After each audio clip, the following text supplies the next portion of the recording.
Sweating, you say? Geeta jump scares us immediately once we're back in the lobby, and mentions with all the progress we've made should be very interested in inviting us to the Pokemon League. Hey Geeta, knock knock. Who's there? Interrupting Nimona. Interrupting Nimona. Hey, Mr. Soderbergh! I've got my team all picked out! Whoa, wait! La Primaria? What the fuck is that word? Whoa, Mr. Soderbergh! That's right, she's cheating on you. Nimona explains that Geeta's the top champion, as it were, as if we were dumb enough to not have put that together already. I genuinely did not realize Clive was direct to Clavel. Geeta wants to watch Nimona and I battle, so she joins us out at the very area we fought Tulip in our gym battle. I was going to make a joke about whether or not we're actually supposed to be using it when the gym leader probably wants it clear for gym battles, but what the hell is she going to do with Geeta menacingly standing nearby? Nimona leads with her Lycanroc, which was of course a rock ruff previously. Turns out I forgot to teach Microsoft Sam any grass type moves, but I still terrestrialized them to remove my rock weakness and set up Sun for some powerful flamethrowers, which does take down Lycanroc in 2 hits. Nimona's caught herself a Goomy. Very nice. Why a Goomy? It's incredibly weak. I mean, despite its level, it doesn't evolve into Sliggoo until, level 40, and even then, it's still not that good. Anyway, one shot it with a non-stab crunch, and then Nimona sends in Pormo, which has finally evolved, if you can count it as an evolution. One flamethrower takes that down too, and it's finally time for Nimona's starter, Quackquavel. Sounds interesting. You know how I always say I don't outright hate any Pokemon designs, and the one exception to that is good old Sausage Fingers Italian? Well, good news, buddy! You've got a friend! Sausage Toes Quackquavel! I get it. I do. It's a carnival dancer, but it's just one of those designs I wouldn't want to meet in a dark alley. What are those toes? Why does it have such a fat ass? It just makes me really uncomfortable. Smash! Now this abomination does manage to take out Microsoft Sam, seeing as, again, I don't actually have any real grass-type moves, but immediately afterwards Bear Grylls pops in and cleans up. Whoa, a critical hit right where it counts! Luck's on your side for sure! Well, you know what they say, Nimona, when it's luck you need, cheat. After that, nothing much of substance happens. Nimona and Geeta both say that Mr. Soderbergh here has great potential, you know the drill. These modern Pokemon games stroke you off so hard you get rubbed raw. Geeta also hiffs Terra Blast at you, and you move that changes its type depending on what type you've terrestrialized into. Alright, well let's get a move on. It's only taken a really extremely long time, but there's only 3 gyms, 1 Tine, and 2 Team Star bosses left before all our quests are complete.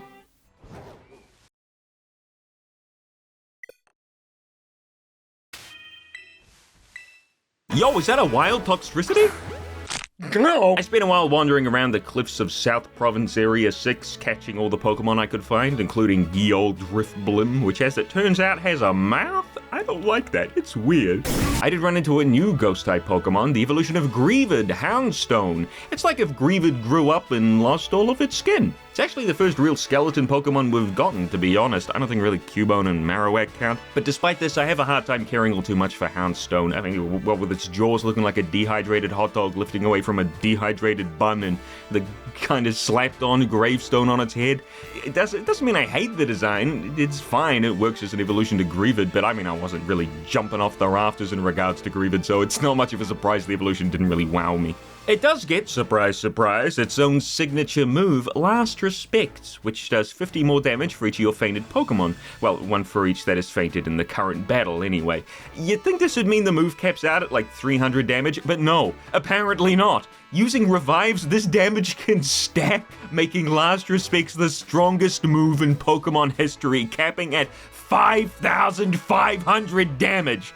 Not that you'd need that much, of course. It does seem a little bit ridiculous with how quickly the power ramps up, but I think Game Freak probably balanced it in regards to competitive Pokemon matches, which as far as I'm aware are 2-on-2, with each player only picking 4 Pokemon each, meaning that Last Respects can really only get to 200 damage. Unless, of course, you're running Revival Blessing, but we'll talk about Revival Blessing when we're good and ready. After more wandering around, I found something that I thought was really interesting, and it's that you can find evolutions wandering around the overworld now, for the first time ever, I think, in a Pokemon game. I mean, look at this. Evolve EV, Evolve EV, Evolve EV, Evolve EV, Evolve EV, Trade, Trade, Evolve EV, Trade, Evolve EV, Evolve EV, Evolve EV, Evolve EV, Palpuck doesn't count, Trade, Evolve EV, Evolve EV, Evolve EV, Evolve EV, Evolve EV, Evolve EV.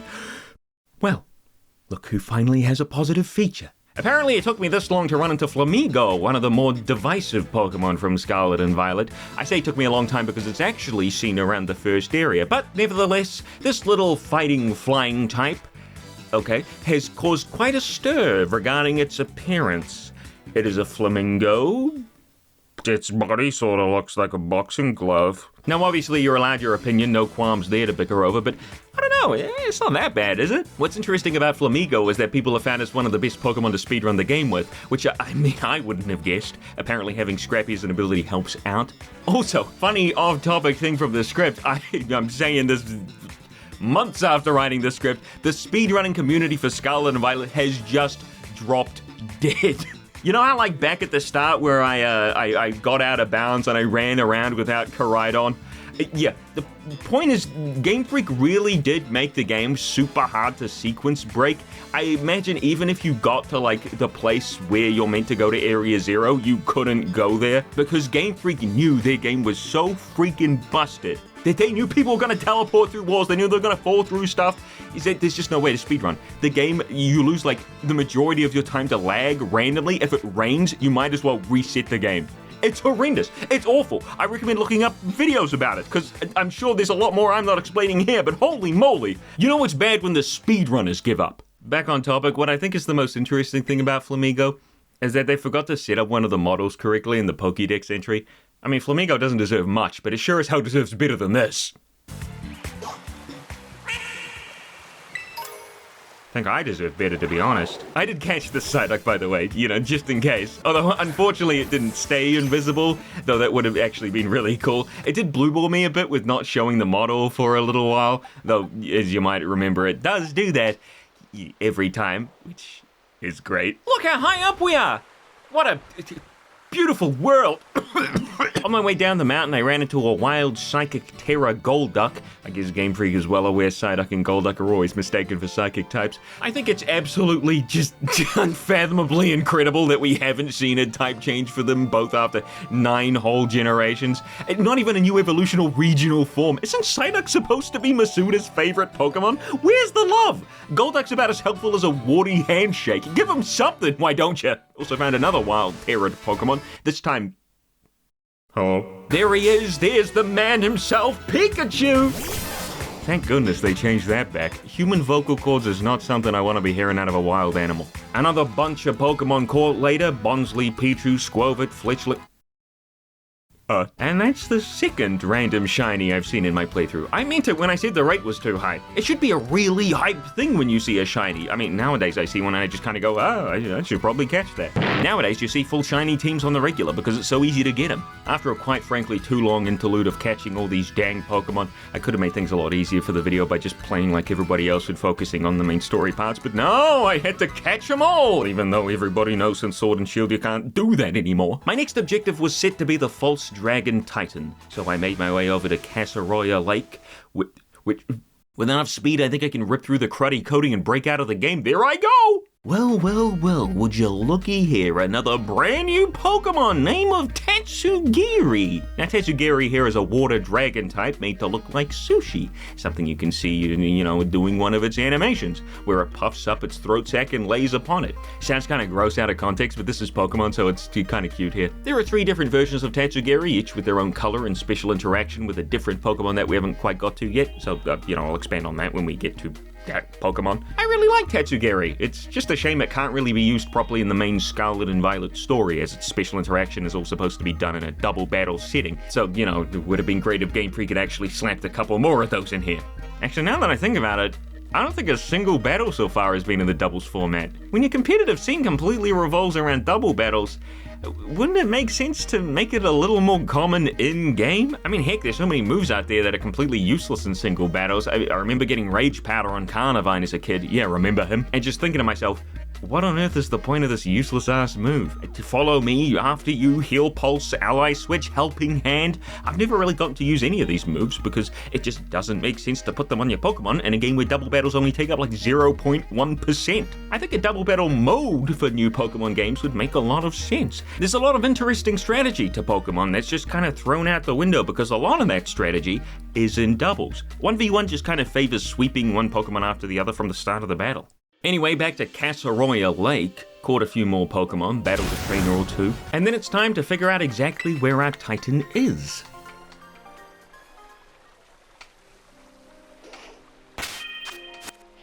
Does Game Freak know how to program sarcasm? The slowdown around here is just awful. I mean, unless you're like looking dead at the ground or at a slowpoke. I don't know if it's the water or the Pokemon spawning in the water or just the geometry.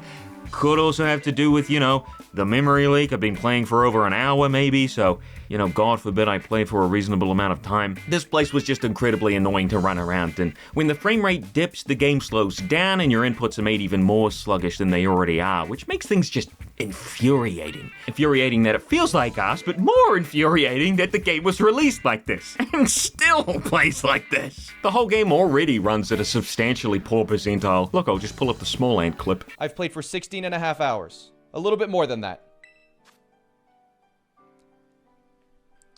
I've lost an hour and a half to lag. So having a place in the game that runs even worse than everywhere else? Like, holy moly. At least I can distract myself with a cool new 3-star raid. You kidding me? Here I am ready for a 3-star level 35 raid, and my teammates are a Snorunt, a Squovit, and a Balloon. Why did I miss the $50 Terra Crystal raid accessory for the Switch that grants me access to better teammates? What the hell is this? This is like getting stuck in a group project with the class Stoner. Like, dude, this artisanal cheese stuff is kinda cool. The tests on Martin Luther King! Good to see they learned absolutely nothing from Sword and Shield's raids. Unless they're just really pushing the online stuff, which I wouldn't really understand. It's not like Game Freak gets a cut of the online money, right? Maybe a small step into the online subscription world would mean another inch closer for Pokemon home subscriptions. I mean, I don't know. At least evolve the Squovit, man. I thought I'd glide my way over to one of the lakes little islands scattered all about, and despite the drop-off the glide has, I actually made it there no problem.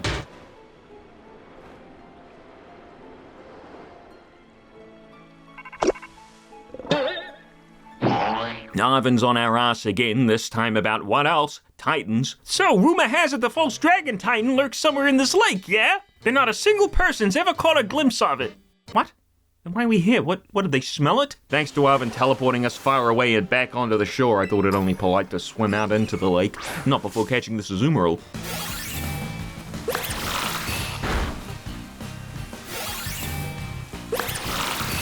Oh yeah, this isn't gonna take long at all. Don't worry guys, I can get a slightly better frame rate between Snowhalation's legs.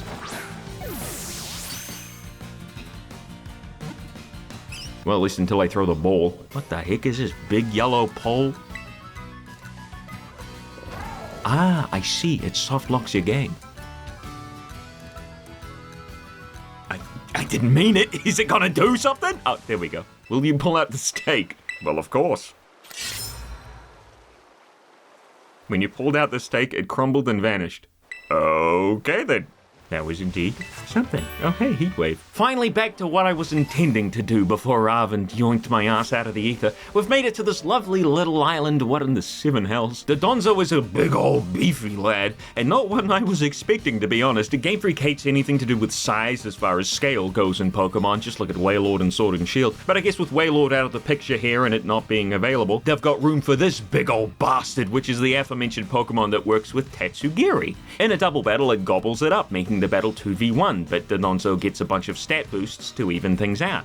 Also, depending on what Tatsugiri it swallows, its signature move, Order Up, will boost a different stat, or boost nothing if it didn't swallow one, obviously. Seeing Dodonzo just below the surface of the water is a little bit scary at first. Personally speaking, if I was swimming and this thing rocked up, I'd shit myself a little. And it's not like it's a whale shark where it's just a filter feeder. This thing's a catfish. It'll shovel anything it can fit into its big gaping maw, where you'll find a big old blue tongue. Interesting choice there. Overall, Dodonzo's pretty neat, and he's got a cool gimmick, and seeing it in the overworld is pretty cool. Unless it speeched itself like the one in my game did. I don't know what that guy was doing. Remember Dreadnought, guys? I mean, after Gigantamax left, the poor guy's been left fending for himself out there. Tiny Turtle! Oh hey, there are trainers out here. I suppose anything's possible with the power of Pokemon. Oh, good lord. I'm blocking off his view. Mr. Soderbergh is a certified cheater. Well, this Tatsugiri looks a little bigger, don't it? Ah! I don't care what the game's saying here, but Dodonzo did not eat that Tatsugiri. It crushed it and myself in the process. No, there I am, right as rain. Oh, and there's my dog, even though I didn't send him out. Honestly, I think the cutscene quality for the Titans overall can just be summed up by Dodonzo's big old ugly mug.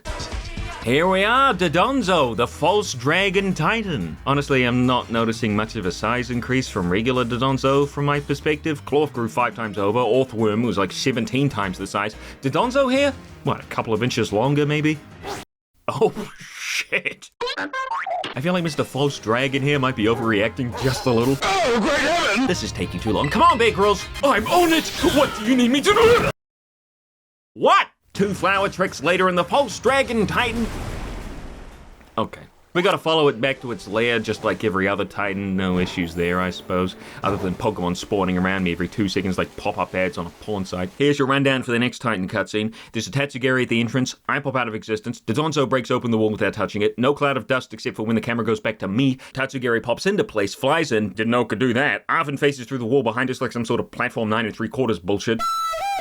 He asks if we found the Titan while staring at said giant Dodonzo. Tatsugiri comes back and immediately gets eaten by Dodonzo, and whammo blammo, here's the second phase. Arvin's brought his Greedent to help out, if you want to call that helping. And I terrestrialize Bear Grylls right away because that's the best option, even if it does make things incredibly trivial. Ooh, Tail Whip! Thanks, Greedent! Actually, thanks to the Tail Whip, I managed to take down Dodonzo in 2 clean hits. But that's not all! Turns out that Tatsugiri also got a bit of that Herba Mystica energy as well. No worries though, I've got Play Rough for Dragon type. When did Meowscarada get Levitate? Tatsugiri here actually packs a decent punch. It took down Bear Grylls with a Dragon Pulse. Thankfully, Greedent here took it down by actually using an attacking move for once. Not on his own volition, of course. He got taunted. Bastard would have tail whipped until he croaked. Also decided to learn Levitate. And that's it! Both false Dragon Titans defeated. And I just wanted to point out, I just kind of have to at this point. Game Freak didn't even bother waiting until the screen had faded out before removing Bear Grylls' model from the screen. Like, it's not that hard. Like, it makes me so frustrated that even the bare freaking minimum amount of quality you should be able to expect is just not there. Anyway, you guys know the deal. It's Herba Mystica time. Yippee! Yep, good old H&M. Gee, I wonder if those 2 letters mean anything. Gee, it sure would suck to not realize all game that that was some sort of Easter egg or reference, you know, those 2 letters put together, because only an idiot would go the whole game without realizing they were. Spicy Herba Mystica is the very last one, and let's hope it works on Arvin's dog, because if it don't, it's getting the old yellow treatment. Oh man, look who it is! There's no way Koraidon wants my sandwich! I kind of feel sorry for Mr. Soderbergh. Here I am forcing them to chow down on quite possibly the worst sandwiches known to mankind, and when they finally have the chance of tasting the good life with Arvin's sandwiches, Koraidon's right there to make sure that doesn't happen. Koraidon will be able to climb up vertical surfaces now. It will also randomly turn invisible while doing so. Hey, that's pretty cool. Rock climbing. Hey, Arvin, what power did your Pokemon get? Oh. Well, with the power of special herbs and sandwiches, Arvin's dog is as good as new. Arvin embraces his companion, and Koraidon and Mr. Soderbergh share a moment. Koraidon's not even looking in the right direction, and I don't know where Mr. Soderbergh's looking thanks to the 6 shades, but hey, I'll take what I can get, I guess. Sada calls again to pretend to have any plot relevance. Arvin gets a little miffed, and once Sada realizes Arvin is there, she reaches out to her son. She's been searching so long for a way to reach him so she can ask him to open the lab door for Mr. Soderbergh. What a terrible mother. Poor Arvin. Christ. The woman's got the heart of a boa constrictor. Arvin says that's the first time he's heard her voice in years, and then the first and only thing she says to him is to unlock the lab door? Am I watching Ice Age? Because that bitch cold! Arvin will meet us at the lighthouse when we're ready, but not before I catch the Savalug. Okay. Could you have not just kept the icy effects going throughout the battle? Poor Scott here, looks like you forgot to animate him. Hey y'all! Never thought I'd miss 30 FPS or close to it, but here I am back in Area 1, and I'm just thankful I'm away from that freaking lake. What is that? What am I fucking looking at there on the wall? Is that a clipped through quillfish tail I'm looking at? Thanks to it being nighttime, the shrine thing stood out like a fat kid in the produce aisle. Herein lie sealed the ruinous tablets. Alright dude, no need to shout. There are actually 4 of these shrines, and they have to do with the previously mentioned stake, which took 10 years for the game to register. But we'll get back to these as I do the whole quest about them later on. That's right, a real quest in a Pokemon game. You better believe it. Even found a kid talking about the shrine nearby. It's getting spookier by the minute. This is why you scale levels in an open world game, Freak. 1 team per gym badge for each trainer. You have the money. I know you can do this. Anyway, finally made it back to the lighthouse.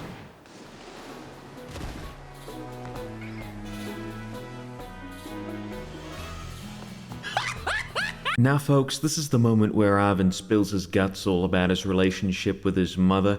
And I was gonna do a dramatic reading, but I'm a fast reader, so I didn't leave myself enough time for that in my footage, and I'm not going through the whole game again for this one cutscene. So instead, I'd like to introduce you to a dramatic Gmod retelling, maybe the first of its kind. Everyone always says she's some kind of genius. Absolutely brilliant as a Pokemon professor. My mom, that is. Let me tell you, as a parent, she's the worst. All she ever does is work. She never comes home. I don't have a single memory of her even playing with me, her own kid. Holy shit. My Bostiff's the only one that was there for me. Always. Well, yeah, my Bostiff doesn't have a job. The laboratory inside the lighthouse is incredibly dusty and clearly been unused for a long time. A screen lights up and Professor 𝙛𝙤𝙣 is standing before us. Holy shit, she really is an android. She moves like a goddamn animatronic. 𝙛𝙤𝙣 needs the Scarlet Book, which Arvin's been carrying with him this whole time, but she quote-unquote worries the journey to the center of Area Zero will be too harsh for just the two of us, so we should find some reliable allies. And she says all this without asking Arvin how he is, and what he's been doing, anything like that of the sort. Doesn't even care that the last time Arvin was down in Area Zero, his dog almost died. Holy moly, we got Mother of the Year right here, folks. And while Arvin very obviously doesn't want to go, he also doesn't want Mr. Soderbergh to head off alone. Why did I stick with the stupid hat for so long? So he says he'll come along too, but in order to make sure he's ready for what happened last time, we'll have to have one last battle. Or I guess one last second battle, as the last time we fought him was the first, and all he had was a Squovit. I suppose that means Greedent's gonna make an appearance again. Better look out for that tail whip. Honestly, at the start of the story when we first met Arvin, I expected his attitude towards his mother to be the common trope of angsty teen doesn't appreciate their parent, in which he would learn to appreciate what he has by the end of the story. However, surprisingly, they didn't go this route. No, 𝙛𝙤𝙣 really just is a shit parent, and it's what makes Arvin such a great character, at least in terms of a Pokemon game. We see firsthand that 𝙛𝙤𝙣 gives no shits about Arvin, and so when he tells us that he never got any sort of love, you can kind of believe it. And the fact that he'd risk his life, and yours, fighting giant Pokemon just for the chance of making his only childhood friend well again? Well, it just shows how clear of a very strong connection he has there, and is using him to battle. Arvin, what are you doing? Let me give you a taste of what we can do? You are next to me and I'm next to a dead dog. Don't do this! Maybe I spoke too soon. Never mind, no problem. I'm a real-ass person. He's not. I can work around this. See, no problem. What the hell is that? Uh-oh. Garganacl here is the final evolution to the Salty DK Knackley line, with what do you know, its very own signature move and ability. Salt Cure is a weak move which does damage each turn, kind of like Fire Spin, although I don't know if like Fire Spin, Garganacl actually needs to stay in order for the damage to keep proccing on the opposing Pokemon, and it does more damage to Water and Steel types, which are two of Garganacl's natural counters. Its ability, Purifying Salt, on the other hand, protects Garganacl and its brethren from any status conditions and halves the damage taken from Ghost-type moves. You gotta be kidding me! All status conditions? That's like a legendary ability! This should be on something with a base stat total of 500. This should be on something like Spinda. I don't know, something bad. Anyway, we're not here to talk about moves and abilities. I don't know why I've been so focused on them. Just something interesting to talk about, I guess. We're supposed to be here to talk about the design. So the design is good. I think it's good. As far as the generic rock-type regional goes, it's pretty unique, and it didn't end up looking like a colossal failure, like colossal. So pretty cool. Probably deserved to be a bit bigger though, it would have been neat. I gave a hat to Bear Grylls thinking I could blast through the rest of Arvin's team, but what with him sending out Scovilla next, I thought it best to switch out. But hang on, RadicalSoda, you might be saying, it's raining so you don't have to worry about fire-type moves, and you have acrobatics so you can, oh, you get Bear Grylls an item, great move. Shut up, me. I'm sure Scott can take whatever Scovilla can dish out and return the favor twofold. Did I mention it's raining? Alright, dual wing beat, that's the best I've got.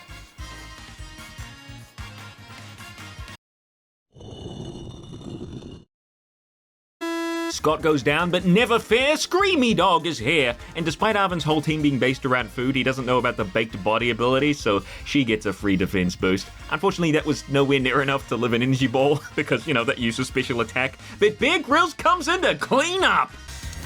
Alvin, I think your Tentacruel's sick. Toadscruel's another new-ish Pokemon introduced in the Paldea region as a Convergent Mon, which is obviously based on the Tentacle line. Now, we got a glimpse of Toadscruel before, but just not a really good one, so we might as well talk about it too. Toadscruel and Toadscruel at first glance look like recolors of the originals, and I wouldn't blame you for thinking so. While Wiglet's got a whole new body shape, Toadscruel over here hasn't really changed up much, mainly just the way they move around, which I will admit is pretty funny. They're both grass and ground type, which I wouldn't have guessed. Grass poison maybe, but that might just be me linking the Pokemon to their Cantonian lookalikes. Speaking of looks, while Toadscruel might actually be just a recolor, Toadscruel looks interesting enough. I'm not exactly blown away, but it's at least neat we have another Convergent Mon, which I pretty much see as regional forms anyway, which I'm always keen for. What's funny about this line though is that they may have actually just been shoved in at the last minute, which would explain the smaller amount of differences between them and their counterparts as compared to Wiglet and Diglett, I guess. In the game's code, apparently Toadscruel was called Okagaradosu, which could mean it was originally a Magikarp Convergent line, which would have been really neat.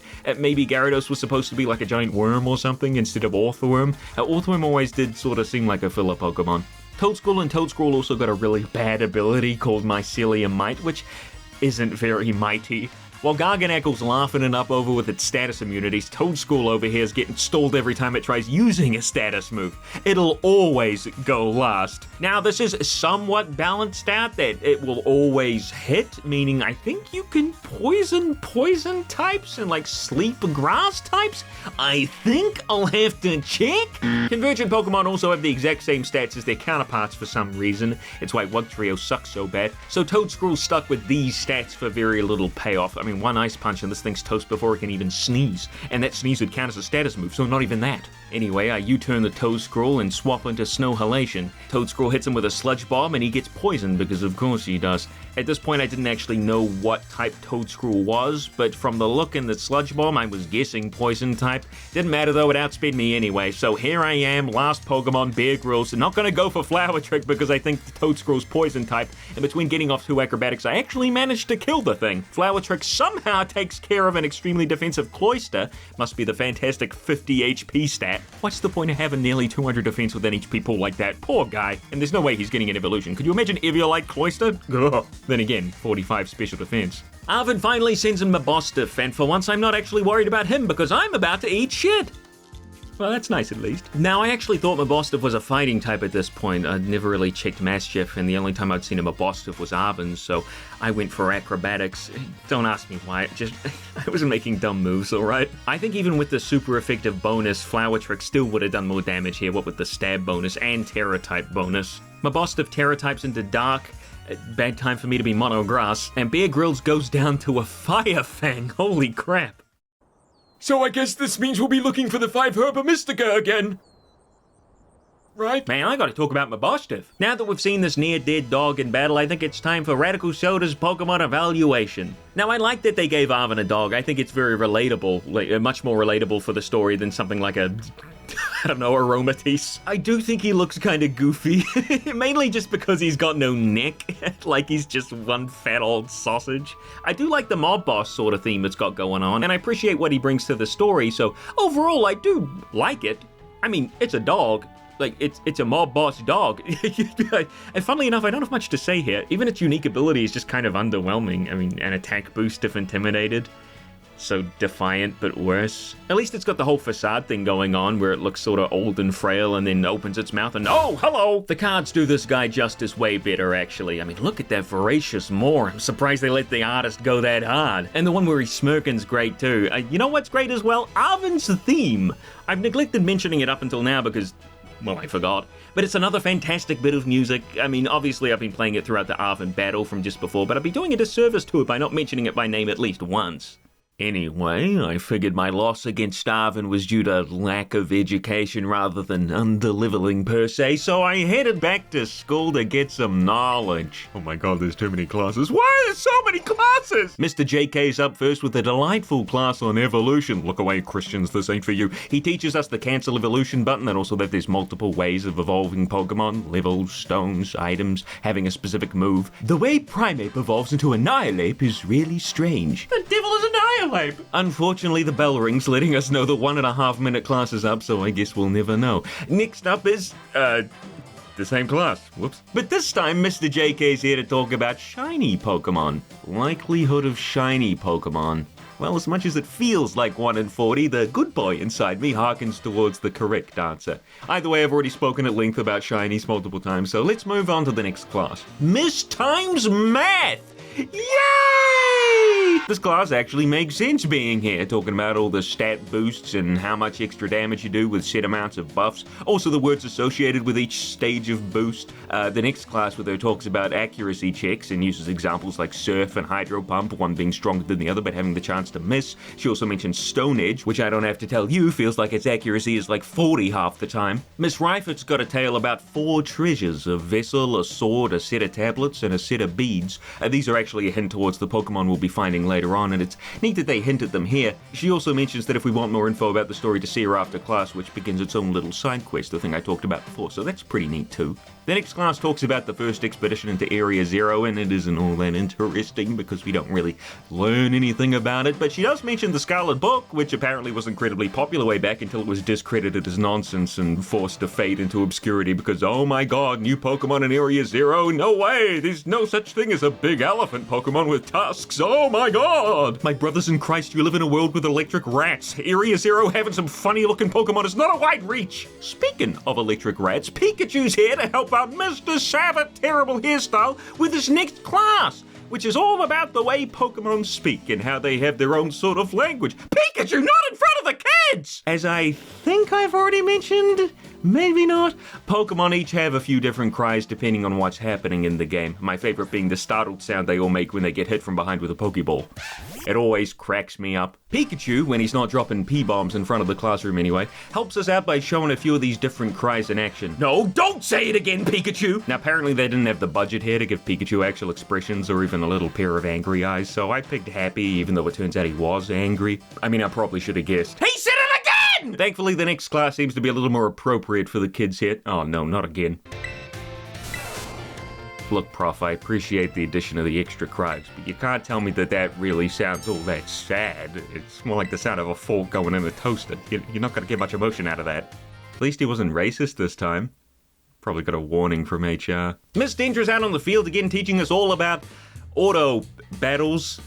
A little late, don't you think? Her next class at least talks all about TMs. She forgets she had a class today and had to come up with something on the spot? Yes, Miss Dendra, we can indeed use materials to make TMs. At least Mr. Hassel's got a neat surprise for us. It's Brassius, everyone! The most memorable gym leader. Apparently he became so depressed during his artistic slump trying to force out work that'd be successful, he became deathly ill. Relatable. I mean, that's terrible. And Hassel was there to break him out of it and force him to focus on what counts. Of course, that being making what you want to make as an artist instead of conforming to what you think people would want to see. As I said, relatable. However, Brassius doesn't actually exist and thusly doesn't have to pay rent, so, you know. Anyway, Mr. Hassel says, "Bwah, ha, ha, ha, ha, ha, ha, hoi, hoi, hoi," and then it's time for the next class, which is all about the 10 sites of Paldea, which are all considered particularly beautiful. Mr. Hassel asks what the 3-pronged cliff on Mount Glacido's called. I didn't freaking know. Although Hassel kind of gives it away for free there. Not that I realized I'm dumber than a bag of bricks. There's also the mountains in Area 3 of the East Province where you can get a good look at Lavincia. It's particularly gorgeous at night. I imagine it's, what do the kids say these days? A very fleek selfie spot? I know that one! Big Girls, I know that one! Mr. Saguaro's class today is all about meal powers and their effectiveness, and he's had a question from Arvin in between classes, which he clumsily lets slip, and instead of just helping the poor boy, he puts it on us to answer, lazy bastard. I do find it funny you can out Arvin here, but after hearing about his family issues, they ain't about to put the guy through the ringer anymore than he's already been. However, Mr. Saguaro immediately spills the beans right after. Thanks a lot, Teach! The next class with Mr. Saguaro is all about cleaning your Pokemon when they become dirty. Now, he mentions how they become a different color when they need to be washed, but in all my playtime, I've never really seen my Pokemon get dirty. Upon doing a little bit of research, your Pokemon do get dirty when they drop to low HP, but upon starting a picnic, the dirt just vanishes, so what's the point of the washing? Can only imagine this is more classic Game Freak sloppiness, because once you're out of the picnic, you can throw out the same Pokemon and the dirt's magically back. Well, that's all the classes done, but we're not quite finished with our school life just yet. There's teachers to chat with, and a certain nurse I'd like to see. Get the fuck. Mr. Hassel's in the entrance hall with a small story about leaving home to find success. Is that a flying dog over there? And success he did! I'd say a combo of Academy teacher and Elite Four member qualifies. Miss Ryford's also here in the entrance hall to be really suspicious and talk further about the 4 treasures from earlier. It turns out the 4 treasures are actually Pokemon and they're sealed away somewhere in Paldea, but we can't really do anything with this knowledge until later on in her little quest line. Well, I mean, I think you can actually go around and get all the stakes and catch all the Pokemon, but I didn't do that until the questline progressed, so. Miss Time Stalker turns out to just be a student wanting to ask her a question. Bit of an anticlimax there. I don't know why this was blown up to be as big as it is. Miss Time even says it could have been scary if she was here by herself. Like, what? Mr. Salvatore's still looking after that poor me he found in the schoolyard, although it isn't making any noise, which is worrying him a little. Did a Scyther sneak up behind him and just go to town? What happened? The mysteries of Paldea can wait. I want to know the mysteries behind that haircut. Mr. Saguaro wants your help finding a super sweet ingredient he's heard about, although he doesn't quite know what it is yet, so that goes nowhere for now. And look who it is! Nurse Miriam! And also Dendra. Miss Dendra wants Nurse Miriam to try out her latest and greatest creation. Probably a sweat sandwich. And she is not on board. Not after the sandwich she made with meat filling and meat for bread. Sounds tasty. At least she's not on board until Mr. Soderbergh here speaks up vouching for Dendra's sandwich training, which... I don't know if I agree with letting Nurse Miriam take the risk here. I guess I've got no choice if you've got one of our cute little students on your side. Did you hear that, Bear Grylls? She called me cute! Yippee! Yippee! Dendra gives her the sandwich and apparently, it's not too bad. The surprised expression Mr. Soderbergh gives here absolutely gives away that they did not trust that sandwich. Unfortunately, after that cutscene, Nurse Miriam's nowhere to be seen anywhere on the school property, so we're off again to continue our Pokemon treasure hunt. Next stop, whatever town this is. The guy's fat head is in the way. It was only on repeat playthroughs I realized how much of a weird route you have to take to get to said town, Medali. Here in the first playthrough, I had the ability to climb walls at this point, so I just scaled the desert bowl no problem. Look, you can see it in the distance. Despite it looking so close to Meowskadaskurafuasa, it actually takes longer if you fly here first. Instead, it's better to go from Porto Miranda, the auction town, and then take the little brown path from there. Otherwise, you've got to go through the desert, which, I mean, almost doubles the time it takes. Boy, crikey, let it off of this thing! Oh, I guess we're fine now. This is a weird bug. It can only really call it a bug. With Koraidon only, it seems, where your character will start to wobble madly sometimes when you're making sharp turns while mounted. I can only imagine the sickness you'd feel riding at 30 miles an hour strapped to what is essentially a washing machine spinning you round and round. Oh, trainer alert! Did I just almost go into Gangnam Style? They say there's a tunnel around here that leads to the Great Crater of Paldea. No, I don't think so. I actually tried clipping into the gate here. I don't know why. I guess I thought it was like a loading zone. At this point, I could just climb the wall and slip over the top. I suppose I was trying to be funny. Well, here's that new town, Medali!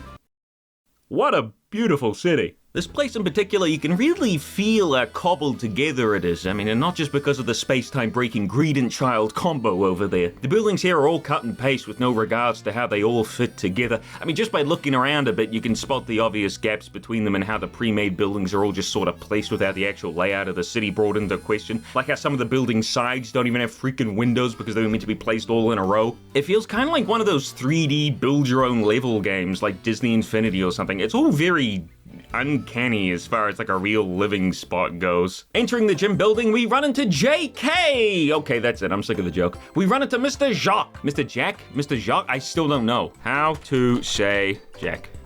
Jacques? Much later. Alright, I just had to sit through 25 seconds of some guy going, make sure to like and subscribe to learn how to say Jack. And he says that at 25. Like, dude, this could have been a 2-second video. He's got 1.76 million subscribers. Oh my god! Anyway, Mr. Jack. He's got a lucky egg to give us, which is a held item that helps a Pokemon level up faster.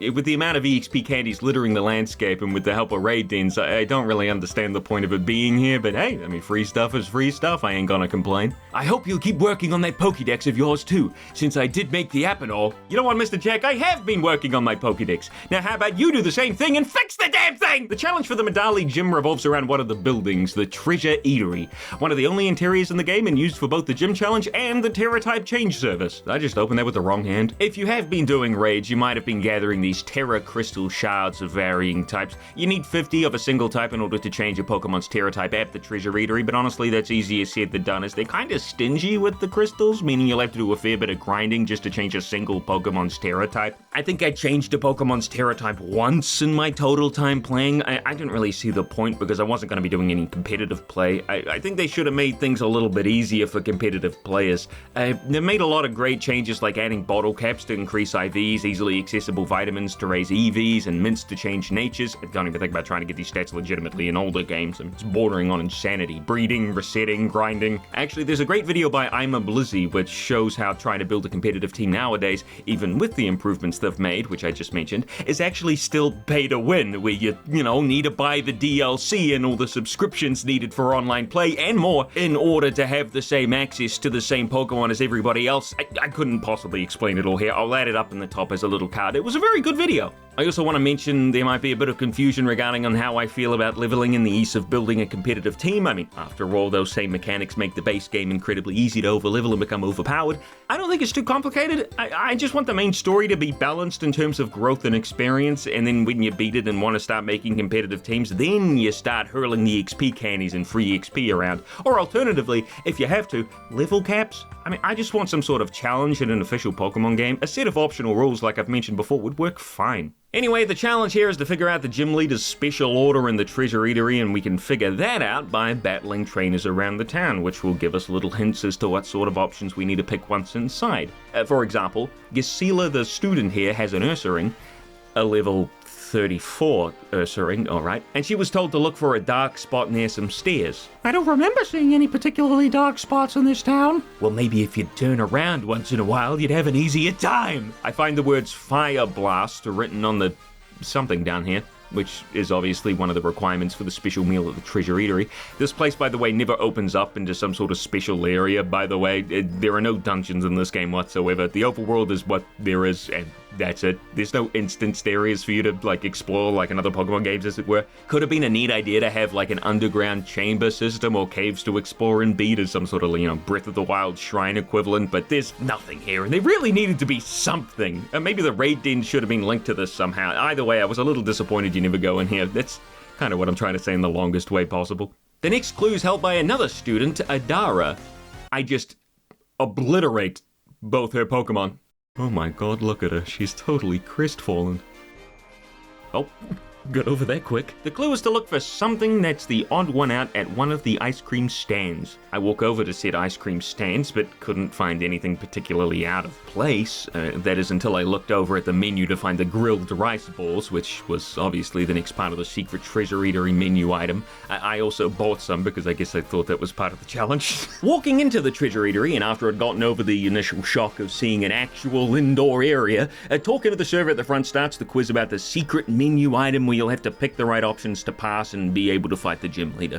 Unfortunately, at this point, all I knew was the words Fire Blast and that it was a grilled rice ball, so that didn't really go anywhere. I could have brute forced my way through, but that wouldn't have been really any fun, so instead I looked around for a bit and talked to some of the patrons, where I learned I'd need to add lemon as a garnish, and then went back outside to find the rest of the clues.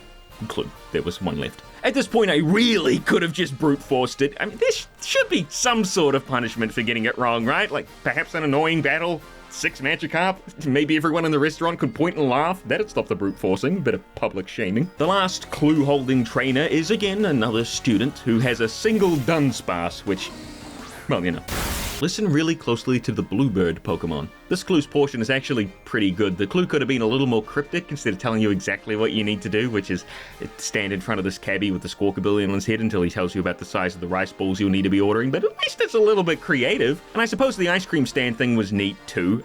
Still not giving any extra credit though. There's still not been a hide nor hair of any special assets for any gym challenges other than the olive rolling stuff. I guess you could count Lavinch's Mr. Walkabout section if you're being generous, but so far the rest of the gym challenges have been vastly underwhelming, with Medali's hair being the best in regards to the rest of the slim pickings available so far. It's actually almost like a real gym challenge.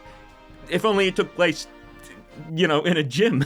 Now that we have the full secret menu item components, ordering is a breeze, and...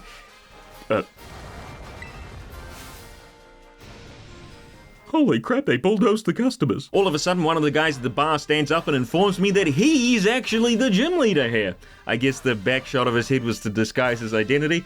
This is Larry, but he needs no introduction. He quickly became a fan favorite among Scarlet and Violet players, and it's not hard to see why. He's a guy with a job. Relatable and sexy as hell. Larry's a normal type specialist and thusly starts off the gym battle by sending out Kamala. Honestly, not a bad choice. I mean, Kamala's ability, which stops it from getting status due to it constantly being quote-unquote asleep, makes it harder for players to just put it to sleep or burn it so they can set up with boosting moves. But that was not my plan in particular, and also I'm 15 levels above it, so Code Radical blasts through it no problem. Larry then sends out 𝙛𝙞𝙣𝙖𝙡𝙮. Okay, and then? Here we are at another RadicalSoda's awesome blah blah blah blah, and for once I really don't know how to feel. This thing is literally just a bigger 𝙛𝙤𝙣𝙖𝙡, and well, that's the point. It's redundant.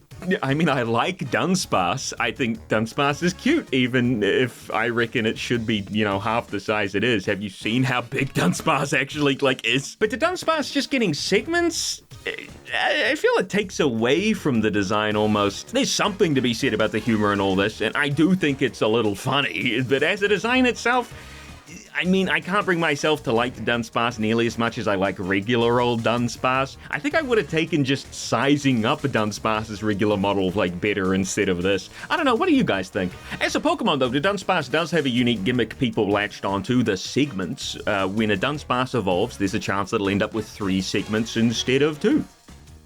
That's it. It's a neat little thing for people who care, I suppose. Which I don't.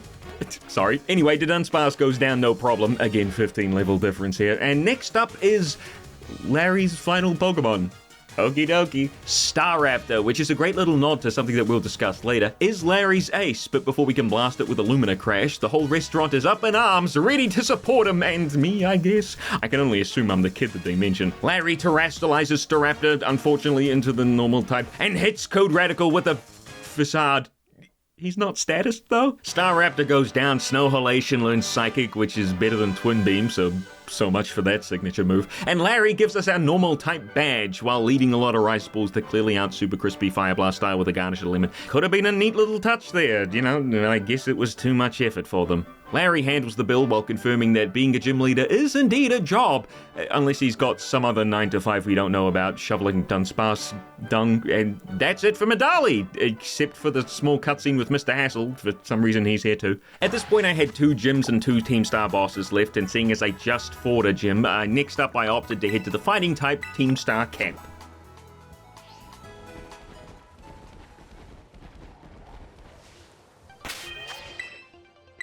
As you can see, I've developed a bit of OCD when before I climb a hill I have to save the game. Thanks for that, Game Freak. Can't wait to have a panic attack next time I drive up a slope in real life. One quick question of existence later, thanks to some sloppy shadow work by you-know-who, and we're well on our way to the Team Star camp. I took a shortcut by just climbing this cliff in the mining area. I don't know how you're actually supposed to get here properly, but that's the way I did it, so. This area looks unfinished. There's Billy's first ground mesh work slopped all over the area, and sections that don't line up properly, floating spikes, you get it. Classic modern Game Freak at work.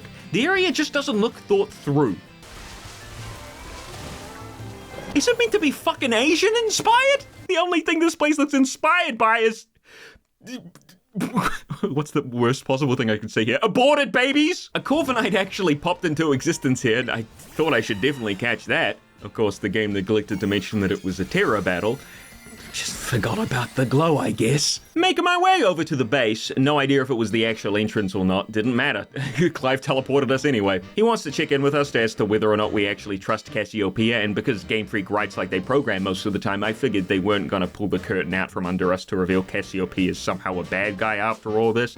I told him they're a big bag of riddles, because it doesn't matter what I pick, you'll always say the same thing. Anyway, he runs off, and as always, it's up to us to get through the base. Also, where the hell am I? I'm guessing it's meant to be some sort of bamboo grove, but because the game already chugs up a nightmare, there's really not that much bamboo to be seen here. And quite honestly, it's kind of depressing. You can find some rarer Pokemon like Arcanine and Bisharp here, but all in all, it's nothing special. Turns out Clive hasn't just been goofing around and is actually battling with the Team Star boss herself, Eri. Well, they say they're battling. It seems to be more of a staring contest as far as I can see. Eri's design is a bit all over the place. She's based on a luchador / wrestler, what with the painted mask and cape. Speaking of, the mask does do its job excellently. She looks kind of freaky, to be honest. Maybe it's the lack of eyebrows, or maybe it's the fact that now I'm conscious that she doesn't have any nostrils to breathe with. Her clothing...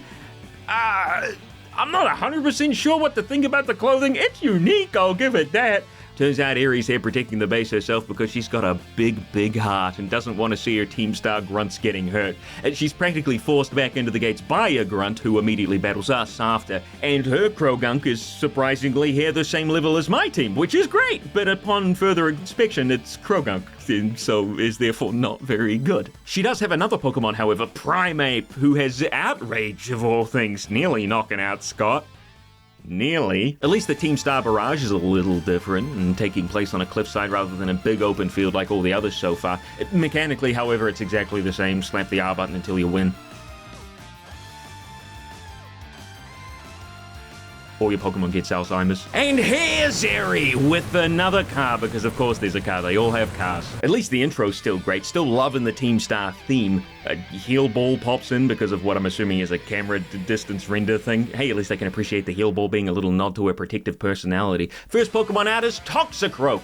And not a great first pick, weak to fighting's two most common counters, flying and especially psychic. It is a higher level than me though, and thusly the sucker punch it produces actually does a fair amount of damage. However, a fair amount of damage isn't enough, because a 4 times effective Lumina Crash takes it down immediately afterwards. Lucario is up next, pretty decent Pokemon, but it goes down to Microsoft Sam's Flamethrower without much difficulty. Eri then sends out Parsimeon. Holy crap, that thing is way bigger than I thought it'd be. It slaps the crap out of Sam with a close combat. Sam? Microsoft Sam. I thought... Dude, I'm going insane. I didn't know who Sam was. I'm like, who the heck is Sam? It slaps the crap out of Sam with a close combat, and because I want Snow Halation to be part of the fight, I send him out. I ain't gonna lie, looking at this footage, I'm real embarrassed. Heal spamming? Really, me? I shudder at the person I was. The imminent Nuzlocke run will surely wipe that particular blunder off the record. No foreshadowing there. Anyway, playing like a bitch aside, Snow Halation does take down the Parsimeon. Eri should have really come off that truck and beat Mr. Soderbergh senseless for the sins committed in this battle. And there's Annihilape! Even though there's still plenty of Pokemon out there that need an evolution, Primeape had become one of those Pokemon you just kind of forgot about, so getting Annihilape does make sense. Now we're fighting and Ghost type, which may or may not have been alluded to in previous Dex entries. Annihilape is what we call in the Pokemon community strong. Good bulk, good attack, good hidden ability, Defiant. You remember Defiant? We talked about it before. Now that Primeape's become Annihilape, it has the HP to take a Psychic-type move no problem and retaliate with one of its new Ghost-type moves. And best of all, unlike Gen 4's Gen 1 evolutions like Magmortar and Electivire, you don't need to do any freaking trading to get Annihilape. Also, his design's pretty cool. Thankfully, in a karma-like twist, my cheap-boosted Snow Halation didn't get to do anything before going down to Annihilape's close combat, and then it was back to Code Radical, and even with the special defense drop from close combat already, Illumina Crash did not manage to knock it out. Basically, what I said before about Annihilape being able to take a Psychic-type move and then counter with its own Ghost-type one was a self-fulfilling prophecy. It hit Code Radical with a Rage Fist, the move it needs to use a bunch to evolve from Primeape, and Code Radical goes down. Oh, no he doesn't. Look at that. He toughed it out so I wouldn't feel sad. Well, sorry, Code Radical, you fainting is one thing, but those unavoidable affection mechanics make me way sadder. Also, apparently now I've learned, I don't know how many hours into the review, that the affection mechanic actually does have a cap. You can't get these affection mechanics happening to your Pokemon in battles as long as you don't make them a sandwich. That's so fucking stupid, man. That's like the main mechanic of the game. Because of the affection mechanic at play, Code Radical's able to get off another move, obviously knocking out Annihilape. Eri has her shonen protagonist moment, and it's car time. Using Lumina Crash seems to be the best way to go here. Oh my god, me stop using potions! Honestly, I could have won this fight no problem without the damn things. I don't know why I chose to do it this way. Maybe just laziness? We get a small little flashback for Eri and the rest of the Team Star bosses, and it looks like Eri was helping them all train with their Pokemon. The cutscene doesn't go over too much, but it does give us a little bit more insight as to what sort of a person Eri is, which, if you've been paying attention, is not the violent maniac she might appear to be at first glance. Rather, she seems to be a very caring and emotionally, I want to say, self-aware sort of young woman, which I can appreciate. As I've already mentioned, usually the characters in the quote-unquote evil teams fall more under the line of what you see is what you get, so having this be a bit of a misdirection is pretty cool. Eri happily takes a picture with us. Funny how each member's been good-spirited enough to do the same. Gives us close combat and runs off, emotionally overwhelmed. Man! It's like these guys are real freaking characters! Now all they need is some animations that don't make them look like Freddy Fazbear and we're all set! Clive pops in alongside the grunt from the base entrance, name of Carmen, and it turns out that she was the one that incited the initial bullying on Eri, spreading rumors and whatnot, all because of her jealousy. Then, because bullies are kids and kids are horrible, they also started picking on Carmen, because there's no honor in school life. Eri still chose to help out Carmen even after all that, again showing what a good person she is, and invited her to join Team Star. Carmen asks Clive after hearing that to really think about whether or not Team Star is partaking in its own bullying, to which he can't really answer, what with his mind now being blown and whatnot. What I had gathered from all this is that before Team Star got together and fought back, the school was a cesspit of bullying for anyone who was really any different, so the Team Star bosses made one last stand and then just left.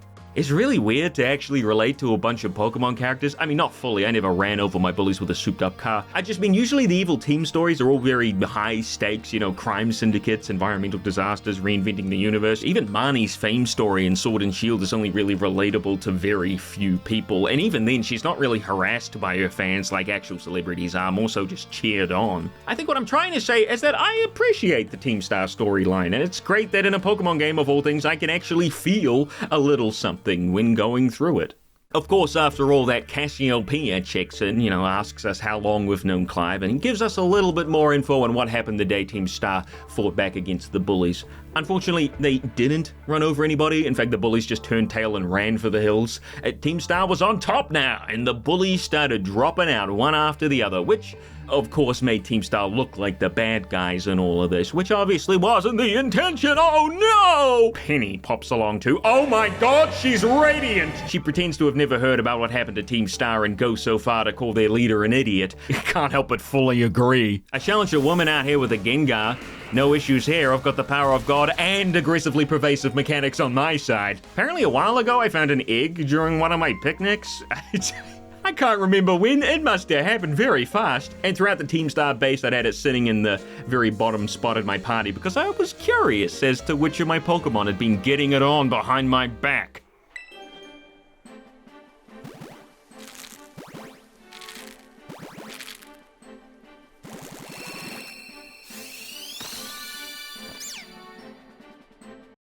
I was right there! I can explain! Oh, hello, Void. Nice of you to pop in for your hourly appearance. Seeing as Bear Grylls in-game is actually a female, there's only a few suitors who could have fathered the child. Microsoft Sam probably being the culprit, but it's also possible Bear Grylls got funky with snow halation. So what is it, Bear Grylls? You do the pipper or the giraffe? Holy crud, look at the Golduck orgy going on over there. My game can't keep up! I'm chugging harder than that guy who chugs things.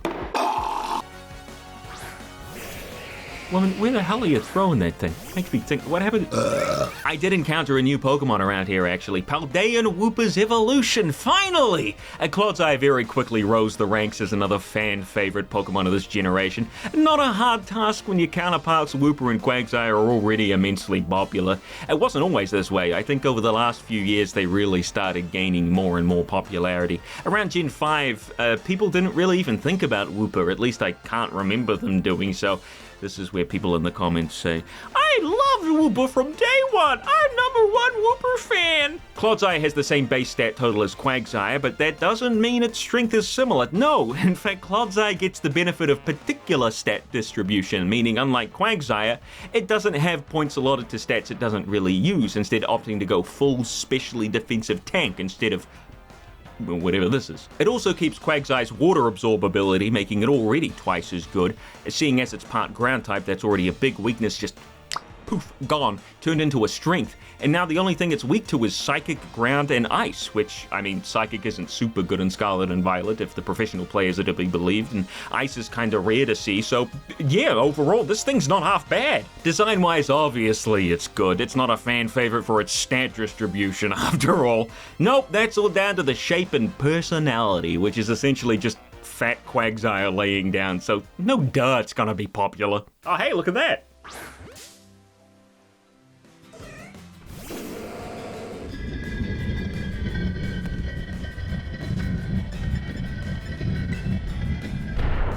After catching a bunch of more Pokemon and fighting a few trainers here and there, hang on, we're surrounded by level 50 Pokemon, and you've got a level 37 butthole snake. Alright, I decided it was high time to do, you know, something. I figured the next best thing I could do was tackle the nearest gym, which was at the tippy top of Mount 𝙛𝙤𝙣𝙣, so onwards I went, and on the way encountered and caught many new Pokemon. Not new as in new for the series, just Pokemon I hadn't seen yet, seeing as this was the first snowy area I'd been in. This woman's legs have gotta be freezing. I'm surprised they're not totally purple. Before too long, I made it to the top of the mountain to the 𝙛𝙤𝙣 gym.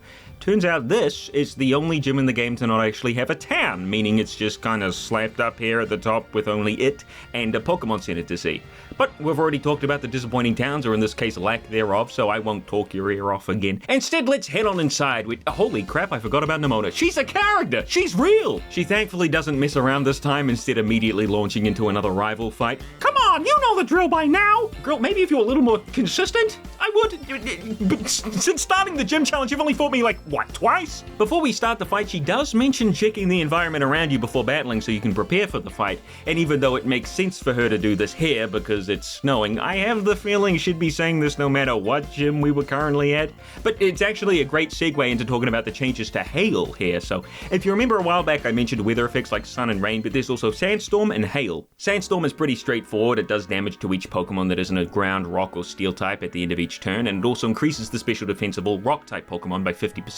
Nice little buff for a weaker type. Hail was sort of like Sandstorm, except only Ice types could avoid the damage. You'd think this would make Hail really good, but Ice-type Pokemon have always been pretty weak defensively, so you couldn't really make a great Hail team that could deal with a variety of situations. Ice-type Pokemon also didn't actually get any buffs in the Hail like Rock types did with Sandstorm, so there wasn't really all too much, incentive to use it. However, Hail was reworked into Snow in Generation 9. Now, it doesn't deal any damage per turn, but increases all Ice-type Pokemon's defense by 50% while it's up. This means you can have a Snow Setter on a regular team without having to worry about chip damage, but also you now are able to take advantage of any Pokemon you have with abilities or moves that interact with the snow without having to worry about that particular chip damage. You know what I'm saying. Funnily enough, there's now a new move that summons snow and then swaps you out, like U-turn, but instead of doing damage, you just change the weather. You'd think this would be really strong, but I haven't really seen it be used because its only user is freaking Slowking. The user tells a chillingly bad joke before switching places with a party Pokemon and waiting. What is this? I love it! Now, Nemona's team hasn't grown in size since last time, and unfortunately it is still a bit of a pushover, especially since she's underleveled in comparison to myself. She sends out Lycanroc first again, but it goes down quick thanks to Code Radical. I think Code Radical is definitely the most used Pokemon on my team in this playthrough. Absolutely the mascot of Team Soda, the secret fifth team in Sonic Heroes. Perfect mascot to have, really. He's a bird, I'm a bird. At least I draw myself as one. Uh-oh, that's Crunch. That's a little sad. At least Agumi managed to evolve between battles. I mean, didn't really matter much, but hey, something. Did manage to avoid a dazzling gleam thanks to Lycanroc throwing sand around previously, but that wasn't quite enough to win. Tormont was next. I don't like it. Remember how I mentioned the Dunsparce was a redundant evolution? Well, that redundancy's got nothing compared to this line. Finally, we get a Pikachu clone that evolves! But not really. You might as well have just stretched Pour Me twice. I mean, this thing's not winning any awards for originality. I don't think I've come across many people who think this line is anything special. What is special, though, is its evolutionary method. What you thinking? Thunderstone? Held item? Use a certain move a bunch, like Primate perhaps? And need to be in a certain location? Or the worst, Trade Evo? Nope, this Pokemon puts all of those together and makes it somehow worse. This Pokemon evolves by letting Pormo, of course, run alongside you with the Let's Go feature. You know my thoughts on the Let's Go feature, quite possibly the worst following Pokemon mechanic ever. I've already spoken at length about it and how it's somehow worse than Sword and Shields, so let me just explain the evolutionary mechanic here. You need to walk 1,000 steps with Pormo and then level it up. Sounds simple enough, but Game Freak decided to make the system so freaking unintuitive and just plain confusing. Are the steps ones that Pormo needs to take, or my trainer? What happens if Pormo goes back in the ball? Are the steps stored then? Are they still stored if I battle a wild Pokemon? Can I use Fly? Can I ride Koraidon? I didn't know! The game makes no effort at all to help you understand what you're meant to be doing. I spent like 20 minutes of my time trying to evolve Pormo in my live stream Nuzlocke by running around, and it just didn't work. Like, my steps had been reset at some point for no reason whatsoever. I would not be surprised if there were glitches to do with this mechanic too. It would make too much sense. I don't trust Game Freak here. Pull Mode also has a brand new move, which Nemona didn't bother keeping on hers, I guess, instead opting for whatever these are. Revival Blessing, I mentioned it a while ago, and here's where I explain it.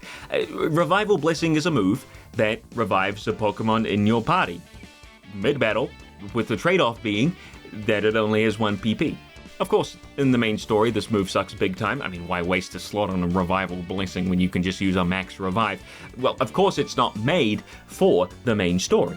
It's made for PvP battles. You combine this move with a Leper Berry, which restores a move's PP, basically, right after you use Revival Blessing, and you can turn a 4v4 into technically a 4v6. Anyway, Pawmot went down like a sack of potatoes, no problem there. And Quaquaval is, of course, Nemona's last Pokemon, so Bear Grylls swaps into crack its skull open, didn't even bother terrestrializing. Nemona takes the L and hands us some max potions. Great, past me can do even more potion stalling. And it's finally time to take on the gym. The test this time is to slide down the mountain on a Pokemon.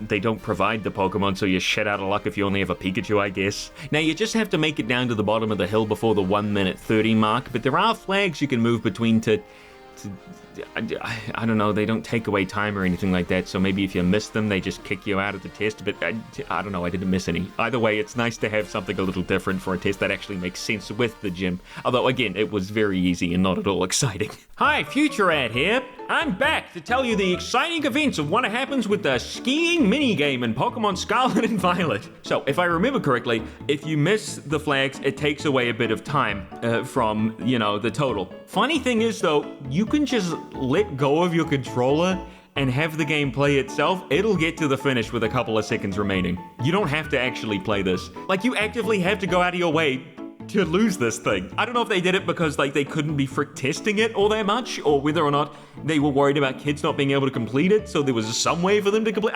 I don't get it.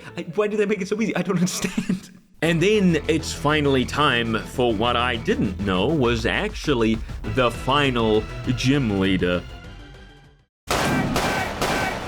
And it sparkles like new! You melted straight through my ice. Well, that's what happens when all of them are weak to fire! Okay, let's quickly look at what was supposed to be the final gym leader's team. Frostmoth, Beartick, Satitan, and Altaria. Like, I'm all for using your favorites, but none of these are very good. First of all, you've got the brand new snow weather effect, and you're not even gonna use it? It was snowing naturally before, but for the gym leader, they specifically turn it off. At least I think they do. Why don't you get a Bomber Snow out first with snow warning, and then bam, immediate 50% defense increase to all of Grush's Pokemon. His name's Grusher, by the way. Grusher your teeth. And now that we've got snow out, how about some Pokemon that aren't gonna be one-shot by Flamethrower, huh? Lapras, Cloyster, Walrein, he's not in the game. Lapras isn't either. Man, there's really not that many ice types that can resist fire type moves. Dugong, also not in the game. There is a certain new Pokemon that we haven't seen yet, which happens to be both ice and dragon type.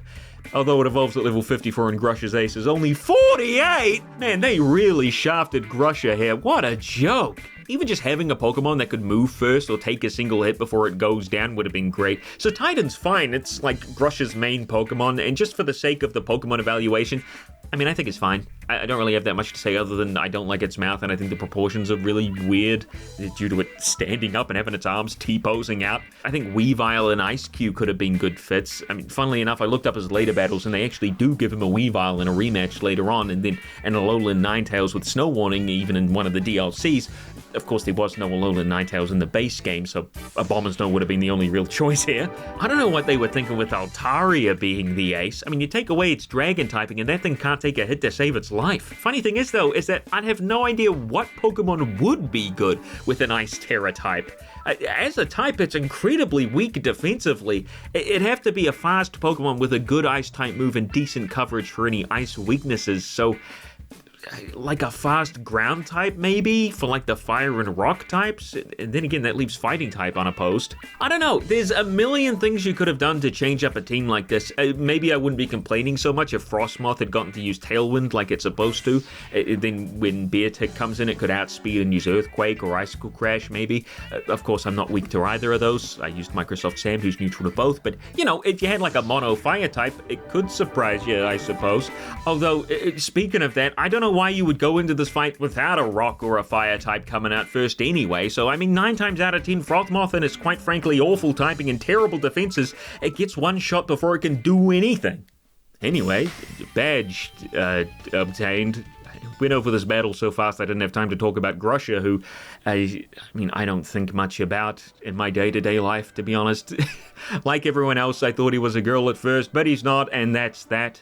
Why is he looking at me like that? Back in the gym building, I'm ambushed once again, this time by Elite Four Rika, and also Elite Four Child. This is Poppy, and for the life of me, I couldn't figure out what type she used either. Although now looking at her, I guess that big old key on her necklace there is the giveaway. This cutscene's only here to introduce Poppy and make her, you know, a character before we get to the Elite Four. Back in the older Pokemon games, you didn't really see much of the Elite Four before you got there. Gen 3's Ruby, Sapphire, and Emerald was the main game I completed first, and none of those guys turn up at any point beforehand. Gen 4, I remember the Fire guy making an appearance near the end of the game, and Gen 5 didn't really have anything either, and neither Gen 6, unless you count Diantha showing up, although the champion does tend to show up here and there in all the Pokemon games. And Gen 7's where that all sort of changed. I mean, all the Elite Four members aside from one of them are people you've already battled. And in Gen 8, well, I mean, that one doesn't have an Elite Four. What am I trying to say here? Oh, look, new classes. But before that, I've got something important I've been meaning to do for a long time. Telling you to use code RADICAL at GameTheSubs.gg. Whew, that was driving me insane.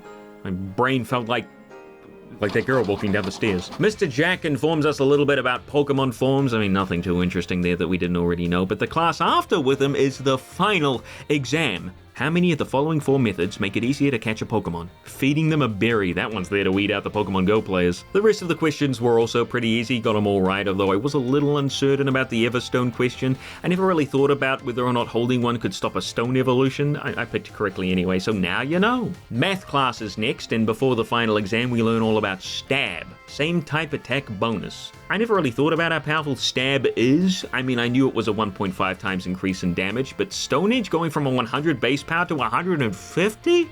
That seems ridiculous. That's a lot of power. Anyhow, the math final is ready to be taken. Sure is math. The rest of the test was all about move calculations. I mean, simple stuff, assuming you've been paying attention to the classes or if you've just been playing Pokemon for a long time. 5 out of 5 right, humblest brag. I was a little worried about Miss Reifert, the history teacher's test, but before we can get to that, we've got to learn all about the history of terrestrialization, and that is that it was found in Area 0, and that's kind of it.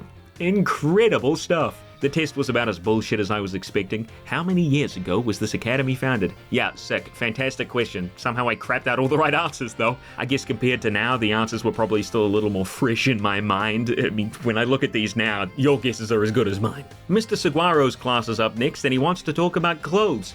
What clothes? Silly Mr. Saguaro, those don't exist! The final test was pretty easy, nothing I still can't remember. 4 out of 5?! Oh, I see, I put in counter power instead of sparkling power for question 1. I mean, I don't blame myself. My sandwich creations were never really about the result, after all. Mr. Hassel wants to talk about ribbons and marks for his final class. I mean, ribbons are nothing new in Pokemon. You usually get one for beating the Elite Four in contests. When they were still a thing, they also gave out ribbons. But marks, I have less experience with. They might have been in Sword and Shield, I have no idea, I'm not gonna go check. Apparently they're just kind of random as to whether or not your Pokemon will have one upon capture, and you can give that Pokemon a special little title when you throw it out, both with the mark and ribbons.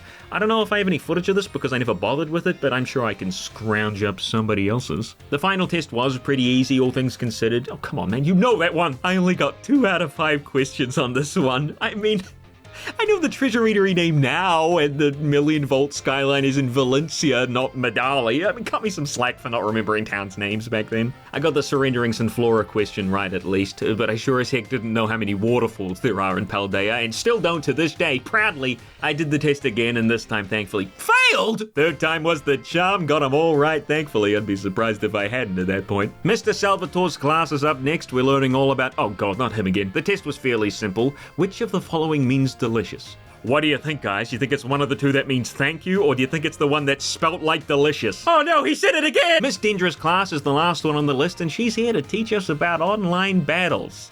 Now, I don't have a ton of experience with this. I mean, back in Gen 6 with X and Y, I did a wee bit, thanks to the online system there being actually pretty good. But as far as Scarlet goes, the only online battles I've done were against a friend, where I was acting as a sort of quote-unquote rival, where I battled them with a level-appropriate team after each major event in the game. Thankfully, we did not have a repeat art exam failure here. 5 out of 5, no problem. And because I'd completed all the tests, Director Clavel's got a few EXP candies for us. Or at least they're from him. Judging from my overwhelming victory against Grusha, I don't know if I actually need him, but hey, a prize is a prize. Now that that's all done, there's a couple of teachers to see. Miss Reifert finally gives us some real information about the 4 shrines and their glowing stakes. It turns out each one has 8 stakes we gotta pull out, and then the shrine will open up and we can catch whatever's inside, which was pretty much exactly what I thought would happen. Miss Dendra's inside the school store, and her little scene is all about how she's given up on making sandwiches and is gonna go back to what she's always done. Alright, I'm not sure what sort of message they're trying to convey here. Is Game Freak hinting that they know that they're terrible at making 3D games and want to go back to making 2D ones? That'd be something.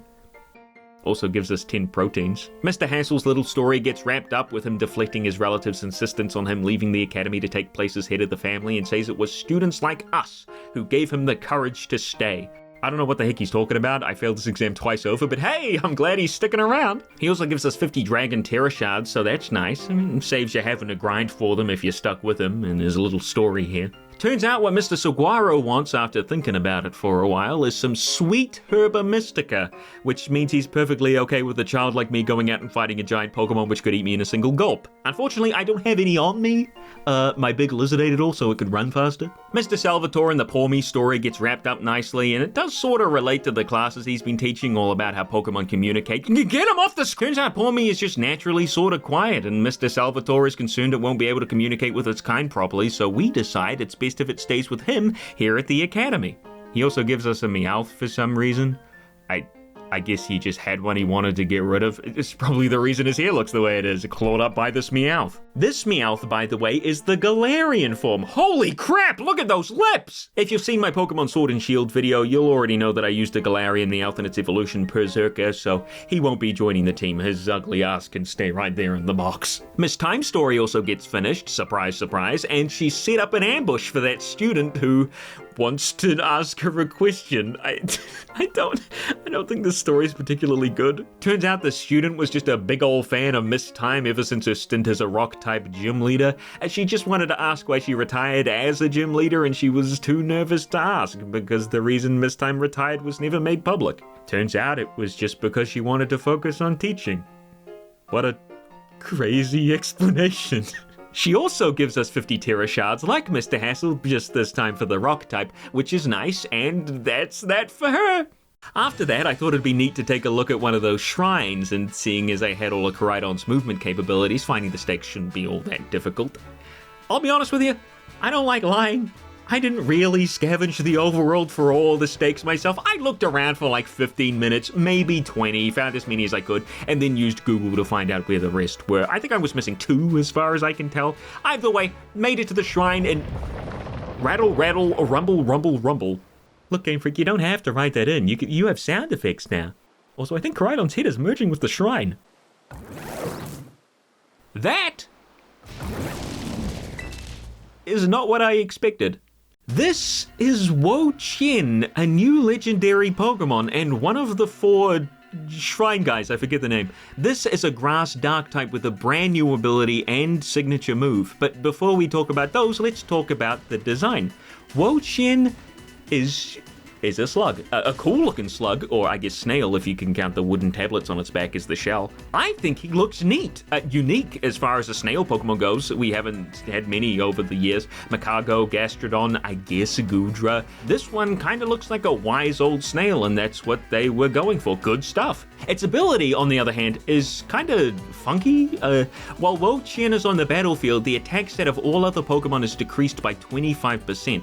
Just a straight stat loss. Doesn't matter if you have Defiant or some sort of other ability to help with stat drops, it won't help because it's sort of calculated differently. On the other hand, it's a good ability, I guess, but on the other, it's kind of boring. Its signature move too is kind of boring. Ruination, it halves your HP like Super Fang or Nature's Madness, one of the last quartet legendary trios things. Quartet trio? That doesn't make sense. Funnily enough, Wo-Chien here must have been kind of strong because it actually got nerfed in the game's first patch, where it lost 5 points from its attack stat and 5 points from its special attack stat.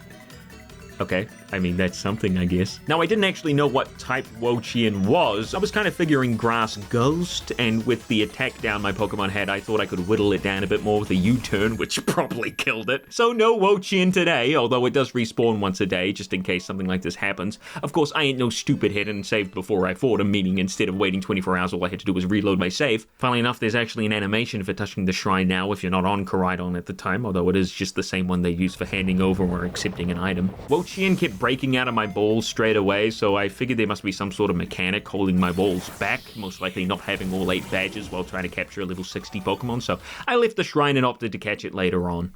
I decided the next reasonable step was battling the final gym, or at least what I thought was the final gym, seeing as it was higher up on the map compared to Grusha before I became too over-leveled, too late for that. So I popped over to Montana Vera, which I easily got to thanks to the glide. Just flew over the mountain. Now, personally, I have an inkling this town was originally maybe meant for Grusha. Maybe that weird town without really anything in it near the mining area was supposed to house another gym leader at one point, but then, rushing the game and all led to Grusha getting jack shit up at the top of the mountain and the ghost gym being plopped here, but that doesn't really matter or mean anything right now. All you've got to know is that this is the ghost gym's town, and it's also the place that you can use bottle caps to increase your Pokemon's IVs. If you don't know what IVs are, they're essentially just a hidden number for each stat that makes your Pokemon a little bit stronger.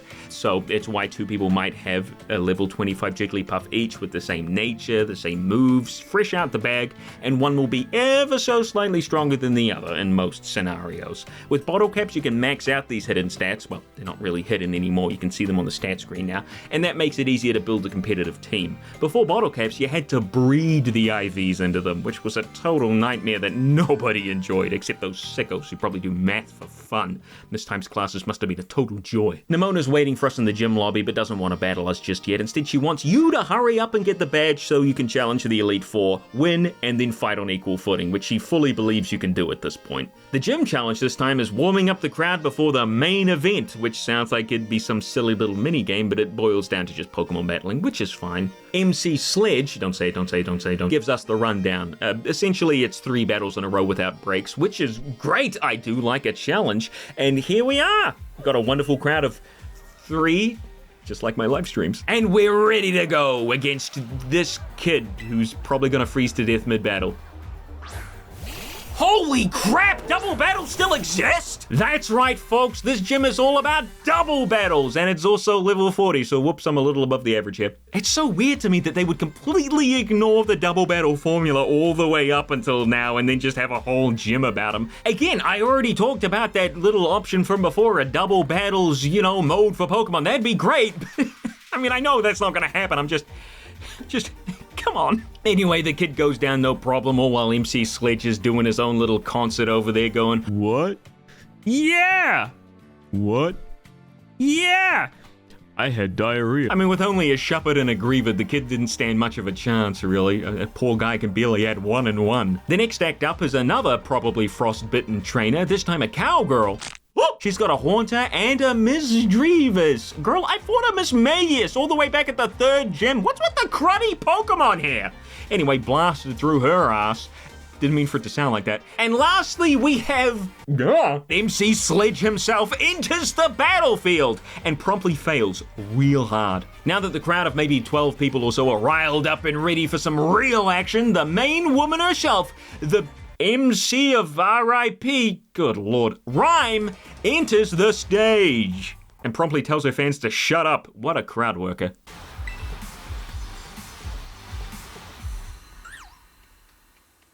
Hello? Where the heck did the noise go? Is this a concert or a library? It sounds like there might be a rap battle going on over at the stage. Honestly, this next cutscene is pure gold. Not because it's good, rather because it's so bad. On my Nuzlocke playthrough, I'd completely forgotten about it, leading to my favorite moment of the game, period. I can't even do it justice. I'm just let you enjoy. This is my time, this is my day. You're not going to stand in my way. That was not meant to be that's not meant to be a Indian accent. Listen up, Rhyme, your reign ends here. You're gonna get rung up by this pro cashier. They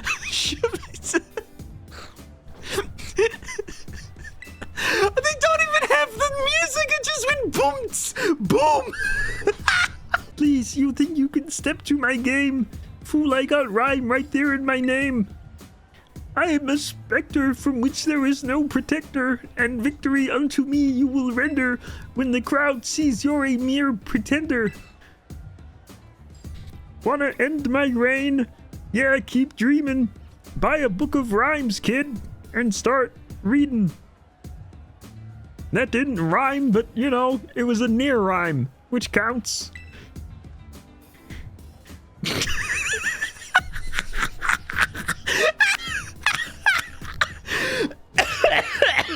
What is Rhyme wearing? This is too much for a Pokemon game. I did not come here to see Gilf wannabes. Anyway, the MC of RIP is ready for us with a Mimikyu and Banette combo. Mimikyu's a good lead. I mean, it shuts down dark types pretty quick. Banette, on the other hand, didn't get to do anything, was out for like 5 seconds. Mimikyu, unfortunately, well, not for me, couldn't really do much. It doesn't even have a fairy type move, so like, I don't know what they were thinking with this moveset. Also, I'm 15 levels above it, but Houndstone comes on in to get revenge for its puppet pal. The funny thing is, though, in this gym battle, when you get a KO, you also get multiple stat boosts. Microsoft Sam and Screamy Dog here both got an attack and special attack boost just for knocking out a single Banette, which means we can now sweep this fight harder than the Broom and Baldi's basics. Who thought this was a good idea? A gimmick, sure, that's fine in a gym battle, whatever. But one that makes it extremely easy? On the second to last gym fight, no less? Well, I mean second to last if you've read Game Freak's mind as to what order you should tackle the gyms anyway. Houndstone goes down in one hit, no surprises there, Mimikyu as well, and Rhyme has one Pokemon left. Toxtricity. Okay, what's good against ghost types? Dark and Ghost. So, what's good against those types? Well, Ghost aside, which I just mentioned, Dark is weak to Fairy, Fighting, and Bug.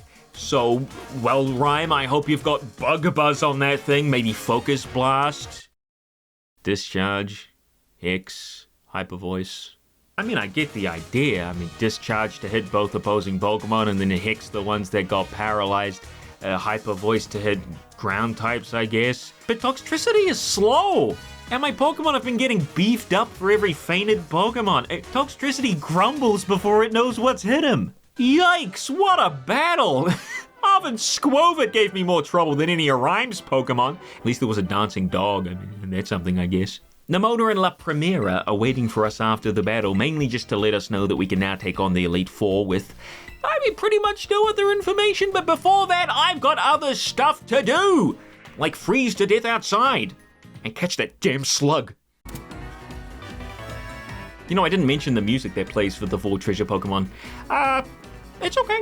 It's not really super catchy, but it is a bit intimidating. At least the start of it is, which is really what you want out of a legendary battle theme. Although, if I'm to be honest, the Lake Trio's track sounds scarier than this, which, I mean, they're not the most scary Pokemon in the grand scheme of things, so you don't need a scary as hell track.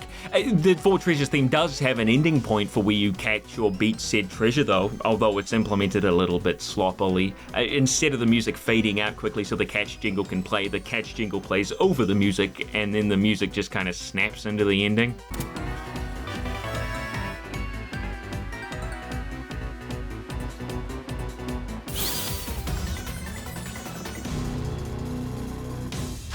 I guess I figured the next best thing to do would be to capture all 4 of these things. Next up was the yellow shrine, and thus I started pulling out the yellow stakes. Before too long, I was ready to open up the shrine. Looks like a trainer is headed this way. Was I supposed to be doing something? Oh shit, right, I'm a windmill! I gotta spin!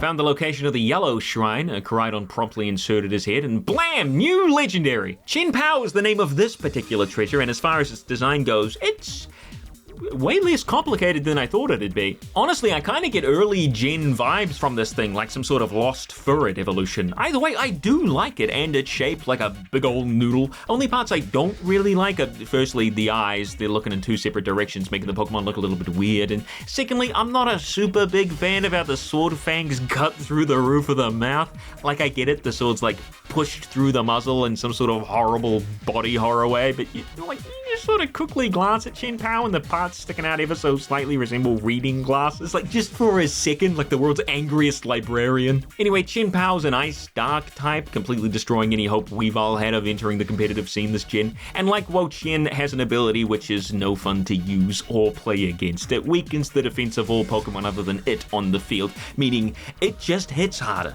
Incredible. In fact, so incredible, 𝙛𝙤𝙗 also got a post-release nerf, taking 10 points away from its attack stat. It also's got the half health move, but it's got a crud load of attack anyway, so I don't think it'll be as useful as it is on Wo-Chien. The blue stakes were up next, so more 10-second waiting times between interacting with them and actually pulling them. And look who we ran into along the way! What the heck is that thing? This is Frigibax, the first evolution of the Paldean pseudo-legendary. If you don't know what a pseudo-legendary is, it's a fan-made term for essentially just very strong regular Pokemon with a stat total of 600. Dragonite, Tyranitar, Salamence, Metagross, Garchomp, Hydreigon, Goodra, O, Dragapult, Goodra, and now, well, we'll have to see later, won't we? Although I did spoil it before.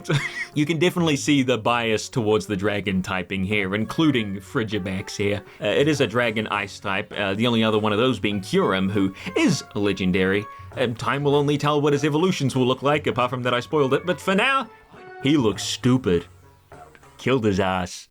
Yo, those bears do be rocking out though. After pulling some more stakes and admiring the scenery, holy actual shit, Batman, I found another Pokemon along the way, Bramblegast, evolution to Bramblin. This is another Let's Go step count evolution, which, I mean, enough said, right? Bramblegast's always been seen as a filler Pokemon, which, I mean, compare it to Bramblin side by side and you can tell why. Although if that's the case, I also want to throw in the Pawmi line here as filler too. Get that shit out of here. There's nothing really interesting about Bramblegast, so much so I reckon it'll very quickly become one of the most forgotten Pokemon out there. And I know what you're thinking, Finian. But you thought of it, right? I mean, I thought of it, but I never think of Bramblegast. I had to look it up if it had anything interesting, like anything. It has Wind Rider, which stops it from taking damage from moves like Fairy Wind, Twister, Tailwind. Is Bramblegast the Tailwind counter? And here's the last stake. Whoa, whoa, whoa, that one was quick! I didn't even have to wait 5 seconds, let alone 10. Spaghetti and meatballs? One drowned dog later and the blue shrine's open! Goldfish. What a weird looking legendary Pokemon. Hey, let's set a goldfish on fire and give it some greenstone. This is Chi-Yu, and it's the world's first fire dark goldfish. Its eyes also kind of creep me out. As with the other treasures, it has access to the move Ruination, and its ability lowers surrounding Pokemon's special defense. And for a Pokemon with stats like Chi-Yu's, that's pretty good. Choice Specs Chi-Yu was an absolute menace when Scarlet and Violet released. Not as much as a menace as it could have been though, as like the other treasures, it too got nerfed with a small hit to its special attack. Only one shrine left, so I spent a bit of time exploring and finding as many yellow stakes as I could before heading back to good old Goog. Who is Goog? And what am I talking about here? Why did I write Goog? Who am I heading back towards? Before heading back to Goog? Oh, Google. And before too long, we're ready to head towards the yellow shrine. What the fuck? And here we are. I'll be honest, I hadn't really been blown away by the designs of these first 3 treasures. I mean, they were decent. They were certainly fine, but none of them had really jumped out at me. I was hoping this last treasure would do just that. Ting-Lu is a Pokemon with a big bowl on its head, and I'm not really a fan. I mean, I can appreciate the different layers of rock or dirt, sediment that it's made up of, and the bowl obviously is one of the mentioned treasures in the story. It's just like the other three had their item well integrated into their design, but man, I couldn't care less about this thing. Dirt deer with a bowl. I'm not even kidding, it's dark ground. It's again got a special ability which lowers the special attack this time of all the Pokemon on the field other than itself. I mean, okay, sure. Tinglu actually got nerfed the most out of all the treasures, losing both 10 HP and 5 defense. But the total says he's only lost 10 points total? What's going on there? Well, Game Freak wanted all the treasures to have a base 570 total, I guess, so they generously gave our friend Tinglu here a small bump to his special attack, which he will never be using because it's weaker than a Smoliv's. I bring the 4 treasures of ruin to Miss Ryford, who eagerly theory crafts about their origin. She generously lets us keep them. Literally, she says, I will allow you to have them for now. For now? And she gives us the TM for Nasty Plot as a reward. Nasty Plot, huh? You know, with all these pieces about Miss Ryford put together, you really can understand why people thought she'd be doing something evil, or at least morally dubious at some point. It's like all this subtle character building, well, I mean subtle for Pokemon anyway, and then it's just nothing. No payoff. Really weird. It's Team Star Fairy Boss time! I wanted to get all the quests out of the way before I challenged the Elite Four, and this guy was the last one on the list. The area he's in is full of flowers, meaning it runs like ass all the time. Or I guess it could be the rampant floor just spawning in each other. I'm not kidding, this happens each and every time you come here. Cassiopeia gives us a call, Clive runs in, you know the deal by now. Nothing really changes here. Some old guys at the front gate calling Ortega, the Team Star boss. Young Master, meaning this is his butler, meaning Ortega's rich, meaning we have to eat him. Mr. Butler, or Harrington here, wants a battle for some reason, probably to stop us from getting to Ortega himself, and it goes about as well as you'd expect for him. Holy crap. It's like it's running in slow motion on purpose. At this point, I'm sitting around level 60 and Harrington's not fully evolved level 49s. I'm just not gonna do the job. Apparently, Harrington used to be the director of the academy and is now tutoring Ortega instead. Obviously, this is the man who let bullying run rampant before Clavel came along, and then again, Clavel's a little clueless to it all, so who knows who's done what exactly. But who cares about bullying, right? It's time for another Team Star barrage. The only difference being this time, the game's running even worse. Genuinely, somehow this place rivals Lake Casaroya. That's a tough thing to do. As I said, I can only assume it's because of all the flowers. Maybe they gave them 40,000 polygons each and just didn't realize. Anyway, skipping past that, Ortega's up. He's decked his Starmobile out in heart decals. Very nice. But he doesn't exactly have the same sort of intimidation factor as the other leaders. Case in point, maybe with a Grimmsnarl or a Gardevoir or a Sylveon. Heck, there's one that always spawns right outside the base, just go catch that one. Ortega might have been able to put up a fight, but what he's got is an Azumarill, a Wigglytuff, a Darkspun, and his Starmobile. So it's not great. Granted, his Pokemon actually have some decent moves, unlike other trainers in the game. Aside from Darkspun, for some reason they gave it Baby Doll Eyes and Mud Slap.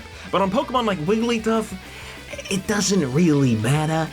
The way it is for this fight, you come in here with a poison type and you can blast through each and every one of his mons, no problem. I didn't even have a poison type. I blasted through his team with Microsoft Sam and then at the end with Bear Grylls, who's actually weak to Fairy. I don't know why I sent him out. After the battle, we get another little flashback all about Ortega this time. He's apparently the one who built the first Starmobile ever for Team Star. And while wearing that suit too, what about all the oil? It's gotta get dirty. Either way, it's not really working, and Ortega for a second thinks about getting his rich mother to buy him a car.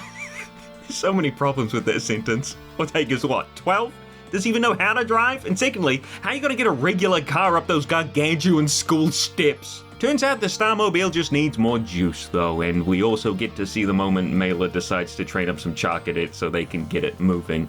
You know, I've said that the Team Star backstory and stuff was interesting, and I still agree with that, but I think it's also kind of sad that the only cutscenes we really see of them in the past is just them standing around and talking instead of actually anything that would have happened. We don't get to see and this is me talking after the fact, in my actual review I was quite a bit more lenient with this, but we don't get to actually see any of the events that happen with Team Star and why they're in this position in the first place, which I get it, like for some games that makes sense, you know, you learn about it and you don't have to see it, but they're doing specific flashbacks in the first place, so you'd think that they would go a little bit, no, what am I saying? They're not gonna do anything extra. This is fucking Game Freak, they got the game out in half a year. Well, after all that's said and done, we get the badge and it's time for Ortega's piano lesson. But before that though, Clive comes in and asks about why he joined Team Star in the first place.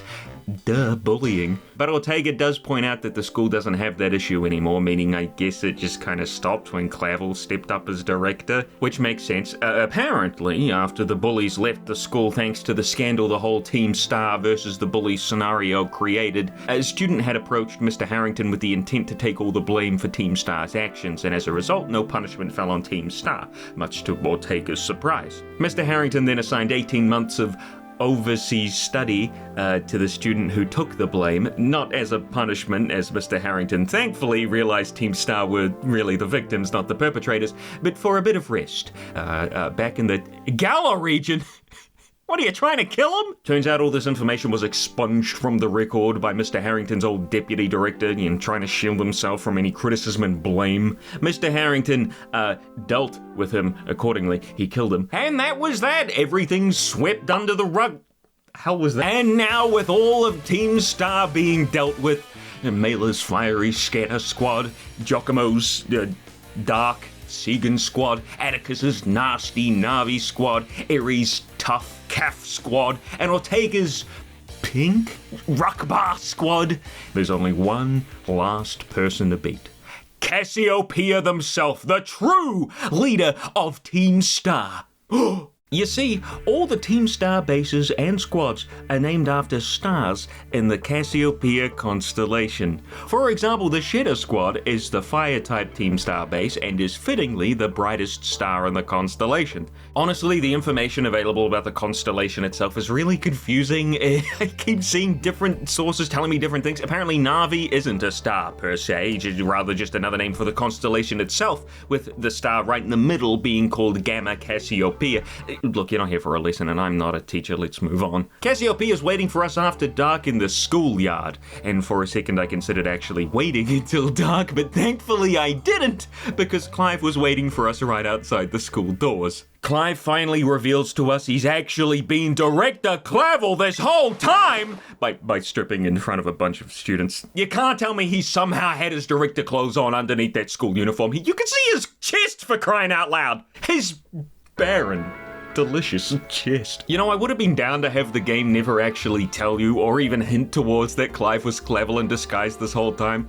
Yes, it's obvious to most people, but I actually think I would have went the whole game without realizing, only to be absolutely mind-fricked when the big reveal happens. It was obvious to me that Cassiopeia was the mastermind behind Team Star and regrets it. You know, right from the start I could tell that. But Clive being Clavel?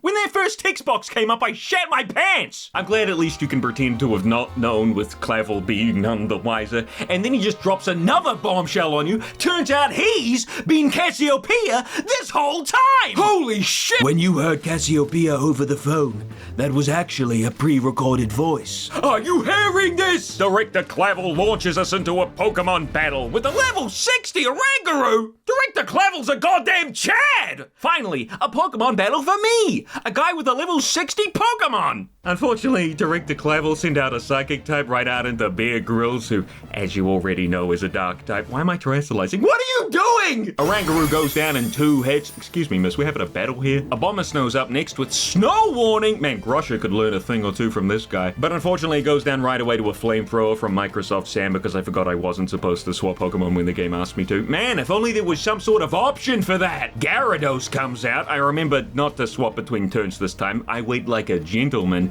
It turns out Gyarados has Stone Edge. Holy crap, Clavel, nicely done. I lived though. Poltegeist comes out and I make a big mistake not realizing it's actually got decent special defense, so Electro Ball doesn't do much. Poltegeist gets the Shadow Ball off and I live because bullshit. Microsoft Sam somehow outspeeds and finishes the job, and Clavel sends in Amoongus. Clavel's out here bringing in the meta picks, and even has Spore! Unfortunately, the game forced him to send out Amoongus before his ace, meaning Microsoft Sam here just has to flamethrower his ass. Has to do it twice, actually. That's a rare moment right there. He does get toxicked because Spore doesn't affect grass types, unfortunately for Amoongus. And it's finally time for Director Clavel's ace. Heh, to think that I, Cassiopeia, would be backed into a corner like this. Bear Grylls, I love this man! Skeledirge enters the field, the final evolution of that little Fuecoco from the very beginning of the game. Listen to this music! I'm about to freaking cry!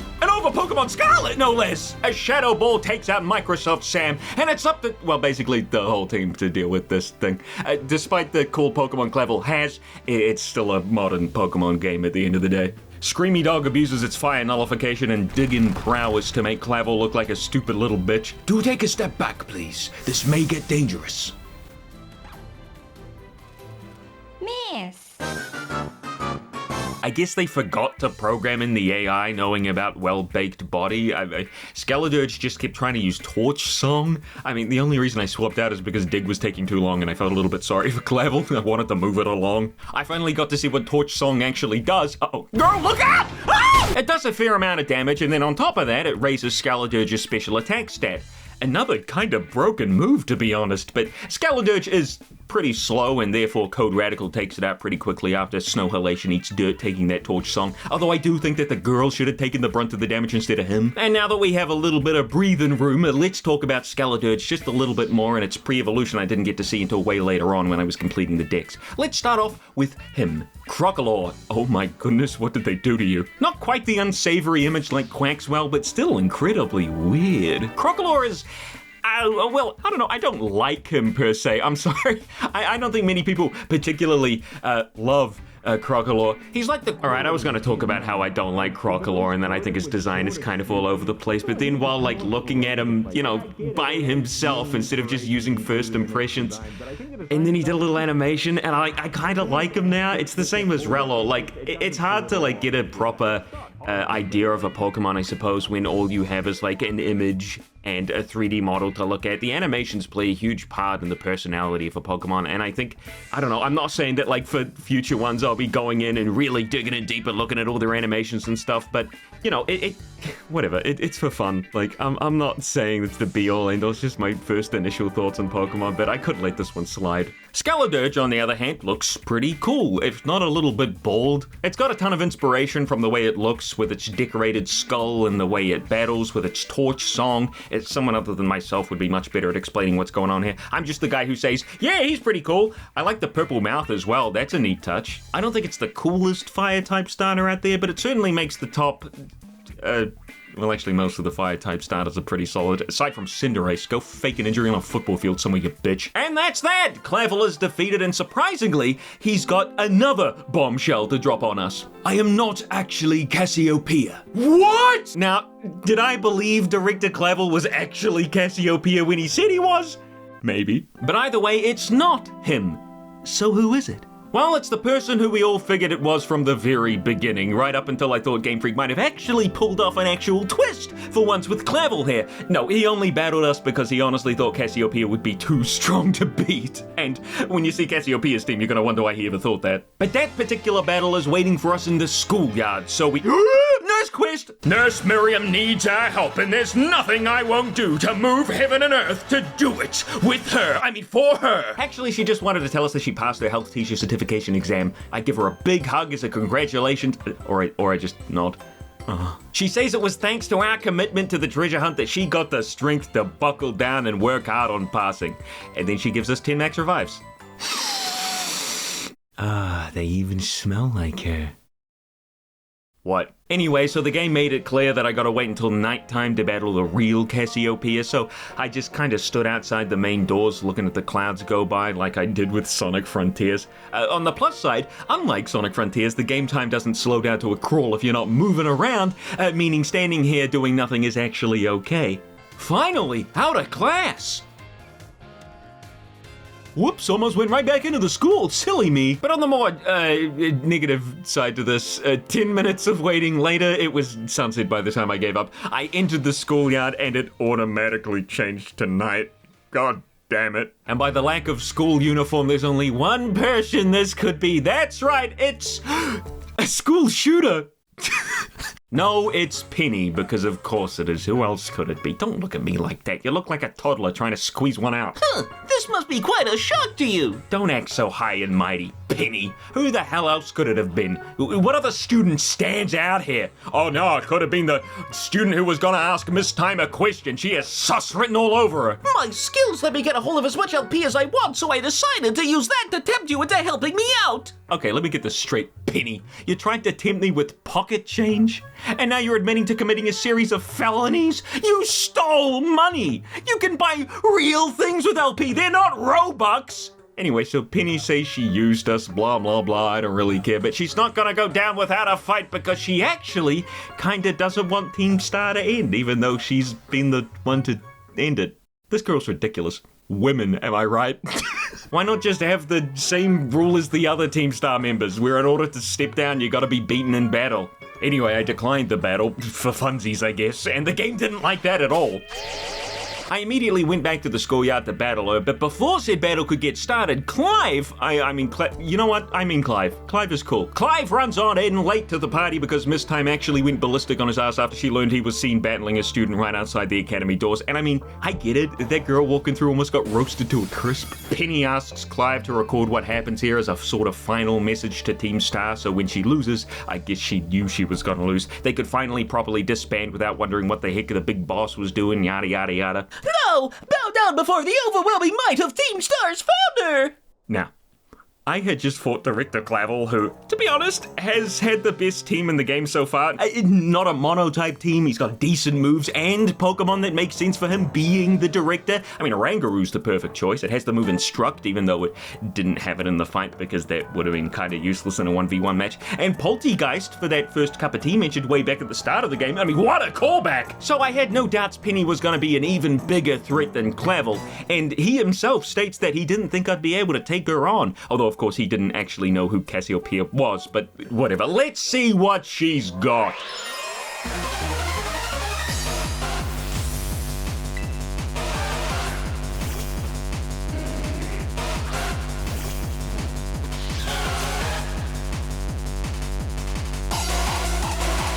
Oh my god. It's fucking Penny! I was totally taken aback with this track. It did not need to go this hard, at least not for Penny of all people. Clavel, maybe he could pull it off. Anyway, as I said, Penny starts off the battle with her Umbreon, which Bear Grylls takes down in a couple of flower tricks, which obviously because of the crits don't care about the attack stat drops. Umbreon was dishing out with baby doll eyes. What?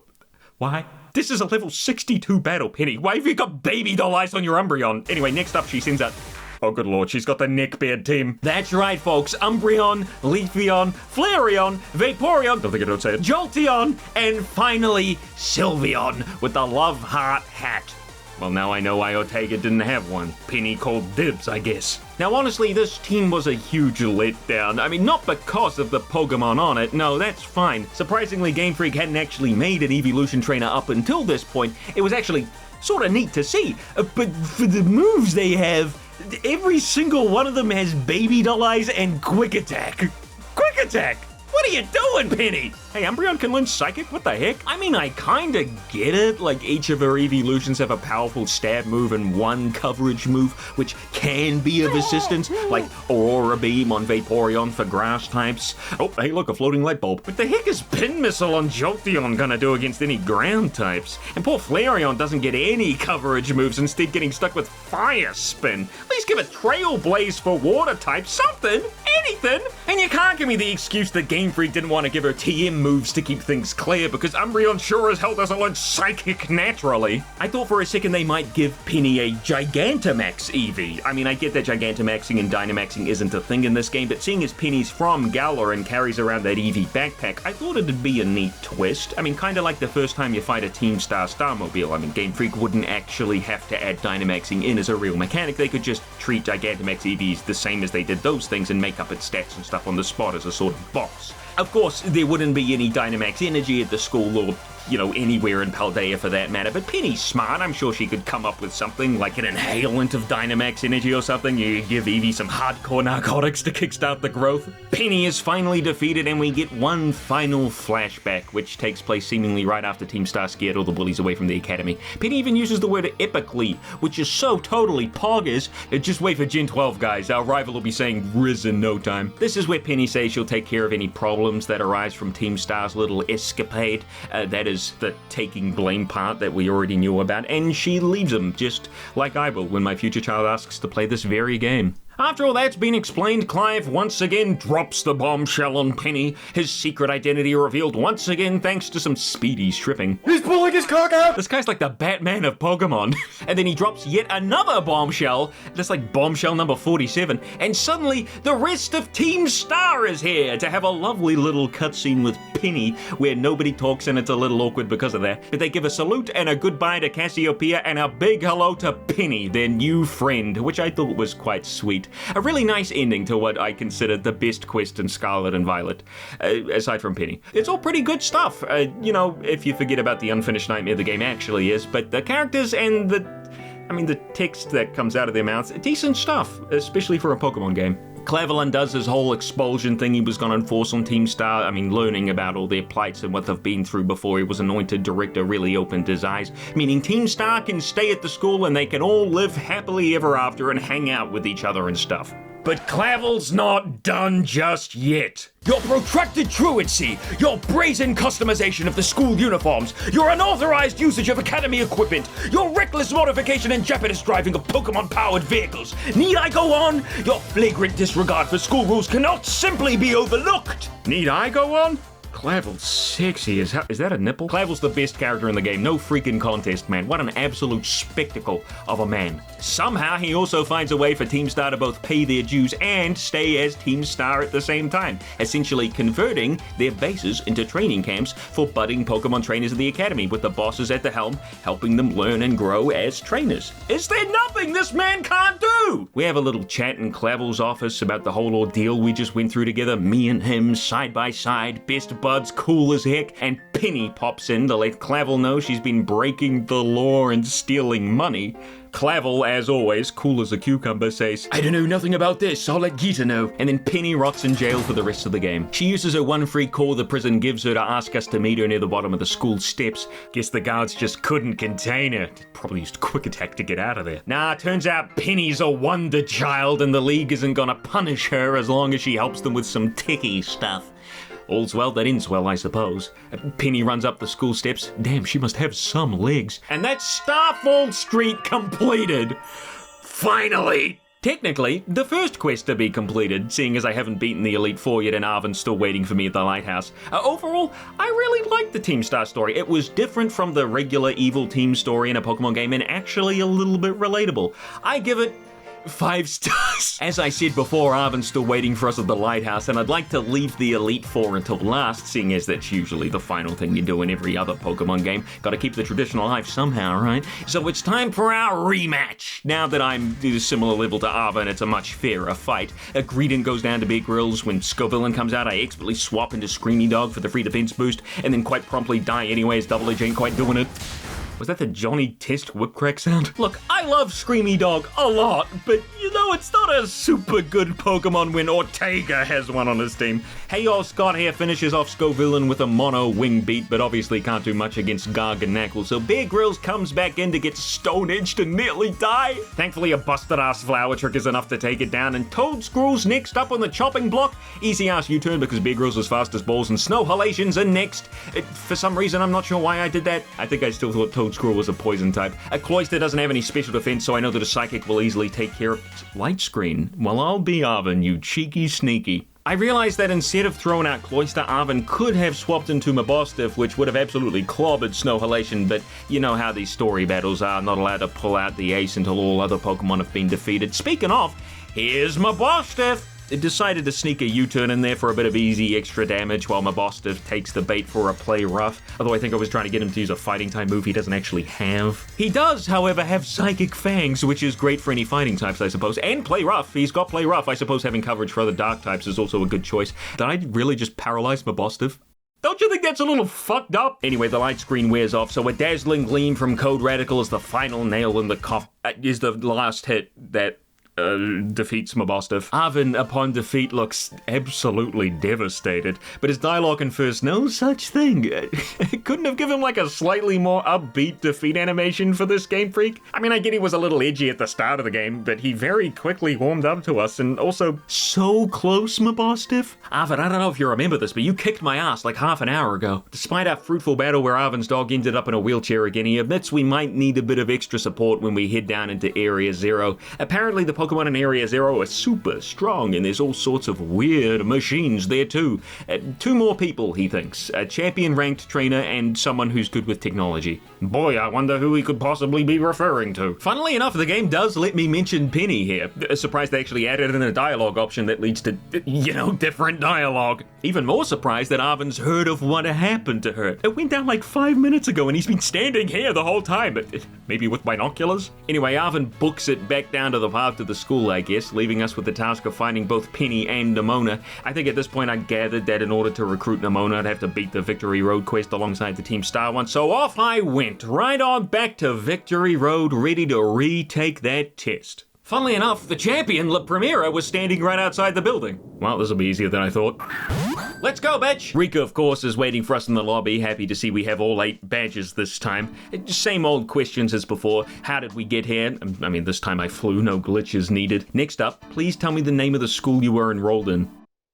Uh-oh. What brings you to the Pokemon League today? I'm here to give Gita a big sloppy kiss. What do you think I'm here for? What do you intend to do if and when you become a champion? Battle Nemona? I don't think she'll be much trouble, to be honest. Getting even stronger is probably the most accurate. I might have to do the DLC after all. Which of the gyms gave you the most difficulty? Well, that's easy. It was the Psychic. Oh, crap. Where's South Province Area 6? I just kind of guessed Glacido, which I think is actually Grush's gym, you know, Mount Glacido. And while now I look at this footage and I can at least kind of put together the towns based on what I remember now, back in my first playthrough, you might as well have just put a bunch of random letters together to make the names. It didn't help when Rika asked the name of the gym leader there. Fucking sidelined me with that one. I picked Tulip because I thought I might have accurately picked her town, but Rika immediately ended the interview, wondering how on earth I messed up the town names. Rika, girl, they're all funky words, like Moss Deep I could remember, Suitopolis, that's fine. I know the words Moss and Suit.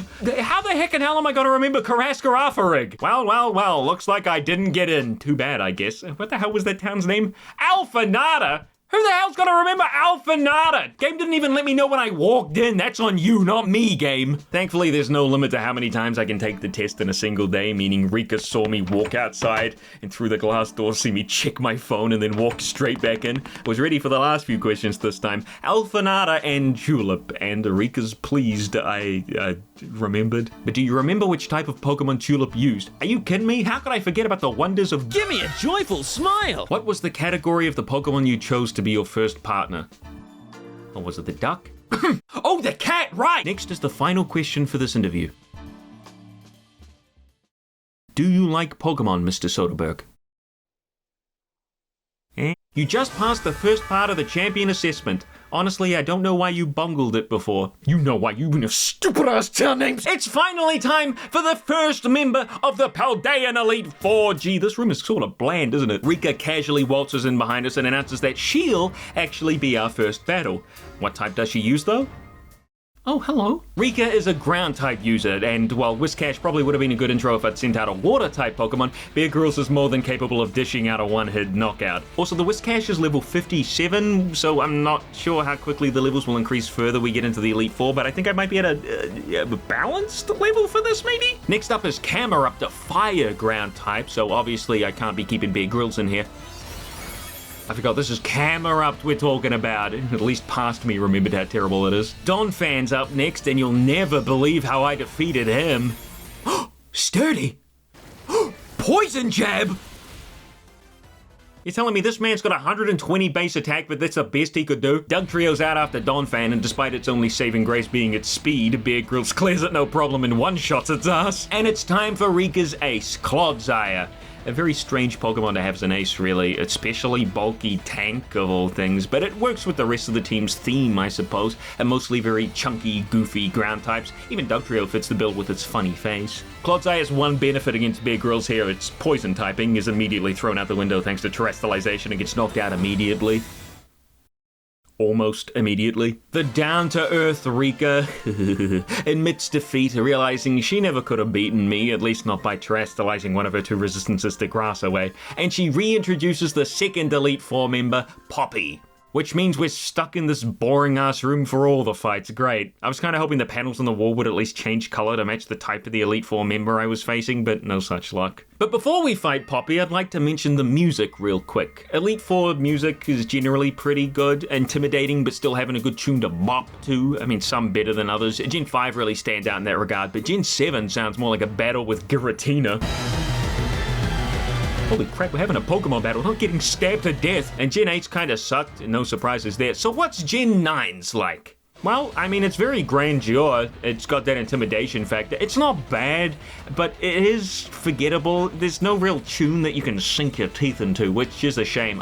While recording this right now from the script, I can't remember it at all. Anyway, on to Poppy. At this point, I wasn't really sure what type she had, so I just kept Bear Grylls out in front to be safe. A U-turn and all. Poppy sent out Copperaja first, meaning there was no way to get confused about the typing. Copperaja's here to set up Stealth Rocks, however, after I got Microsoft Sam out, I wasn't too worried about them.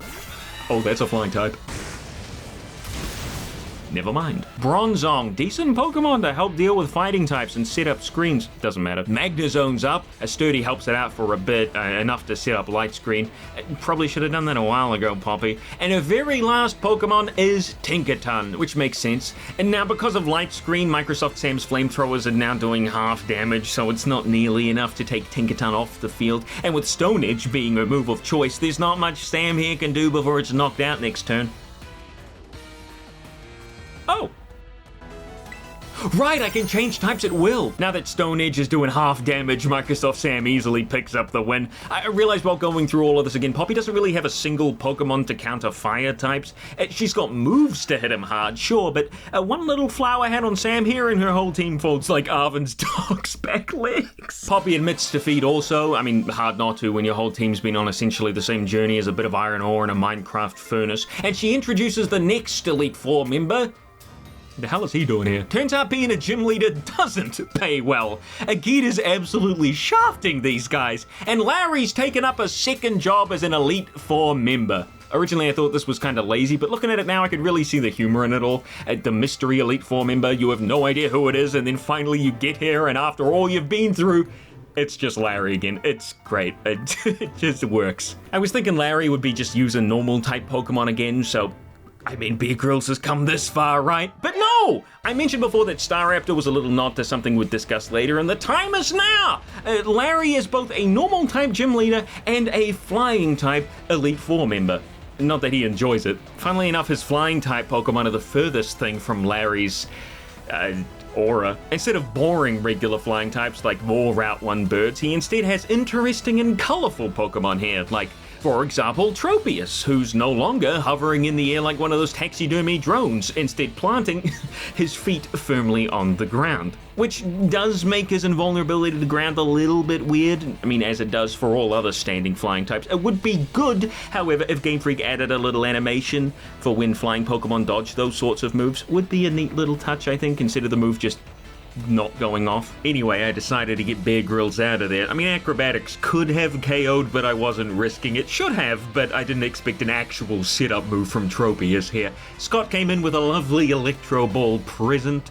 And at this point, the best flying type move he knew was still Dual Wing Beat, which on him is still just rotten. Staraptor's up next, which meant obviously it wasn't Larry's ace this time, unless he had a small brain fart over there from being so overworked. Also, it's the only Pokemon that Larry kept from his normal team, meaning it also kind of doesn't suit the thematic he's going for here, unless the bright red pompadour is enough to make it, you know, into this team and, you know, at the bare minimum. Either way, it's nice that he included it. Not so nice he sent it out here, though, specifically. Don't know why he did that. Altaria's up next. That makes more sense, you know, dragon typing, resisting electric and all. Maybe they should have given Larry a Gliscor to really stick it to those electric types. Of course, Gliscor didn't exist at the time. What a great game. Altaria goes down because it's Altaria, and that's terrible, and Larry sends an Oricorio. Nice to see it's getting a bit of representation. Unfortunately, though, for Larry, he forgets all about Scott's ability, Volt Absorb.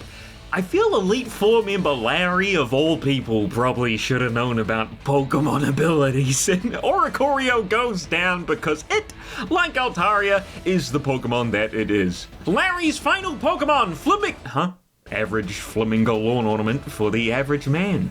Makes sense, I guess. Flamigo gets a free turn thanks to the Hyper Beam recharge turn, almost knocks out Scott with a close combat. Although it is close combat. What? Does this thing not have any coverage moves? Throat Chop and Liquidation! And you use close combat? Hang on, Miss Times prepared me for this one. Okay, close combat at 120 power, plus stab, 180, half a resistance of 90, liquidation, base 85. Oh. Forgive me, Larry, after the great Volt Absorb debacle, I lost faith in you. Because of the special defense drop from close combat, Flamigo doesn't stand a chance to Electro Ball, going down in one hit. So far, the Elite Four's been really underwhelming. I like the team themes, don't get me wrong, but the Pokemon themselves are either kind of weak or the AI doesn't really know what to do, sending out weird picks and using moves when they really shouldn't be. I'm sorry to rub it in, Larry. Honestly, at this point, I'm only interested to see how they fare in a Nuzlocke run. Larry introduces the final Elite Four member, which of course we know is Mr. Hassel.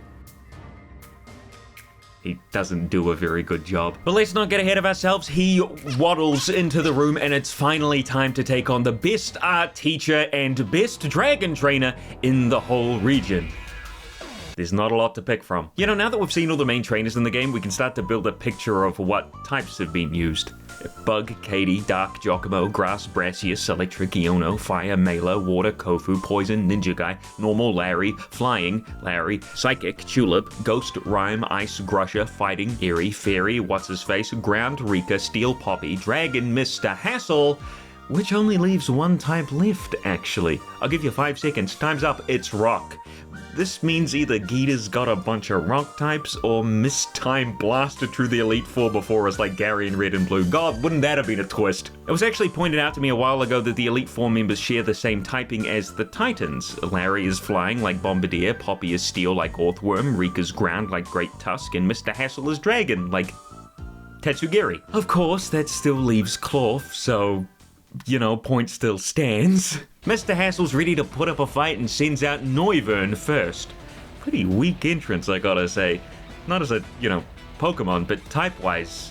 Vulnerable to every single one of Dragon's usual weaknesses, Fairy, Dragon itself, and especially Ice-type. And it's not even here to set up or anything, it's just an attack-style Noivern. Code Radical does almost go down due to Noivern's speed, but manages to knock it out, plus the Hexorus that comes out immediately afterwards, and then the classic underrated Dragalge that comes in after that.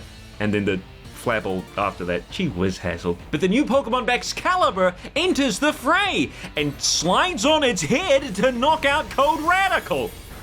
Okay, let's talk about Baxcalibur before I forget, and its pre-evolution as well while we're at it. You remember the weird little frog in the mountain I blasted to smithereens a little while ago? Well, it evolves into Octobax, which sure is a middle evolution if I've ever seen one. It's a little bald, to be honest. It's got a cool ability in Thermal Exchange, which boosts its attack if hit by a fire-type move, and also it can't be burned. These abilities are getting better and better over time. I mean, whatever happened to something simple like Water Veil? But as a Pokemon itself, Octobax isn't really winning any awards, at least from me. Baxcalibur, on the other hand, is like a big Octobax, so it still isn't winning any awards. It looks a little under-designed, like they made the base body shape and then just added parts onto it kind of randomly. Like the scales on the front, the weird red Wolverine claws, the plate on the back. It all seems kind of mishmashy. And he's still bald! At least he gets Glaive Rush, which is a strong dragon type move that leaves Back's caliber open after use, meaning the opponent's next move deals double damage and can't miss, which seems kind of bad in comparison to other signature moves we've seen so far. But on a Pokemon with 145 attack, I guess it doesn't matter if your opponent does extra damage to you when they're dead. So that's Mr. Hassel done. I mean, everyone's happy I made it this far, maybe except for Larry. I don't think he really cares. But there's one last challenge. Rika warns us of Gita, her strength knowing no bounds, able to strong-arm each and every Elite Four member into becoming Elite Four members. Apparently nobody wanted to be here. It's not just Larry. Rika literally says, you won't find a mightier champion. Well, holy shit, I fought Cynthia. Mightier than her? Maybe Paldea's got some fight left in it after all. Gita congratulates us on making it this far, but she warns us she has an inappropriate trait for a league chairwoman and top champion. She is utterly incapable of holding back. Apparently, nobody in the recent past has actually managed to beat Gita, meaning there's not been any new champion rank trainers for a good while. But she believes you, us, we, might just be able to stand a chance.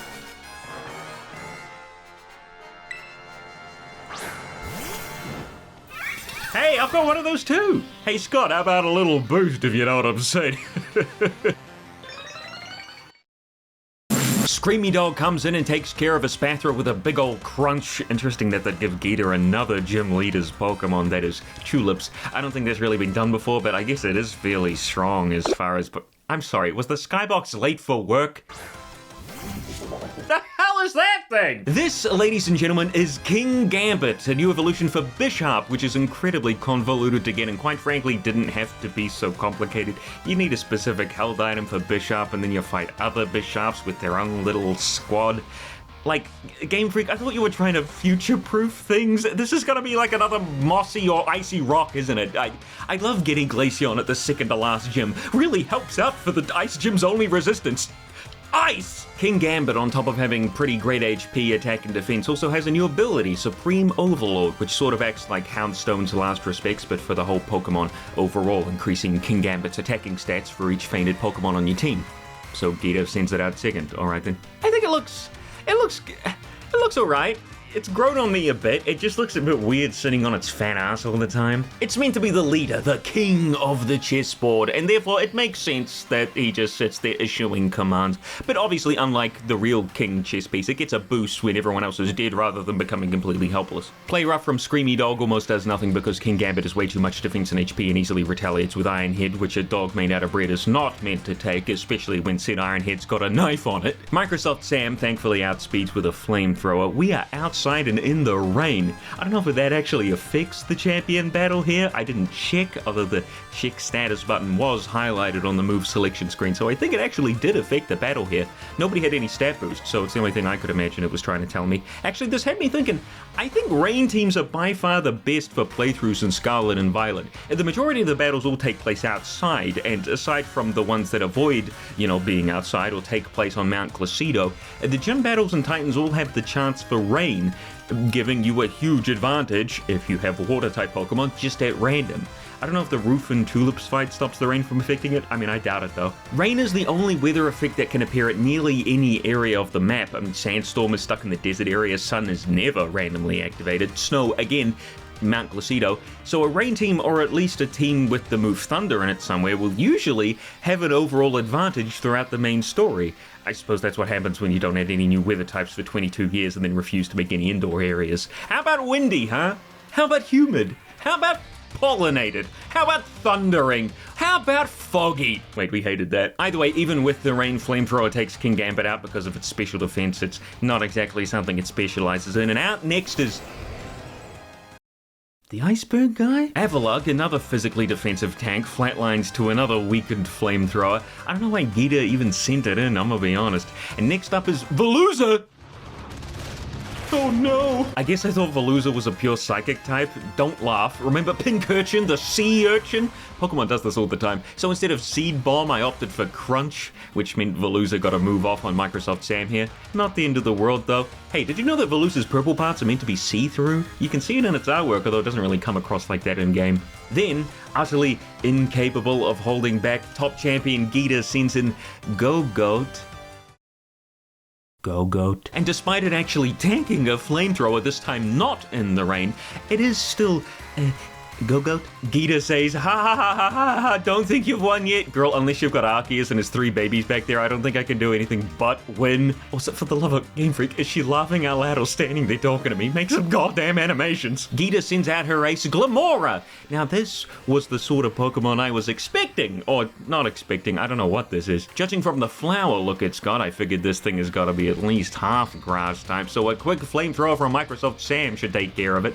Of course, Geeta's gonna terrestrialize it, so I've got half the chances. That thing's a rock type! And you can guess what happens next. Bear Grylls, baby! Flower tricked him into oblivion. What even was that thing?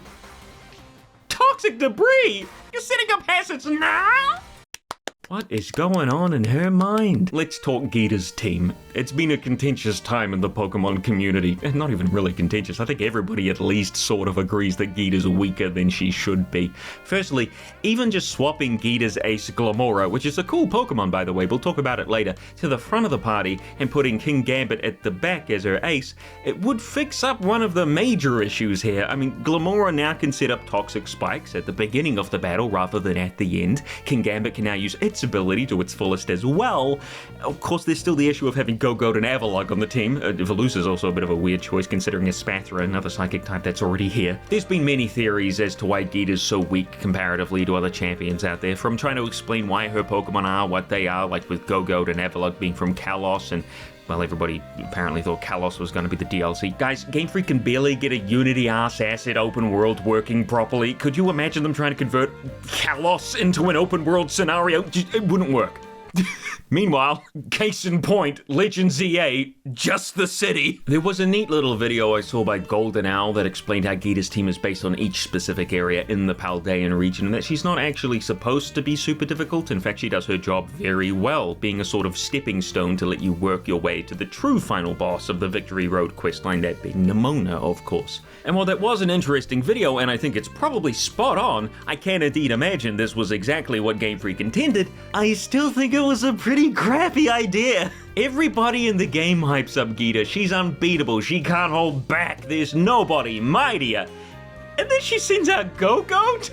The other gym leaders and their kinda crappy teams I can sort of ignore, not really, but in comparison to the top champion, they're a little more forgivable. I think a few simple changes could have really helped out Geeta's team and made it more formidable without reaching into Cynthia difficulty, and even then, the majority of Cynthia being difficult comes from the level difference between you and her, something that's impossible to replicate with how abundant extra XP is in modern Pokemon. Obviously there's the order swap I mentioned before, but swapping out a few Pokemon to represent the region a little bit better could have also been neat, like Arboliva, a Pokemon we haven't even seen yet, could have been a neat inclusion here, or Dondozo, although I could understand Game Freak not wanting to use it twice in big fights, then again, as Spathra. Either way, I don't think the Pokemon in the middle of the battle are all too important, mainly just the start and the end. Those are the main two Pokemon you are going to remember, and Glamora would have made a great memorable start, because it's like Cynthia's Spiritomb, right? Like, you have no idea what this thing is, what typing it has, or what it can do. It sets up toxic spikes, and, I mean, who the hell is Rapid Spin on a story playthrough team, right? And then when King Gambit comes out at the very end of the fight, it's suddenly one-shotting all your Pokemon. Oh no! But it's actually extremely slow, so knocking it out wouldn't even be that big of an issue, you know, unless you only have physically attacking Pokemon, and even then 4 times weak to fighting. So yeah, she could have kept the Go-Goat and the Iceberg and the Fish, but the start and end are by far the most important. They just kind of screwed it up, intentional or not.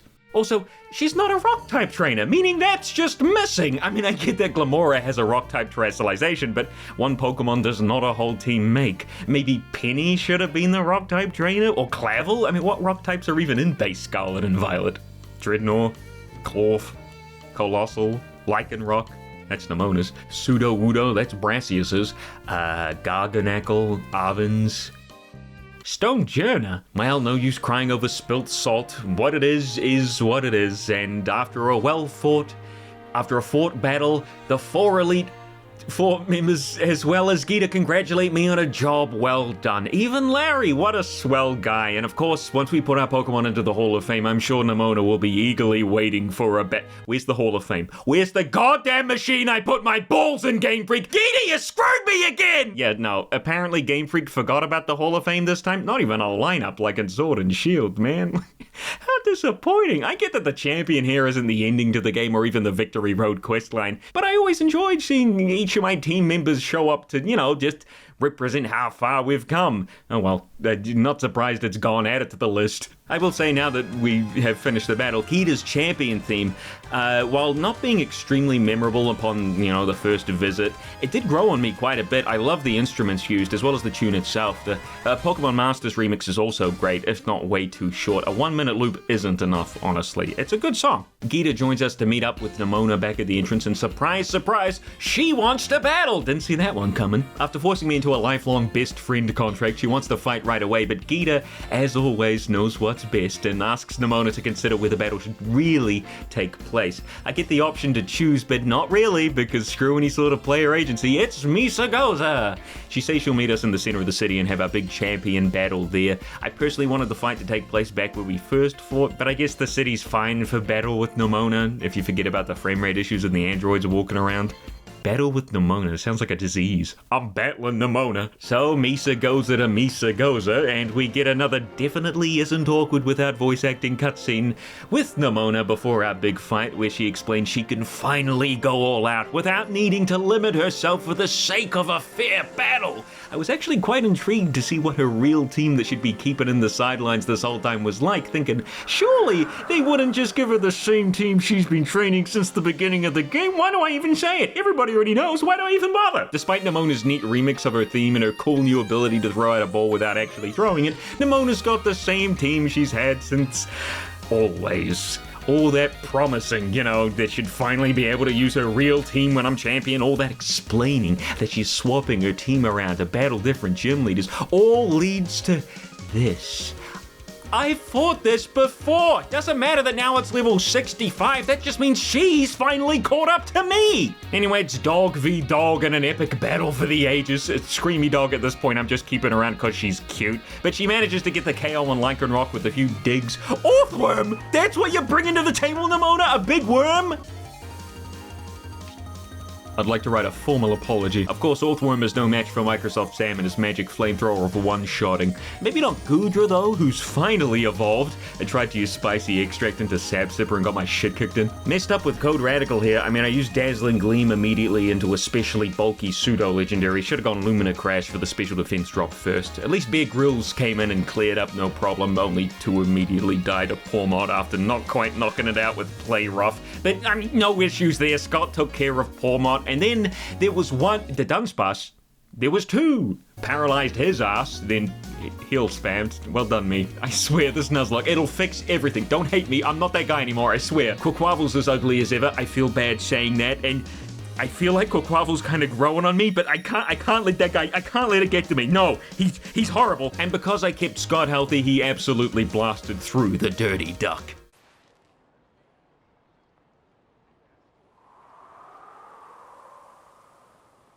Don't let that Drifloon near Poppy. 𝙛𝙞𝙣's finally beaten for real this time. Just forget about all those max potions. And honestly, she seems relieved. She's just happy she can finally have a goal to strive toward. Holy crap, Gita's hair is gigantic. You could hide a milk tank in there. She can finally have a goal to strive towards. That is beating you. What Pokemon should I bring out this time? Decisions, decisions! Oh, I've got it! How about the exact same team? Now that all 3 quest lines are done, Arvin gives us a little call and tells us he's found 2 people willing to make the journey into Area 0. I wonder who they are. He's waiting at the entrance to Area 0, you know, the spot next to Medali with the gate I tried to clip through, so that's our next stop.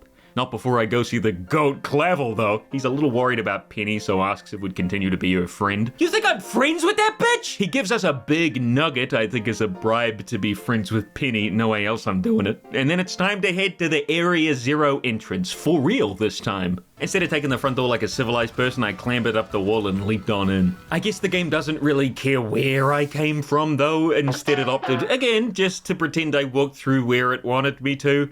That being the front gates. Forced, I guess is the word. It forced my character to walk through the front gates. Yippee! Arvin's waiting for us. Of course, we knew that already. He says that the 2 teammates he recruited are waiting in the 0 gate, the big building there that's apparently our ticket down into Area 0 itself. And thus, the last quest begins, the way home. Turns out the 2 new recruits waiting for us are Clive and Larry! No, that would have made the game good. It's 𝙛𝙞𝙣𝙖𝙡 and Penny, of course, because everybody, it's so obvious. Everybody sort of introduces themselves, although Penny's really the only odd one out here. But before Arvin can finish talking, his mum interrupts him, like always, although this time only talking to me, referencing Arvin as just an ally, which... it's just the most heartless thing. Get this bitch in Kingdom Hearts. She tells us to get in the elevator and make our way down to Area 0. Arvin tries to talk to her, but as always, she brushes him off. Sora, Donald, and Goofy, where the hell are they when you need them? I hop into the elevator while everybody else just stands there in the middle of the room and make my way down to the final door. Oh, no, everybody else just used teleport, I guess. Professor Sada opens the door for us and we can catch our first glimpse of Area 0. Wow.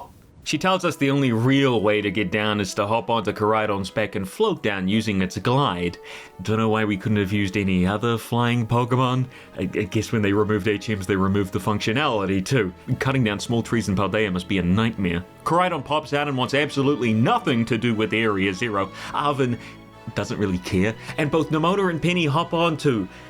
Penny holding on with... essentially nothing. She is on her phone. She has way too much faith in those little tail feathers. Nemona does pop out of existence for a bit. That's fun. And then we're off! Or at least there they are. They left me behind. Arvin does manage to grab Mr. Soderbergh's hand and yank them on. That's some incredible upper body strength there. And we're finally heading through the clouds and into Area 0. I am still uncomfortable with the way Penny's seated. If she falls, nobody is grabbing her. She's at the back. What am I complaining about? That's great. Apparently the jump wasn't as crazy as it looked from the top. You can see the platform up in the clouds there. But either way, here we are in Area 0 with the lights to see such as cliffs, waterfalls, and the same cruddy trees. Koraidon still doesn't want anything to do with Area 0 though and hops back into his Pokeball, refusing to come out. Nemona, however, has already done some exploring. Area 0 is amazing! Girl, are we looking at the same place here? Professor Sada chimes in too with some dialogue about as cold and calculating as she is. 4 humans identified? Yeah, only 4, because you're not one of them! Arvin's not even phased, he's just used to it at this point. Sada wants us to meet her at the Area 0 lab, which is right at the bottom of Area 0. However, its entrance has 4 locks that need disabling, and to do that, we'll have to visit the 4 research stations along the way. Now, Area 0, God, I'm sick of saying Area 0, is every bit as dangerous as Arvin described. You can find some really powerful Pokemon here, like Golduck.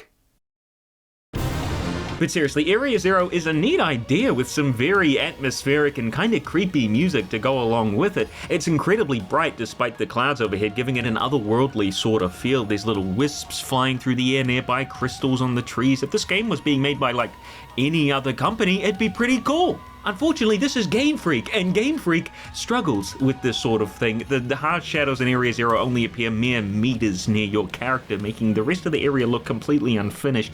The baked-in shadows on the rocks and mountains are still there, yeah, but like with the overworld, you'll be approaching a tree, see the area underneath it go from nothing to, you know, a dark blur to finally the shadow rolling out in front of you. And then there's the trees popping into their higher-res models. I can't get the feeling they wanted me to feel here, because every time I look around, I'm just completely ripped out of any immersion I could scavenge up. The music, as you'd expect, fits the area and is good as you'd expect from a Pokemon game. It's like Nier Automata's music. It's eerie, it's mysterious, it's unearned. It's like the Team Star boss fights, right? You've got this great music but an underdeveloped set piece, mostly visually. I hope you can understand what I mean by this. It'd be like playing Nier Automata and having that music playing but the game looks like us and the shadows keep popping in and out. It wouldn't have the same impact on you now, would it? Before too long, the gang stumbles across one of the research stations. I don't know what Mr. Soderbergh is doing there. Unless... oh my god, they were replaced by an android and the real Mr. Soderbergh is lying in a ditch somewhere near that Golduck. They never got away! Radish stations? Arvin, you've lived in Area Zero. You know what this is. I guess they had to dumb down Nimona and Arvin to make Penny seem smart. Hey look, Glamora! Seems like a perfect time to test my new hydraulics. Mr. Soderbergh and Nimona take on the Glamora together, although the game really wants you to think that no one's taken on the Glamora. I'm at a disadvantage with Scott here, flying type, and also I swap into code Radical to hit it with a psychic type move. Or Nimona can do it all herself. Are you telling me that if I don't have a faster Pokemon than Nimona here, which, I mean, Lycanroc Day is already pretty fast, then you get to do nothing? Just sit here and watch Nimona one-shot this thing? It's the Bombardier Titan all over again. Alvin, don't look now, but I think there's a giant crow behind you. Oh my god. Now, I think this would be a good time to talk about Glamora, and its pre-evolution, Glimmet. I don't know what one was doing all the way up here in the cliffs, but Glimmet and Glamora live in the cave areas of Area Zero. They're both a rock poison type, the only other one being Nihilego and Ultra Beast, so it's nice to see the typing on a regular Pokemon. I've already mentioned their unique ability, but I haven't really mentioned what I think personally of them, so I think Glamora is pretty cool, and Glimmet, just kind of okay. I'm a little redundant, to be honest. I don't think you get the chance to actually catch a Glamora until, well, now, so having a pre-evolution seems sort of silly. I did actually at one point find an outbreak of Glimmets out in the overworld near the mining area, but I think that might have only happened because I'd beaten the game. Also, half of them were spawning in the walls, so I couldn't actually, catch them or fight them. Anyway, so we enter the research station.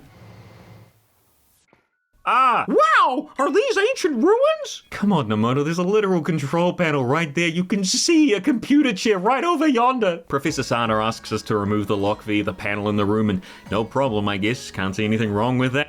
Arvin uses us as his personal therapist as we roam around Area Zero, talking about how he never saw Sada, he had to cook for himself, clean for himself. The literal only person he had to talk to was Mabostov, who I feel like can't really hold a scintillating conversation all that well. He mentions how he doesn't even know what sort of a person she is. She's basically a stranger to him that happened to email him occasionally, and even then he says a couple of years ago that stopped all of a sudden. We never learn about Arvin's dad, oddly enough. I guess he's the professor in Violet, and per game he only has one parent. Penny starts mouthing off about her father about 5 minutes later, telling Arvin about how annoying it is that he likes to be around her and give her nicknames because he loves her. Right after calling out Nimona about tact 2 minutes ago. Did you just forget about Arvin's mum? Don't worry, dude, I got you. I didn't forget. These little dialogue sections while you're traveling around Area Zero with all your friends and Penny are really neat. I like them. You can't do certain actions like throwing balls or opening your menu while the text is there, but I sort of get it. Although if a shiny Corviknight showed up or you were stuck in one of these and flew away, you'd be more than a little bit miffed. I accidentally went the wrong way, so the game teleported me back to the research station, although the excuse it gave didn't really work. You hurried back to the others so you wouldn't get separated. Yeah, good thing I did. I don't know who the heck these guys are. Before too long, Research Station 2 came into view. Hey look, a Venomoth! I haven't seen one of those in a long time! Oh. We all have a little chat, Nimona says hee-hee-hoo, and a new Pokemon waltzes on in! A Jigglypuff with a great fashion sense waltzes on in! This is Screamtail, a Pokemon like Grape Tusk. At this point in the story, we're not really meant to understand what they are exactly, but it's common knowledge at this point that these are Paradox Pokemon, basically alternate versions of modern Pokemon from the past, or the future if you're playing the lesser, purpler version. Screamtail here is a Fairy Psychic type, so of course Penny brings out Umbreon, who has a weakness to Fairy. Even if she thought it was the same typing as Jigglypuff, that's still a Fairy type. I don't know what Clavel was so worried about. Screamtail is Jigglypuff with some extra bells and whistles. I like it, but that's because I like Jigglypuff. A Screamtail is essentially just a stronger version with the power to control the light and dark. Just kidding, that's the shoddy programming. What's really unfortunate about Screamtail and the rest of the Paradox Pokemon is that they don't evolve. A Screamtail here doesn't grow into a wiggly tail, it just stays the way it is all the time. It's a big disappointment, to be honest. We're gonna see a bunch of Paradox Pokemon down the line that are like 3-stage evolutions, but you never get to see the, first and second stage, or in some cases, the first or third. I caught a Screamtail for the team later on, but after trying a Moonstone on it and that not working, then looking it up online only to see it doesn't evolve at all, man, that sucked. The coolest part of alternate Pokemon forms is seeing how it grows and changes from the original.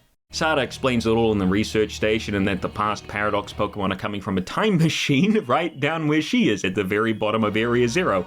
Now, hearing that there was an actual time machine in the Pokemon world was a bit of an eye-opener, but Sada says there'd be no way of returning from the past if you went in. However, she doesn't explain how the Pokemon are traveling through it. The first expedition to Area Zero had a log talking about Great Tusk here, so that means the machine was here before people? What a mystery that I'm sure will have an interesting and satisfactory conclusion. Arvin decides it'd also be better if we hold on to the Scarlet book instead of him. I thought I'd mention that because it comes up later that I have it, and imagine the chaos when I use the book for something and people don't know how I got it. That's how wars are started. Now, Area Zero really is home to some crazy Pokemon. I found a rock-type Raichu a little further on down the path. Nemona tempts fate by ignoring the pattern established so far with the research stations, and Great Tusk is here to greet us! Arvin and I prepare to fight it like we've done before. Hang on, that's not Great Tusk, that's Lil Tusk! I was thinking like Mamoswine size, not miniature pony. Arvin, what are you doing? That's a fighting type elephant. Don't send in your dark dying dog. In the third station, Penny points out that Koraidon's most likely also a Paradox Pokemon.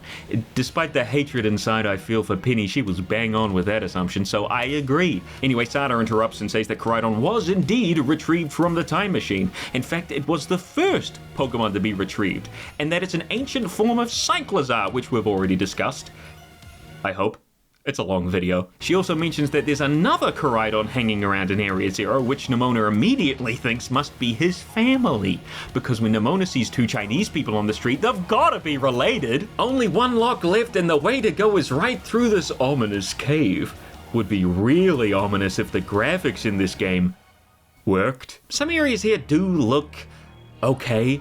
But then you see Jigglypuff popping in and out of reality, and also you could just look at another AAA game on the Switch, like, pick any, they all look better than this. The cave at least does do one thing right, and that's be an interesting set piece at least. There's not really any other place in the game that looks or functions like this, and it's even got a bit of lore here with the Terra crystals scattered all over the place, some with Dunsparce even inside. I decided this big rock wasn't going to stop me progressing, so I flung myself off the cliff and went that way.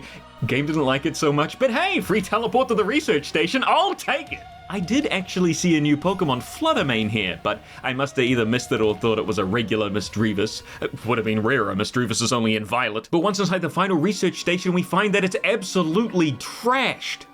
Hello, children? Help! It's a setup! Nemona asks why everything's busted, but Professor Sada can only... I called it! This freaky region and its androids! Nobody listened to me, but I was right the whole time! Sada reconnects after a restart.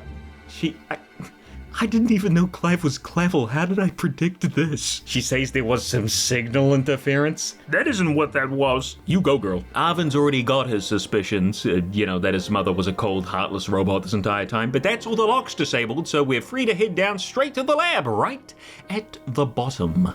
And here we are at what's probably the only visually interesting building in the entire game being swallowed up by crystals.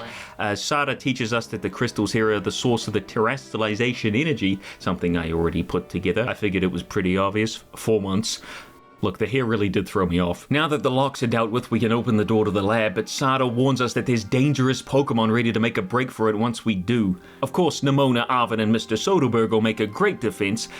Penny can go play with her Umbreon over in the corner. Arvin thinks Koraidon could be a big help here and asks us to, well, force him out of the Pokeball. Nemona agrees, and Penny's a big pooper stinker because that's Penny for you. And here he is, in his form that can't battle. I don't know if this is really gonna work. As we open the gate, the mysterious other Koraidon Sada mentioned pops in for a cup of tea and some cheese, and our little Koraidon is not a fan. Obviously, this big boy has beef with our dog.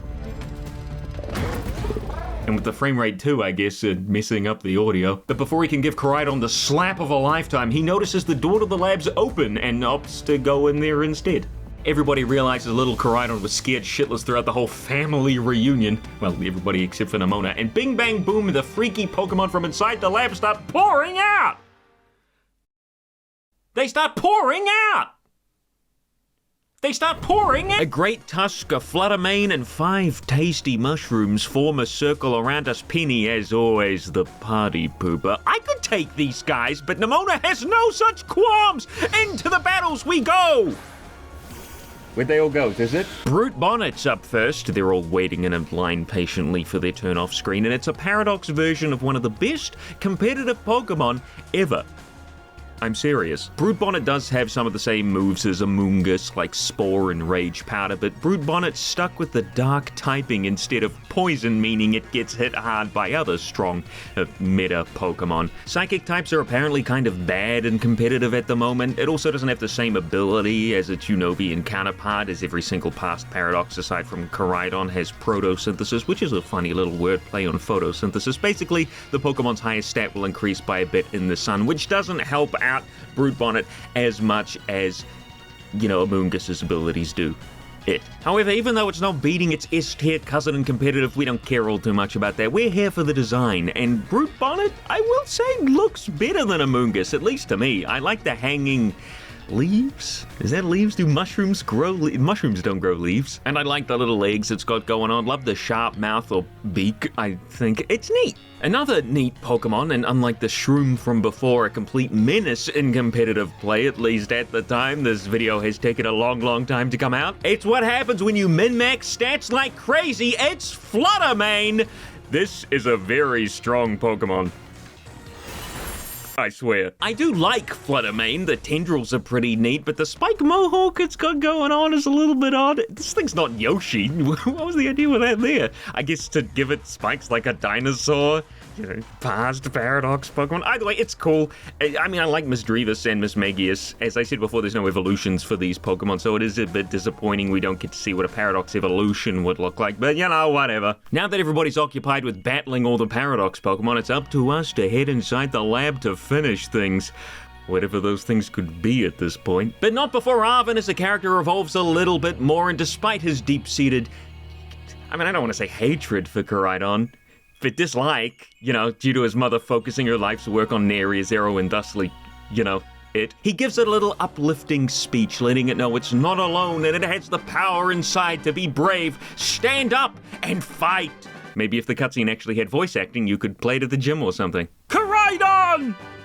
You really ruined my childhood, Okay, maybe not. That's a set of squats failed right there. The entrance hall to the lab is a big tube, leading my brain to, go to even more questions about who the heck designed it this way. Maybe the Orthworm Titan?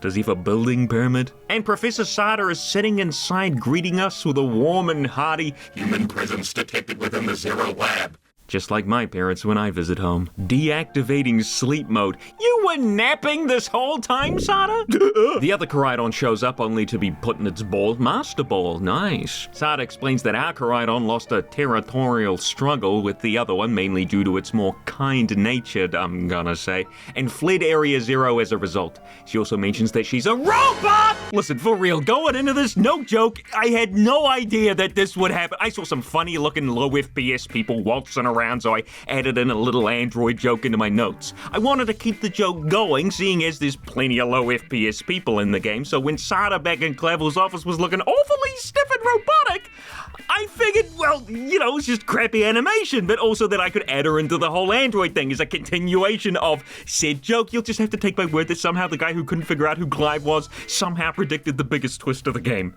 Oh, and the real Professor Sada died in the struggle of the two Koraidons, throwing herself in front of our Koraidon, protecting it, meaning that in that initial cutscene when you start the game, of Koraidon escaping Area Zero and flying over Paldea, is right after the real Sada dies.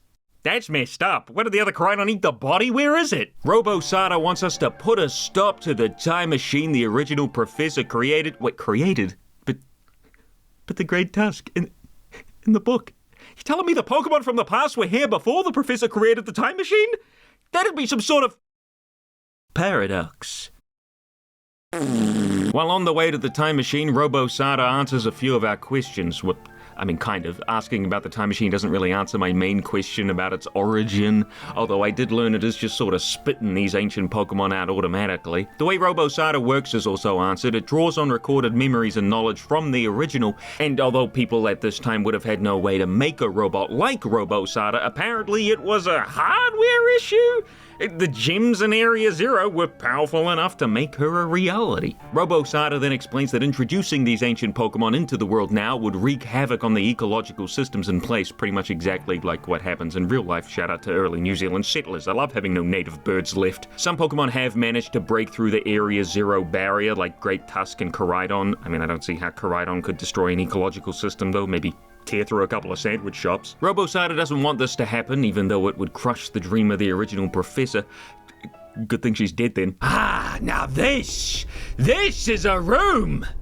1 of 6 in the whole game. RadicalSoda says in order to turn off the machine, we'll need to use the Scarlet book, so, good thing I told you all that Arvin gave it to me. After all, him being here right now wouldn't make the game more interesting or anything. It's not like the story is related to him in any way. She does mention, however, that if we try to turn it off, she's gonna shank us faster than the real Soda left Arvin as a baby to fend for himself. No, she's coded in a certain way to try and stop anybody from destroying the original Soda's hopes and dreams. Upon inserting the Scarlet book into the machine, it seems to start a shutdown, but suddenly, It's not the room expands, reaching up into the portal to the ancient past, and AI Soda gets taken over by the original's memories, ready to catch the Master Ball that comes through and begins the final battle.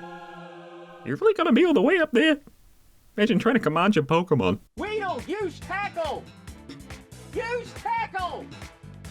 Use tackle! Oh, son of a bitch. Soda lets the Pokeball drop. Golly, that's even higher than I thought. And her first Pokemon, Slitherwing, pops out! But before I can talk any further about Slitherwing, can I mention Soda's battle theme?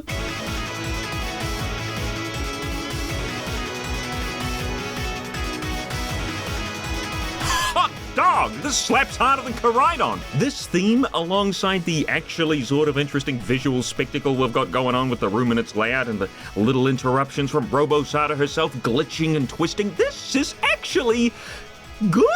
Why it took them this long to do anything this interesting is a total mystery, but hey, they got there eventually. The end of the game counts, right? Anyway, Slitherwing, ancient counterpart to Volcarona, despite it looking very much so like the first ever bug dragon type, it's actually bug fighting, which, yes, is disappointing, but the design is cool, no issues there. It's a big old dino bug, who doesn't love that? Soda's Slitherwing, and by proxy all of her Pokemon, were just slightly lower leveled than my own, meaning this was probably as fair of a fight as I was gonna get. I swapped out Bear Grylls. I was not gonna risk a bug move on a grass dark type Pokemon into Scott, who took a fair amount of damage from a non-effective move. I wasn't sure what typing Slitherwing was, so I opted to paralyze it first. A Dual Wing Beat for the record would have rocked its world. But no, I played it safe, went with Electro Ball. Okay, forget playing it safe. What the heck was I doing here? What typing did I think this thing was to press Electro Ball into a perceived bug-type Pokemon when the flying move was right there? I mean, I get Dual Wing Beat isn't the best move on Kilowattrel, but at least give it a try, right? Maybe that's what the Paralyze was for originally, to make it slower and give Electro Ball more oomph. Fluttermane's up next, and I guess I thought another Thunder Wave Electro Ball would do it, but Fluttermane is fast! Look at those stats! Paradox Pokemon are built different, man. It takes Scott down with a Shadow Ball, and Bear Grylls comes in. Again, didn't really know its typing, could only guess Ghost something, so I figured a good old Dark-type move would at least do a fair amount of damage, or I could hit it with Flower Tricks, stick with what works, I guess. Or in this case, what is busted? Scream Tail! I know this one. I didn't really have anything super effective. No poison, ghost, or steel moves to be seen on this team. But Scream Tail isn't exactly a powerful attacking Pokemon, just a bulky one, so Code Radical comes in and gets crit immediately. Okay. Due to this, Code Radical can't get it going long enough to sit up properly, so Scream Tail gets the jump on him, knocking him out. Thankfully, the special defense drop from Lumina Crash makes it easy for Microsoft Sam to come in and finish the job. Why is the ancient Jigglypuff so fast? 111 speed! In comes another new Pokemon, Sandy Shocks. This thing is funky. I like it. And not really much else to it. I mean, it walks with its stretchy magnets and has iron filings all over its body resembling punk hair. It's neat. Enough said, really. I figured it'd be a steel type. It's not, but either way it wouldn't have mattered as it knocks out Microsoft Sam with a power gem, also outspeeding him. 101 speed, that's faster than Gyarados. Faster than Sharpedo. And Rayquaza. Soda's actually kicking my butt here. Now this is an interesting fight. The AI isn't really all that special in Pokemon Scarlet, but throwing strong Pokemon at me I'm completely unfamiliar with is a great idea for a tough fight. Leads to a lot of surprising moments. Bear Grylls comes back in because I figured the Rock-type move must also mean Sandy Shocks was Rock-type. it isn't. But good enough because ground is also weak to grass, meaning Flower Trick does the job perfectly. Because when does it not? Sada face palms so hard her fingers go through her forehead, and we're on to the next Pokemon, Brute Bonnet, another bulky Pokemon. Acrobatics does a little bit over a half, and its own Sucker Punch can't do much to another Dark type, so this matchup ends pretty quickly. Sada's last Pokemon is Roaring Moon, an ancient Salamence. It has a held item, holy shit, a world first for modern Pokemon, which allows its ability to activate, heightening its attack stat. This is gonna be a tough one. Turns out it was Dragon Dark type. Roaring Moon probably would have been a very scary threat if Bear Grylls didn't totally outspeed it. It's got a base 139 attack and 119 speed. There aren't that many Pokemon in the Paldean Dex that outspeed it, actually. Dugtrio, Wugtrio, Cyclizar, Noivern, Weavile. See, even the ones that do generally aren't all that strong. It just so happened that I had the perfect Pokemon to counter it. Glad I slapped Play Rough onto Bear Grylls when I did, although maybe Screamy Dog could have also taken it down too, so long as it could have taken a hit, which I don't think so. Oh, and before I forget, Roaring Moon?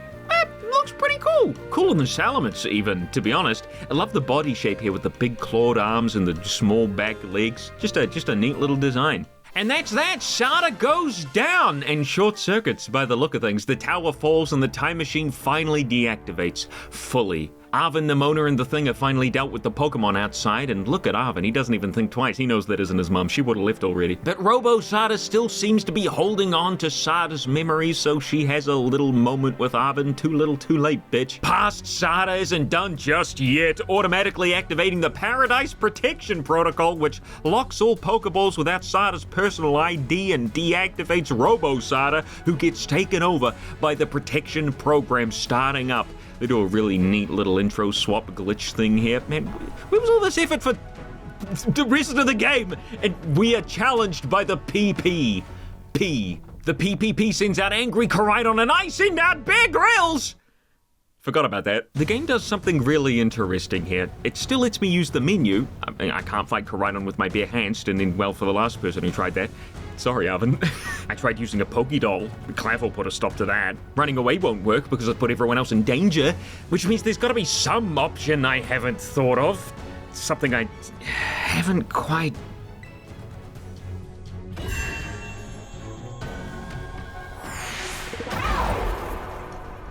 Okay, that's pretty cool.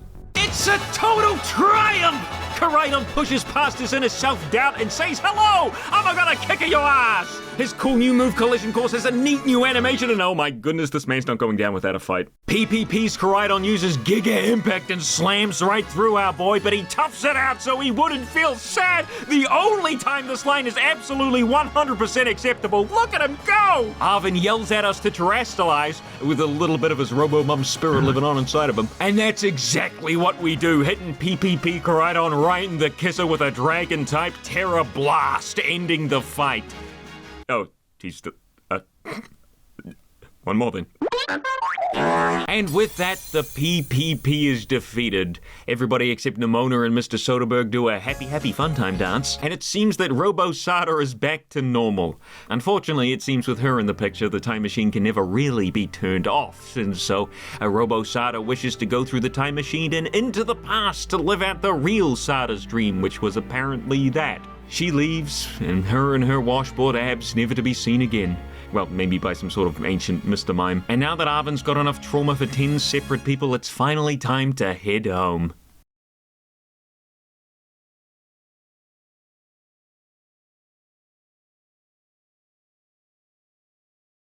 Right after 40-odd seconds of black screen goodness. The last cutscene shows everyone slowly meandering back to the academy when Nemona suggests they take the long way home, turning this roaming gaggle of gloomy teens into an adventure all on its own. Arven doesn't want to, can't really blame the guy, but is coerced into it by everybody else. How sweet. Kids doing what they can to help with crippling depression.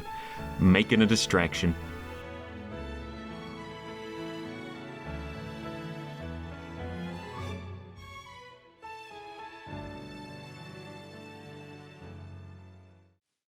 You see Oh my god, it's been so long since I've heard somebody else's voice.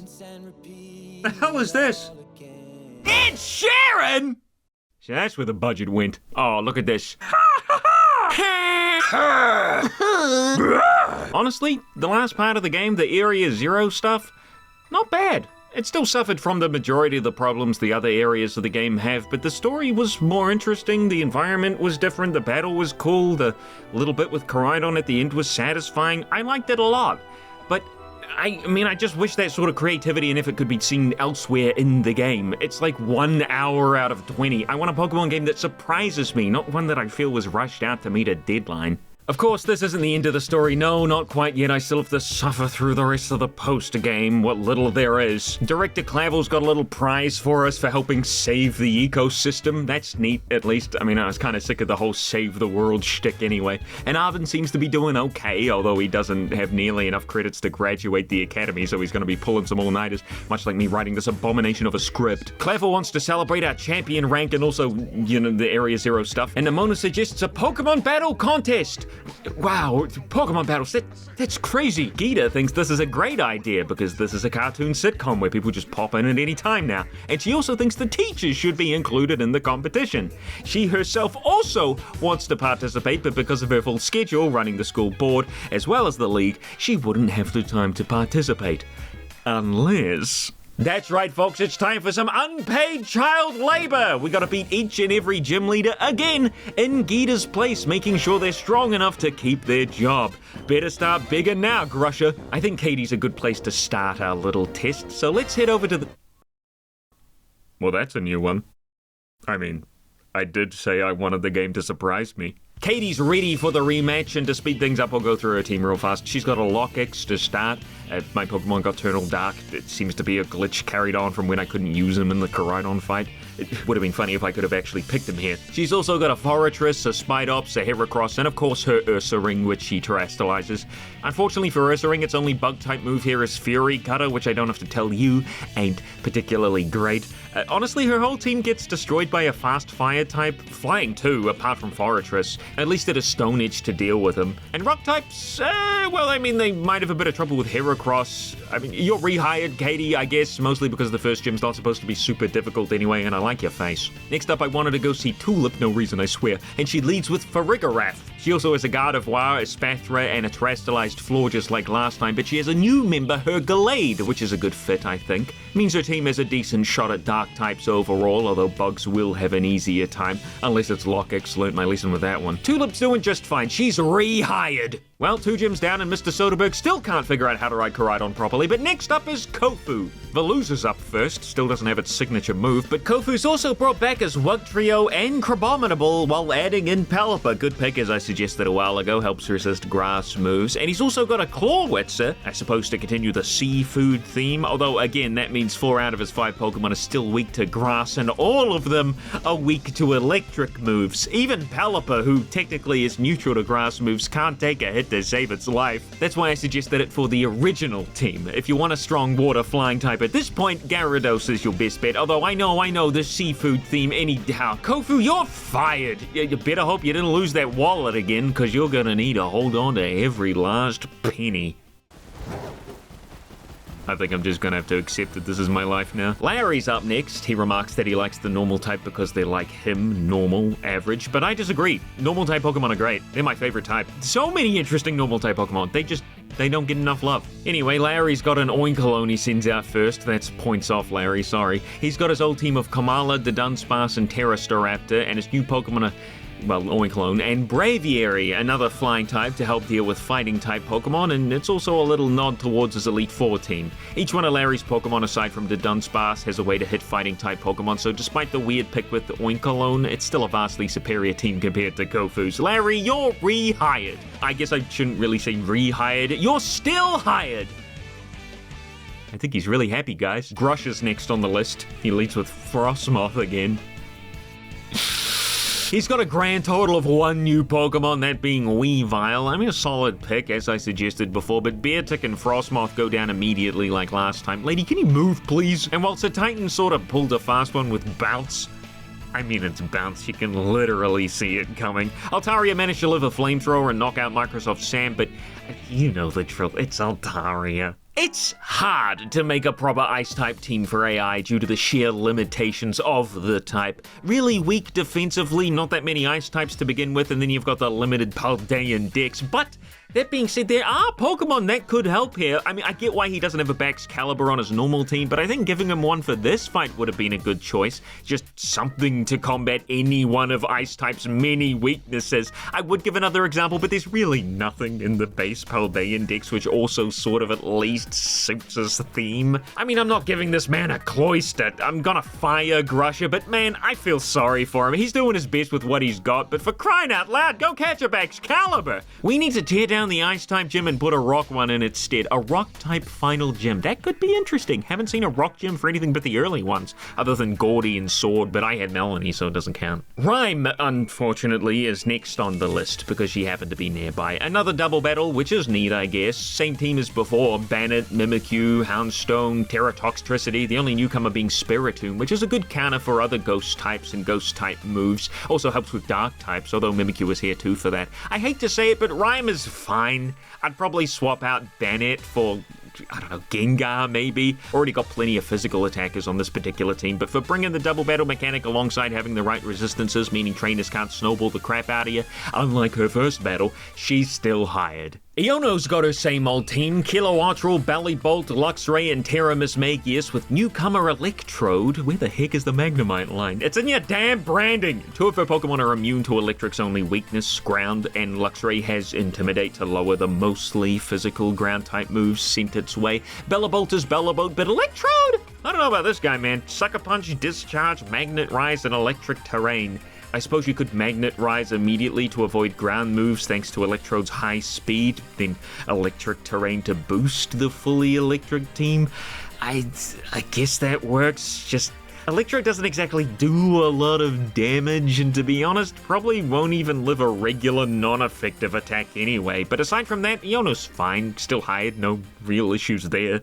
Then we've got Brassius. If you remember, I had multiple issues with his team. Now with Lilligant, Breloom, Serena, Arboliver, can't forget Terra Sudowoodo, of course. We'll get to Arboliver in a sec, but every single one of these Pokemon are weak to fire. They're weak to ice, they're weak to flying, they're weak to poison. This team's a nightmare. They've got some decent coverage with their moves, but that won't help when I have an Acrobatics Meowscarada blasting through with the only attack managing to hit, it being Mach Punch, which, while I admit did a decent amount, not being able to knock out Bear Grylls means he's not knocked out, so nothing changes. And when Sudowoodo finally came out, he used Trailblaze to speed up rather than using Fire Punch or Ice Punch. Both moves it knows! I'm sorry, Brassius, but you're fired. Go get a Ferrothorn that doesn't exist and then come talk to me. Anyway, Arboliver, I never got to see this Pokemon during the main game or its pre-evolution, which is odd because you think they'd want to show it off a little. Let's start with the appropriately named Dolliv, who is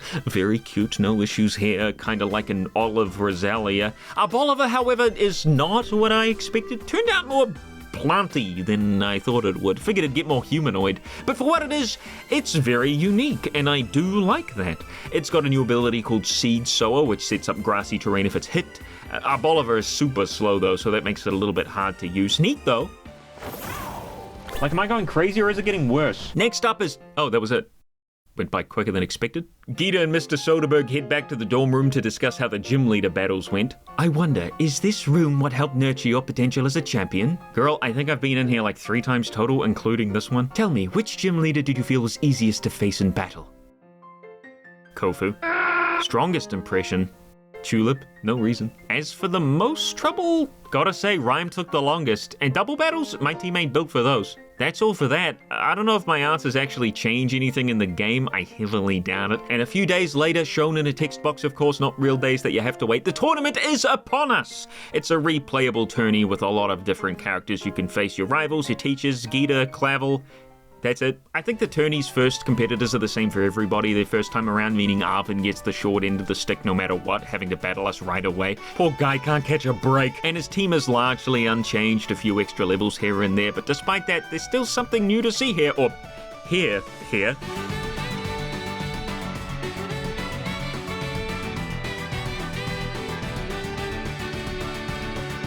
They knocked the music out of the Park, another Toby Fox theme, I think. This one's bright and cheerful, but has that energy that's needed in a battle theme. It's great. Next up is Mr. Jock, and he's got a totally new team because we've never seen it. I couldn't figure out his theme just by looking at his Pokemon. I don't think anyone can, actually. I don't think he really has a theme.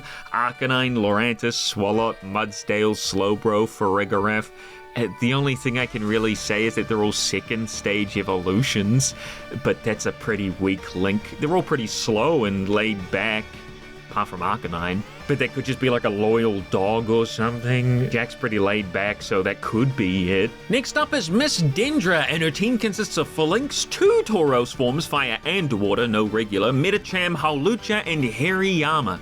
Honestly, I expected a few more humanoid Pokemon with traditional workout or athletic themes like Hitmonchan or Hitmonlee, but this works fine, and I don't think the Tyrogue line was actually in the game yet, so... It's time for the final battle, and look who made it to the finals. Who would have guessed that the champion of the region would make it this far in a school brawl? Unfortunately, Geeta doesn't change her strategy at all, so I think that... Oh, we won, look at that. And for my efforts, Nimona gifts me a cool new hat that I can't wear because of my hair.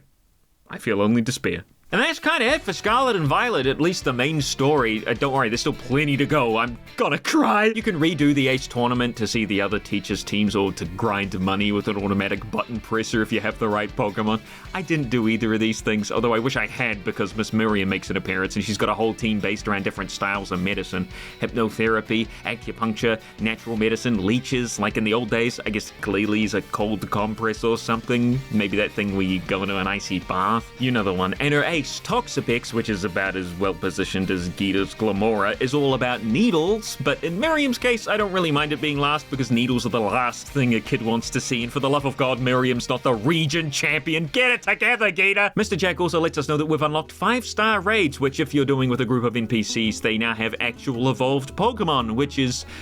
well, acceptable. They are challenging, but probably for the wrong reason. These aren't really meant to be played solo. Online is really the only option for these, especially with the 6-star raids that popped up later on in the game's lifespan, which were even harder. Screw people who don't pay for online, I guess. Funnily enough, no raids appear at any point in Area 0, which, I mean, it's the Terra Crystal place. Seems weird, right? Well, turns out Game Freak was in such a rush to get the game out, they didn't have the time to program them in properly. At least that's the story. I gotta throw the word allegedly in here somewhere, right? I don't have much to say about these raids other than... they exist. I really didn't care too much about them other than when I was grinding money and items for the team I made to be a rival for my friend's playthrough. Speaking of, this would be a good time to talk about multiplayer in general. I have no idea if I have any actual footage of multiplayer, but I'm sure I can scavenge something up. So, from day one, people were uploading images, GIFs, videos of how busted the online was in Scarlet and Violet. Trainers glitching out, breaking their arms, necks, shifting into their Titan forms. I didn't run into too many of these glitches. Occasionally my arm would break doing the emotes, but nothing substantial like the big freaky giant over there. The main ones I saw were trainers and Pokemon popping into other people's cutscenes and battles. The game's meant to remove these players when battles and cutscenes are playing, and usually it works, just not all the time. Sometimes you can walk around in others' battles, get in the way, and other times you'll only see shadows. Sometimes in cutscenes, if you keep throwing your Pokemon in and out of its ball, it'll start popping up for, in said cutscene player. It's the Wild West out in multiplayer Pokemon land. Even times I was appearing in my friend's Team Star flashback sequences. I don't think I have any footage of that though, I'm sorry. But what of the functions in multiplayer? What is there to do exactly? Well, aside from aesthetic things like taking photos or ruining cutscenes, you can join another player's raid battles and make sandwiches. That is it. You can't battle, you can't trade, you can't give each other items or money. No, for that sort of stuff, you still need to head over to a Pokemon Center and use the menu there. It's ridiculous and so clunky. I figured from the trailers we'd just be able to interact with each other and start a battle or, trade whenever, wherever. Instead, it's like I'm just seeing a ghost of my friend. They're not really there, they just look like they're there. It's a huge disappointment because for most of my friends, and me included, the online stuff was the big seller. Like in Pokemon fan games and mods, you can do that sort of stuff I was talking about before. Trading, battling, etc. What's Game Freak's excuse? Oh right, not enough time. Well, I've got a very easy solution. How about you fire whoever's directing these games and get somebody else who cares? Of course, that'd never happen. Money is the #1 product here, not Pokemon. I did, however, utilize the online features to help finish up my Pokédex.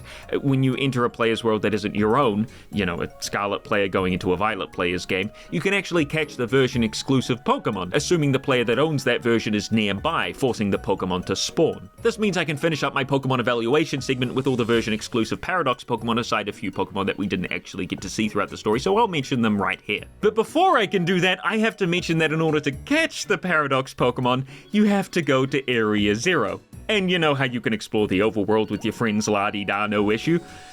Well, not in Area 0! For some reason, I'm assuming they didn't want players interrupting your Area 0 story experience, but then just add a funking trigger when you beat the game to allow multiplayer there!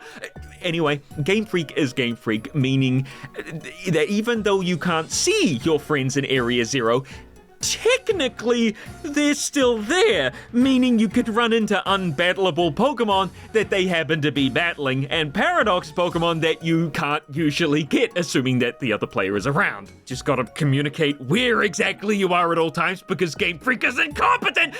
You get the point. So, who are we missing? Well, to start off, I'll finish up the earlier Pokemon that we didn't see, starting with Mousehold, which is just Tandemaus with a baby or two. What's neat about this Pokemon is that usually it'll evolve without the whole song and dance evolution animation, meaning that just suddenly 2 mice will become 4.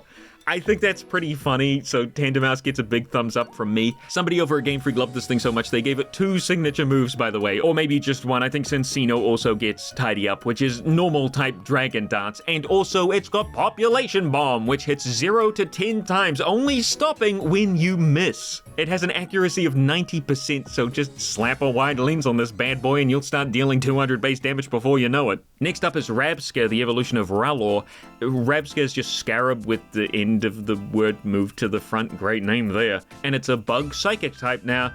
I have very little thoughts on Rabsca. It's the only other Pokemon that lends Revival Blessing, but I like the ball, I guess. Sorry, not much to say here. Palafin is quite the unassuming evolution of Finizen, evolved only when you're playing with other people online.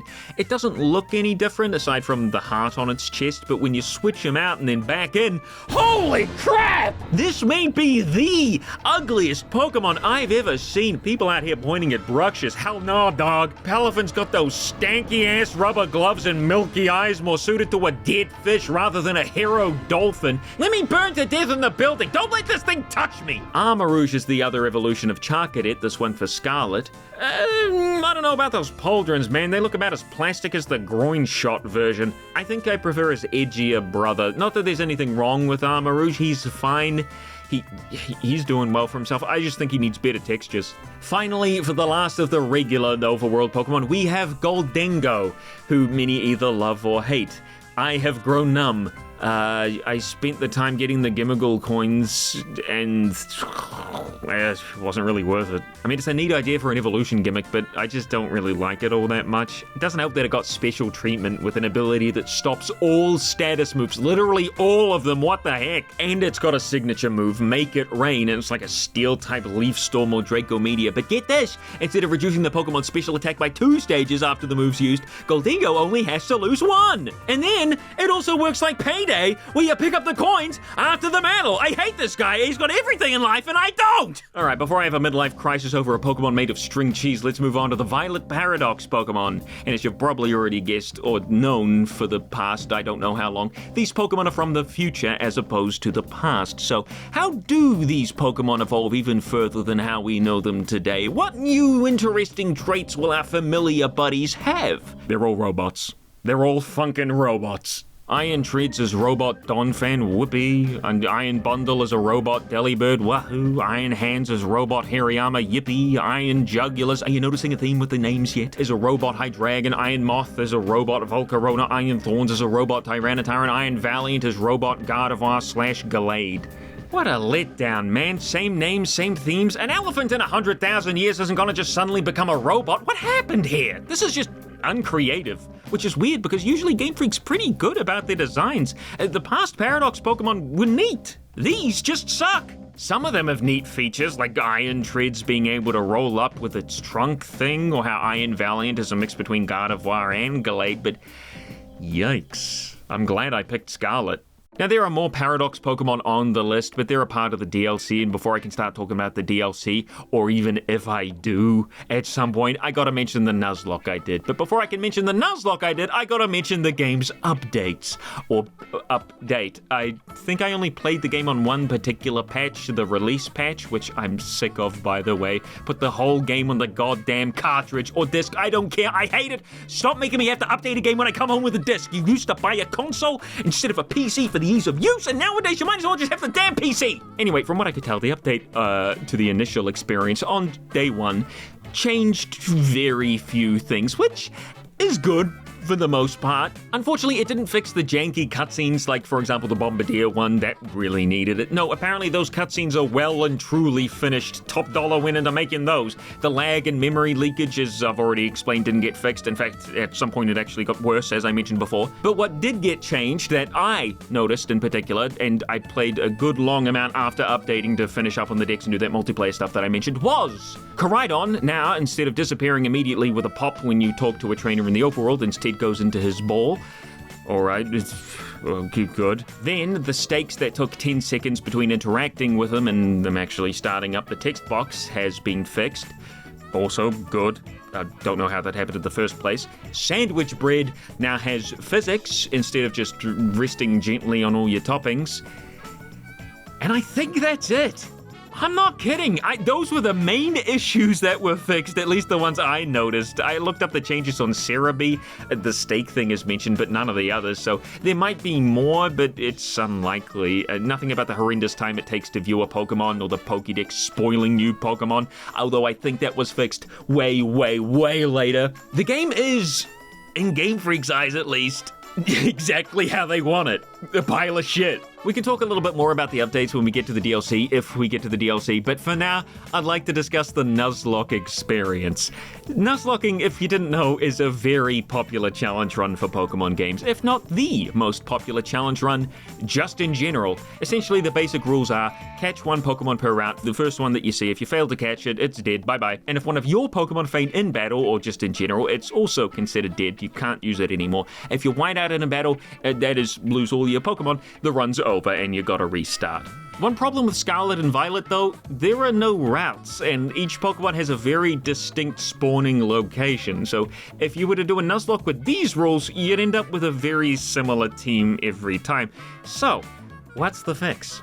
Well, Game Freak's not adding in a Nuzlocke mode, and they never will, because they actually said at one point that they deem Nuzlocking as bad as hacking. I don't think they know what Nuzlocking is. But hey, maybe the Terror Raids could be a good solution. They're not, but it was a good idea. I tried this for my first Nuzlocke, but unfortunately the pool of Pokemon is not random. You're generally going to be stuck with early 1 and 2 star raids, which don't update until the date ticks over, by the way, having mostly weak bug and grass Pokemon, which will absolutely not let you get past Bombardier, so that's out. What about just rolling a random number with each number corresponding to a Pokemon that appears in that area? Also good idea that I tried, but these areas are really big with some parts you just can't get up to, meaning some Pokemon are just unobtainable. What I ended up doing was having a wheel of every Pokemon type, spinning it, and then choosing a Pokemon in the area with that type, or letting chat choose it. Mainly I just let chat choose it. If the type didn't appear in that area, spin again. Nowhere near as clunky as the random number generator, and you're free to opt out of Pokemon that you've already used. Like, if I rolled grass and I already had used dealing, there's always Sunkern. Now, this obviously gave me a small advantage over just having the Pokemon be completely random, like at least I could pick between a second typing some of the time, but I figured with a level cap in place, meaning I can't go over the gym leader or team star members' ace Pokemon's level, the no items and battle rule enforced, and me barely giving my Pokemon any EVs from battling trainers or wild Pokemon, instead opting to mainly just use the EXP candies, meaning my Pokemon just had less stats overall, it'd still be a challenge nonetheless. So, how did it go? What were the hard parts? Is Scarlet and Violet even worth Nuzlocking in general? Well, I mean, once you get over the initial awkwardness of not having wild encounters and having to manually randomize your Pokemon, it works pretty well, albeit it's a very different experience. Of course, you don't have to fight any regular trainers, which is a blessing and a curse at the same time. I know there's been plenty of times in Nuzlocke where regular trainers would surprise you and manage to knock out a Pokemon or two. That's gone here. You can't even die from auto-battling. That's off the table pretty much completely. No, the challenge here is simply going from main boss to main boss and leveling up along the way. Sounds kind of boring when I put it like that, but if you think about it, the gym fights were the main draw for Nuzlocking, and good news, there's now 13, 18 if you want to include the Titans. Having a level cap is pretty easy to work around, seeing as you're not actually forced into any fights other than Nimona sometimes, where I'd forget she's supposed to pop up and then end up being a little bit over-leveled for the gym, but other than that, it's pretty smooth sailing. But what about the gyms? What about the Team Star members? What about the Titans? What are they like? Well, let me tell you the tale of Mr. Guava's Pokémon Scarlet Nuzlocke. Guava, Mr. Guava. It sounds good. I think we've done Guava before, but not Mr. Guava, so that's... Mr. Guava. All right, Mr. Guava. Now, Mr. Guava was second in line after I failed the first Nuzlocke doing the whole raid den fiasco I mentioned before. It would seem that trying to beat Bombardier with a Hoppip, Wooper, Dunsparce, Floragato, and Surskit doesn't work all too well. I restarted with a new drive to get this one done properly. I wanted to do it online, letting random viewers join in, but because of the way Nintendo Online works and the way Pokemon games have only one save file, I couldn't do that, unless I wanted to cough up the cash again for a secondary account's online access, which then after I'd never use again. Am I stupid or is that ass backwards? I shouldn't have to pay again for online on another save file, right? Like, that's both a Pokemon and Nintendo issue as I see it. Why have they been so damn stingy? I let a random number generator decide Mr. Guava's looks, ending up as a lass with a terrible hairdresser and far too much eyelash dye. Mr. Guava wasn't gonna be making the same mistakes as Mr. Avocado in terms of randomized Pokemon possession. There are lots of problems with the Raid Den Nuzlocke systems that I didn't mention, such as not being able to capture any extra party members all the way up until you complete the school tutorial, which, you know, takes about half an hour on its own, even if you're rushing. And then there's the issue I mentioned before, where you'll be stuck with the 1-star raids for the majority of the playthrough, unless you, of course, you know, have the day roll over and then the raids reset after you've gotten a couple of gym badges, of course, otherwise they'll still be 1-star raids. So, a new system was developed. As mentioned before, we totaled up all the Pokemon available in an area and generated a corresponding number to one of those Pokemon. It didn't work well either. South Province Area 1, we got one area in before it stopped working. I had decided to swap my starter with the randomly generated Lechonk, aka Miss Piggy, in Poco Path, and I thought that'd be more interesting, and that was fine with me. Of course, because of the way the intro was structured, if I'd rolled any of the water types that call Poco Path home, I'd have been stuck immediately. I'm sure you can see where this is going. 23, 22, 21, 20. Slack off! Isn't that rare? Now, Slackoth in Area 1 is incredibly rare. It apparently has a very small chance to spawn in the trees. Usually in a Nuzlocke, catching the next Pokemon is incredibly simple. You walk into the grass, you see whatever's in there, you throw the ball.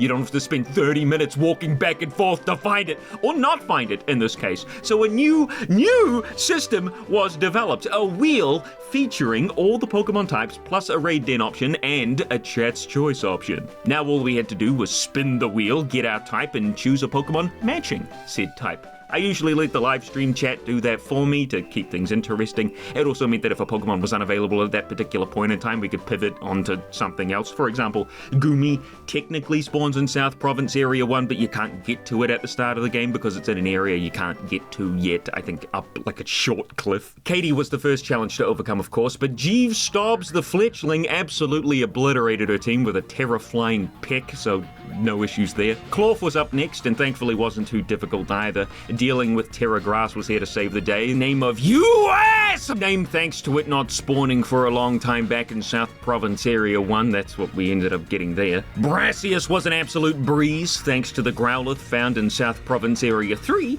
or Clorf's area for those like me who don't know the area numbers by heart. One little trip to find a Firestone and suddenly Mario had access to all of these moves, which if you remember I'd already talked about, so now you know why. 4 flamethrowers, would have been 3 but Sudowoodo had Sturdy. Later, and we were on to the next Titan, Bombardier. Bombardier required a little bit more thinking. A Terra Electric Thought helped out with Pluck and got us into the second battle with Arvin, which we all know he solos, so I just sort of stuck around and supported him throughout using Fake Out and Disable.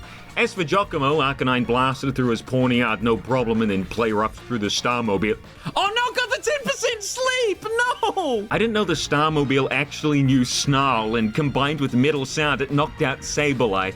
Not a big deal, its ability was Stall, but by lowering the Starmobile stats with Breaking Swipe, Tail Whip, and a variety of other moves, we took it down, although without Breaking Swipe it might have gone a different way. Those Starmobiles really are no joke. Unless you have a Fairy or a Fighting type, I suppose. I didn't have one at this point. Nemona's rival fight before Iono was simple too. Rockruff and Pawmi were not a problem, and Arcanine easily took care of Floragato. Iono herself was no problem either, really. Did I just see a huge juicy ass on screen? Miss Magius almost did something drastic when I, for some reason, terrestrialized Cyclizar out of having its ghost immunity. Silly me. But Miss Peggy... Did I just see a huge juicy... clobbered the thing with Giga Impact! Look at her go! The guide I was using got Mailer's level wrong, meaning I was one level under. How tragic. But thanks to Cyclizar's Breaking Swipe lowering the Starmobile's attacking stats again, along with an epic shed skin proc, we took her out without any big issues. Do I want a wild charge? 65, 90. No, that won't kill. Better just to go for the Thunder Fang. I don't want to accidentally die if he gets a crit. Like, yeah, if I had used wild charge right there, I would be dead. I'm gonna go to the...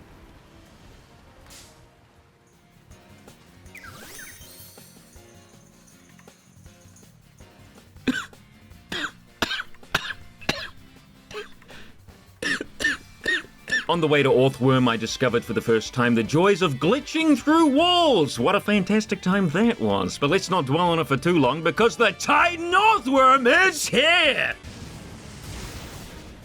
Wow. That was pathetic. As always, Kofu posed about as much of a threat as a level 2 Caterpie. Yeah. Probably would have been perfectly fine if I just hit it with a wild charge instead of paralyzing it first. What is with me in doing that? We decided in Tag Tree Thicket a Fomantis would be the best way to go after spinning the wheel onto the grass type. Little did I know I'd be stuck undertaking an hour-long hunt for the damn thing, even with sandwiches. Surely, I got a fried fillet? That's all I got for beating the freaking... Or is it fried fillet? Fomantis spawns in one very specific area. But hey, no problem, right? Found that out after like 5 minutes, thanks to chat. But after about 50 minutes of searching, I was sick of it. I lived through a fucking rainstorm before this game gave me a goddamn Fomantis. That's an Applin! Fuck it, I'm grabbing the Applin. You're fucking... I didn't even use Fomantis in the grand scheme of things, really. I don't know why I keep looking for it for so long. Sunk cost fallacy, maybe? Anyway, on to Atticus! Anyone who's played Violet will realize that his shorts are now orange instead of purple, and it doesn't look good.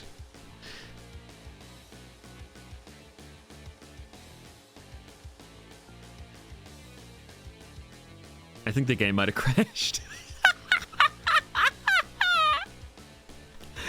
Oh, no, there it is! Atticus' Skuntank sucker punches my new member Scalar, getting lucky with a stench proc, meaning Scalar flinches.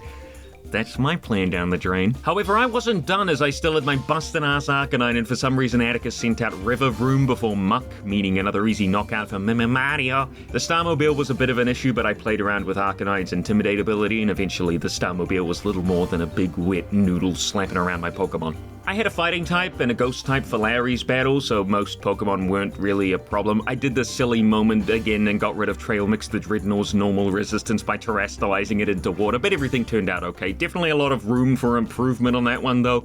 It should have been a lot easier than I made it. Nemona, of course, battled me right after the gym battle, and no issues whatsoever for the first 3 Pokemon, of course, nothing special there. However, Meowscarada posed a really big threat with my oh-so-favorite move, Flower Trick, but I had a seemingly perfect setup with Breloom, a bait-out slash, which is regularly effective rather than an ineffective Flower Trick, or maybe a, Night Slash? Okay, turns out she doesn't have a Dark-type move on Meowscarada at all. Alrighty then, would have been good to know. Ooh! Also, would have been good to know it was still raining after Nemona terastallized. It just went away, so I figured flamethrower would be fine, but turned out the rain was still there, even if it wasn't there. Come on, Game Freak! On the way to Rhymes Gym, and there was another odd little occurrence. Is that a shiny? You sit there and tell me the shiny rate is just fine the way it is. The battle against Rhyme, as you might have expected, was pretty simple. Her Mimikyu, again, doesn't actually have any fairy moves, so there was pretty much nothing to be scared of. Like, I sent out a dragon type and a dark type into Mimikyu and faced no repercussions. How weird. Like, Houndstone does no play rough, but I beat it up before it could do anything. Same with Toxtricity. While Mimikyu was just sadly sitting there on the side watching life go by.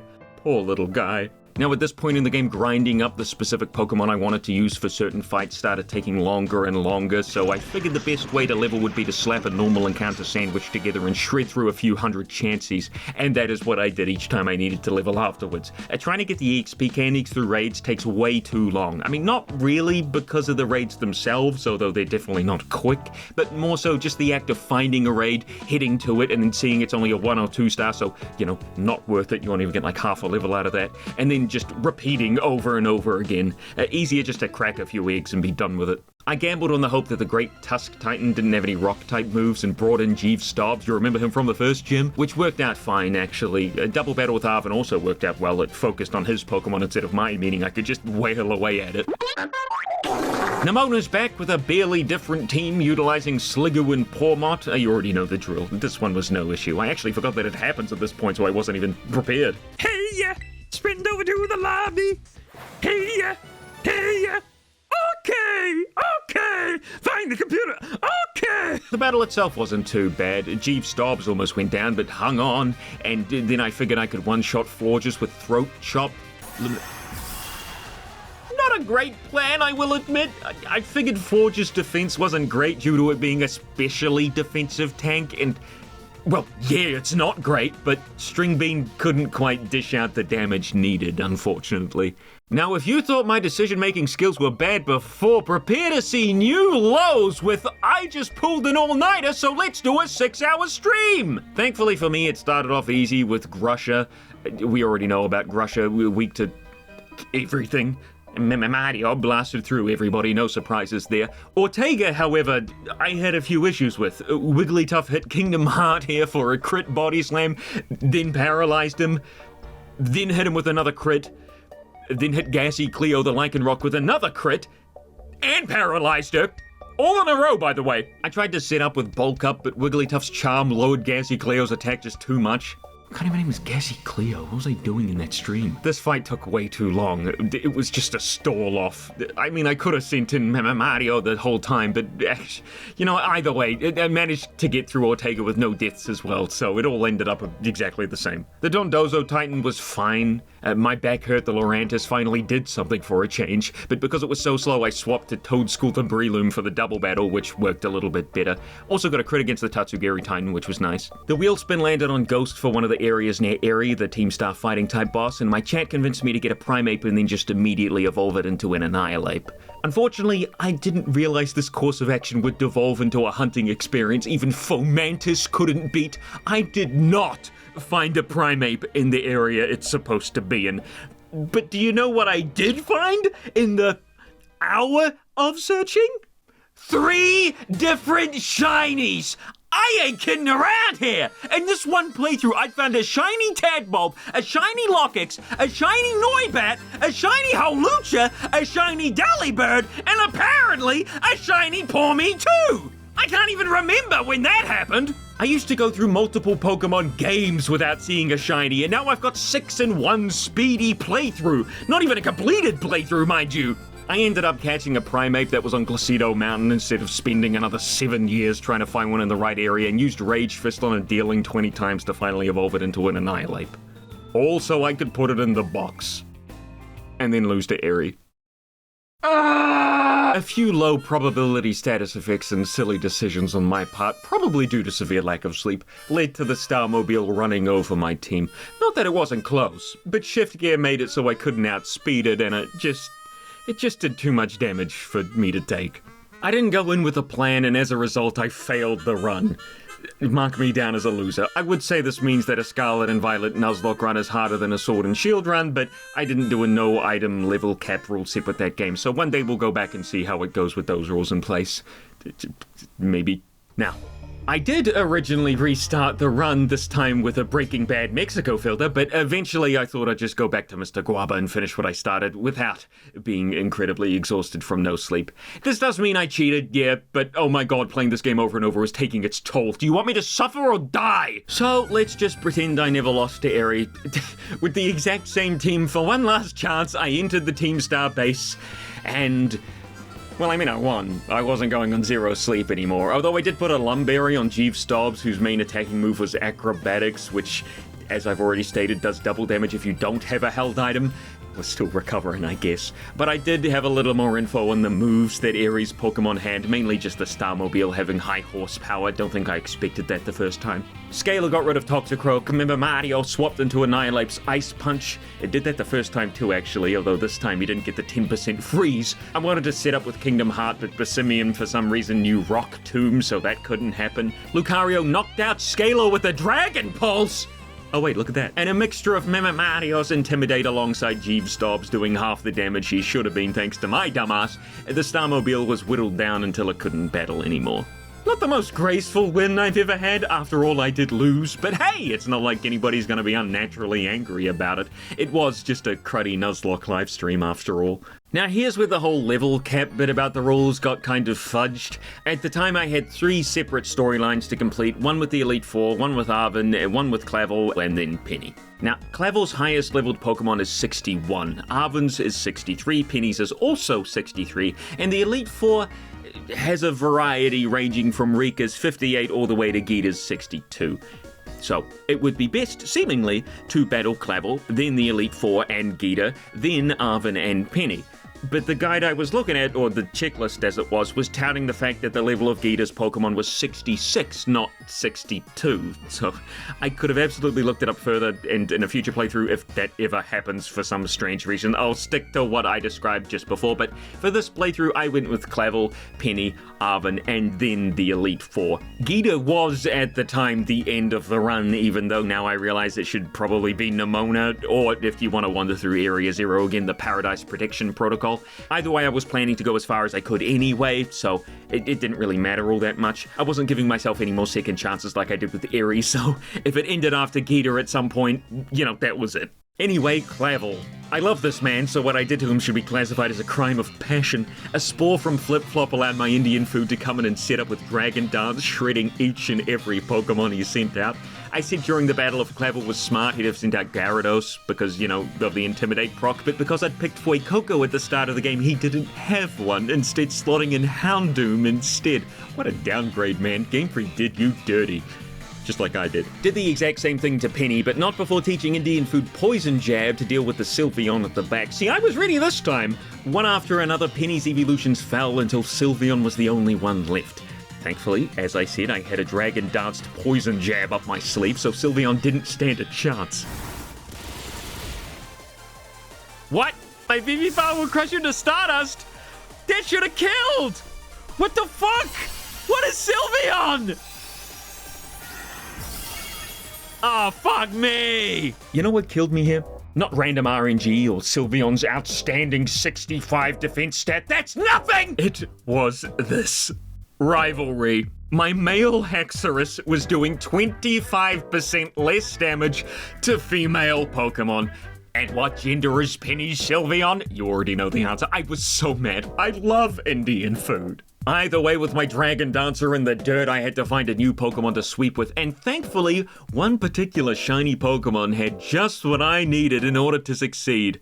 Sorry, buddy, not you. Howlucha not only doesn't know Swords Dance, but just look at Arven's team! Greedent, weak to fighting. Garganacl, weak to fighting. Scovillain, weak to flying. Toadscruel, weak to flying. Cloyster, weak to fighting. Mabosstiff, weak to fighting. They did Arven so dirty, man! Hard counted by Flamigo! The first Elite Four member, Rika, did not have a good time. Dugtrio was, weirdly enough, the most annoying one on her team, mainly because I was trying to shut up, but I really didn't have to. I mean, there was nothing all that threatening here. I thought Poppy might prove prove a bigger challenge, but as it turns out, even in a Nuzlocke, she's a bit of a pushover. I had Suction Cup the Electros with Flamethrower, Pig Bench the Annihilate, and of course, Mario to easily take down all of her Pokemon. Her Tinkaton, for some reason, never used Play Rough, even when Garchomp was out. It does have it, it just never used it, opting instead to go with the Gigaton Hammer. It's maybe another Liquidation Flamigo situation. Larry, well, I'll just show you what Larry decided to do.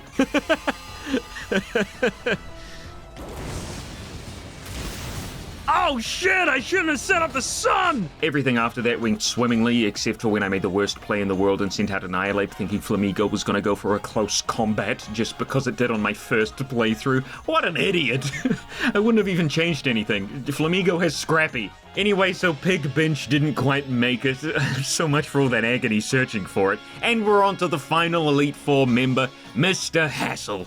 Now, Hassel was a bigger threat. Thankfully, I got the perfect first turn with Noivern missing its move so Ukulele could Ice Beam the bastard for a one-shot. Dragalge didn't seem like much of a threat, so I kept Ukulele in to scout for a move or two. Thunderbolt! It did nothing. I was a little worried about a grass move from Flapple and him outspeeding, so I sent in Mario instead. Probably a bad decision. Flapple used Leech Seed anyway, and then Arcanine got crit right after. Suction Cup got a crit right back on Haxorus though, knocking it out, and only Baxcalibur was left. I couldn't keep in Suction Cup because he was too low. A Flip-Flop would immediately die to an Ice-type move, plus didn't really have any offensive options. Mario could be sent in for an Intimidate, but then he'd die immediately afterwards. Ukulele doesn't outspeed Baxcalibur for some reason, so he'd go down in one hit or two hits probably, and Scalar, well, he's Dragon-type, he'd definitely die as soon as he's sent out. But I gave him a Focus Sash! This is my big brain time. This is my big brain moment. The perfect use of a Focus Sash allowed Garchomp to come in without dying and retaliate with a Terra Dragon Dragon Claw, plus the double damage from the Glaive Rush's special effect, plus the Dragon on Dragon weakness. Baxcalibur was no more and the Elite Four was conquered! I know what I did seems very simple and I could have done effectively the same thing by letting Suction Cup die, but I'm glad I managed to get through deathless, except for Pig Bench, and end up being prepared for that moment, if not a little bit unintentionally. Oh, right, Gita. Vaporeon did something, I think? By the way, that's the Nuzlocke complete, technically. I suppose the real champion is Nemona, but I didn't take that super seriously. Should have, but I brought in Miss Piggy from Poco Path instead of somebody worthwhile here. Lost me the match, if I'm gonna be honest. Also, for some reason I had it in my head that Nemona had Quaquaval instead of Meowscarada. Oh, not the duck! I wasn't prepared for Meowscarada. I was so used to her having this stupid-ass duck, I didn't even think twice. It's what happens when you come back to a Nuzlocke weeks after stopping, I guess. I was a bit burnt out after finishing the Psychic Gym. I didn't come back to the game for a long while. But how was the experience? Is Scarlet and Violet a fun Pokemon game to Nuzlocke?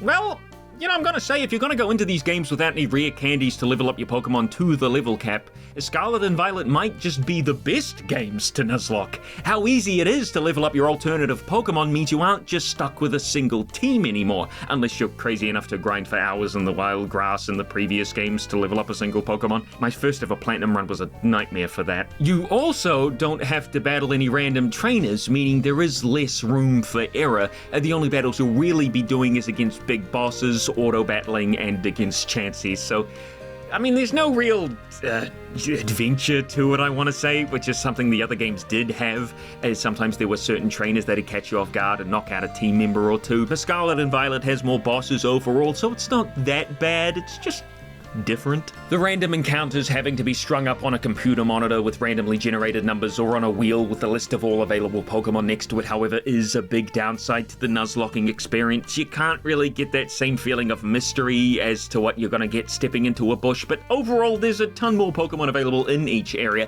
and I suppose you don't have to have the list next to you when you roll the type, unless you're trying to get a Pokemon way out in like the East Sea or something and it's like, fire! Okay. So either way, you're gonna get more varied runs overall, which honestly makes up for it quite a bit. There's only so many times you can start a Fire Red run with Rattata and Pidgey. Of course, that's where like mods and randomizers come in, although you know how Nintendo feels about that. I'm talking about this strictly just in terms of, you know, vanilla Pokemon games. If you've got access to, you know, literally anything else to make the games better. Those win by a large margin. Also, Rad from the future here, I guess I thought it went without saying, but I thought I'd remind you again that there is not a set switch mode option in Scarlet and Violet, meaning that if you want to use what the majority of people see as a bread and butter rule for Nuzlocke, that being set mode, you'll spend minutes upon minutes of your life backing out of the "do you want to switch Pokemon" text box. The battles already take long enough, and I don't want to get into it again. You already know about the long waiting times between pressing a button and it actually going off. It's just quite frustrating is all I'm saying. Now the challenge, I don't think it's all that hard for the most part. I know, I lost against Eri and a few Pokemon were killed here and there, but that's mainly because of stupid choices I made, including bringing Miss Piggy in to battle Nemona. I think Eri and Nemona, alongside the final battle against 𝙛𝙤𝙣𝙖𝙡𝙮, are the standout spikes in difficulty here, but might be the only real challenges you have to prepare for. But that does make it, comparatively to any other Pokemon game, quite easy to get into Nuzlocking. It's basically a straight shot from one big battle to the next, even if you need to research what order that is ahead of time. You don't need rare candies to not waste your time here, or at least for the most part. You can swap your Pokemon in and out pretty easily because of that. There's a wide variety of Pokemon to find, and most evolutionary methods like the stones or something like Sinisty's Teapot, for example, can be found out in the open world. Not to mention apparently single-use battle items are no longer single use? Garchomp's Focus Sash respawned after the fight against Mr. Hassel, so that's cool. So yeah, not too bad. Definitely not super challenging for the most part. Again, I feel Eri is a bit of an outlier, but definitely worth a shot if you enjoyed your time with the game, which I know there are a lot of people out there who genuinely did. So, I've played the game normally, I've Nuzlocked it, I've done randomized soul links with my friend Neil. I'm not going to think about it too much.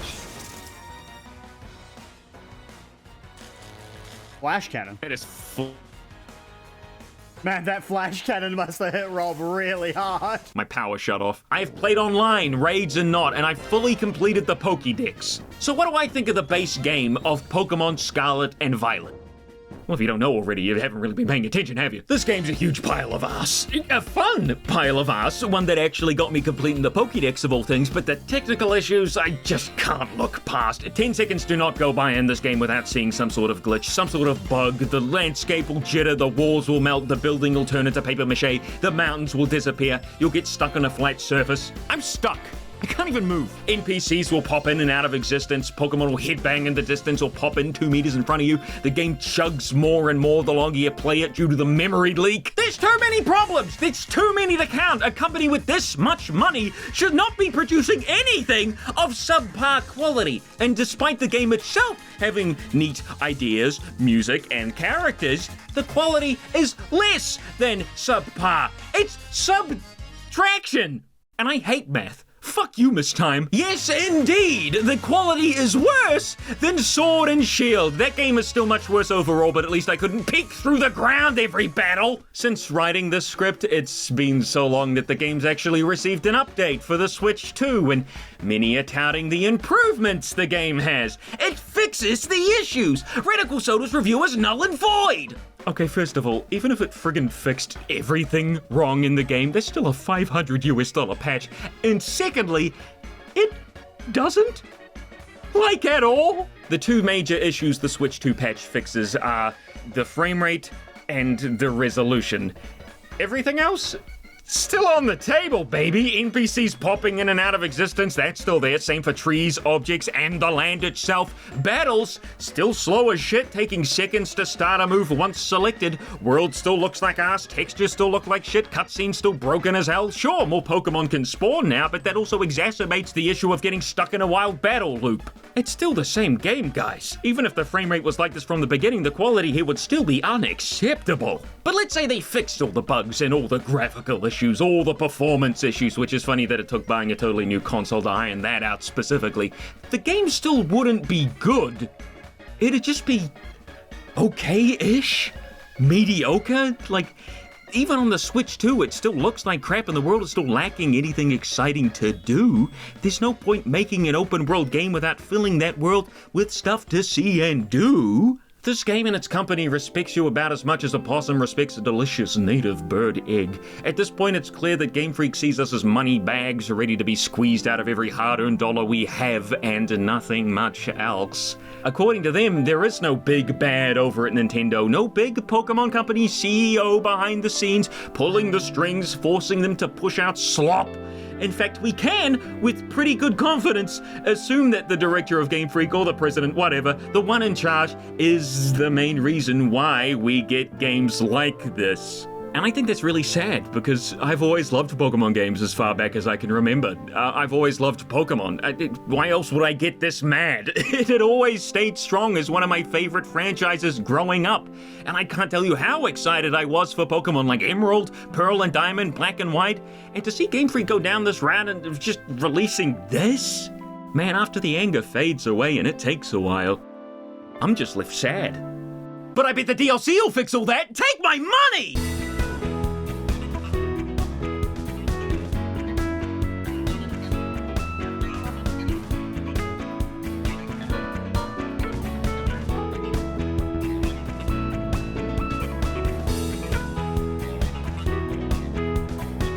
I'm not doing the DLC. What?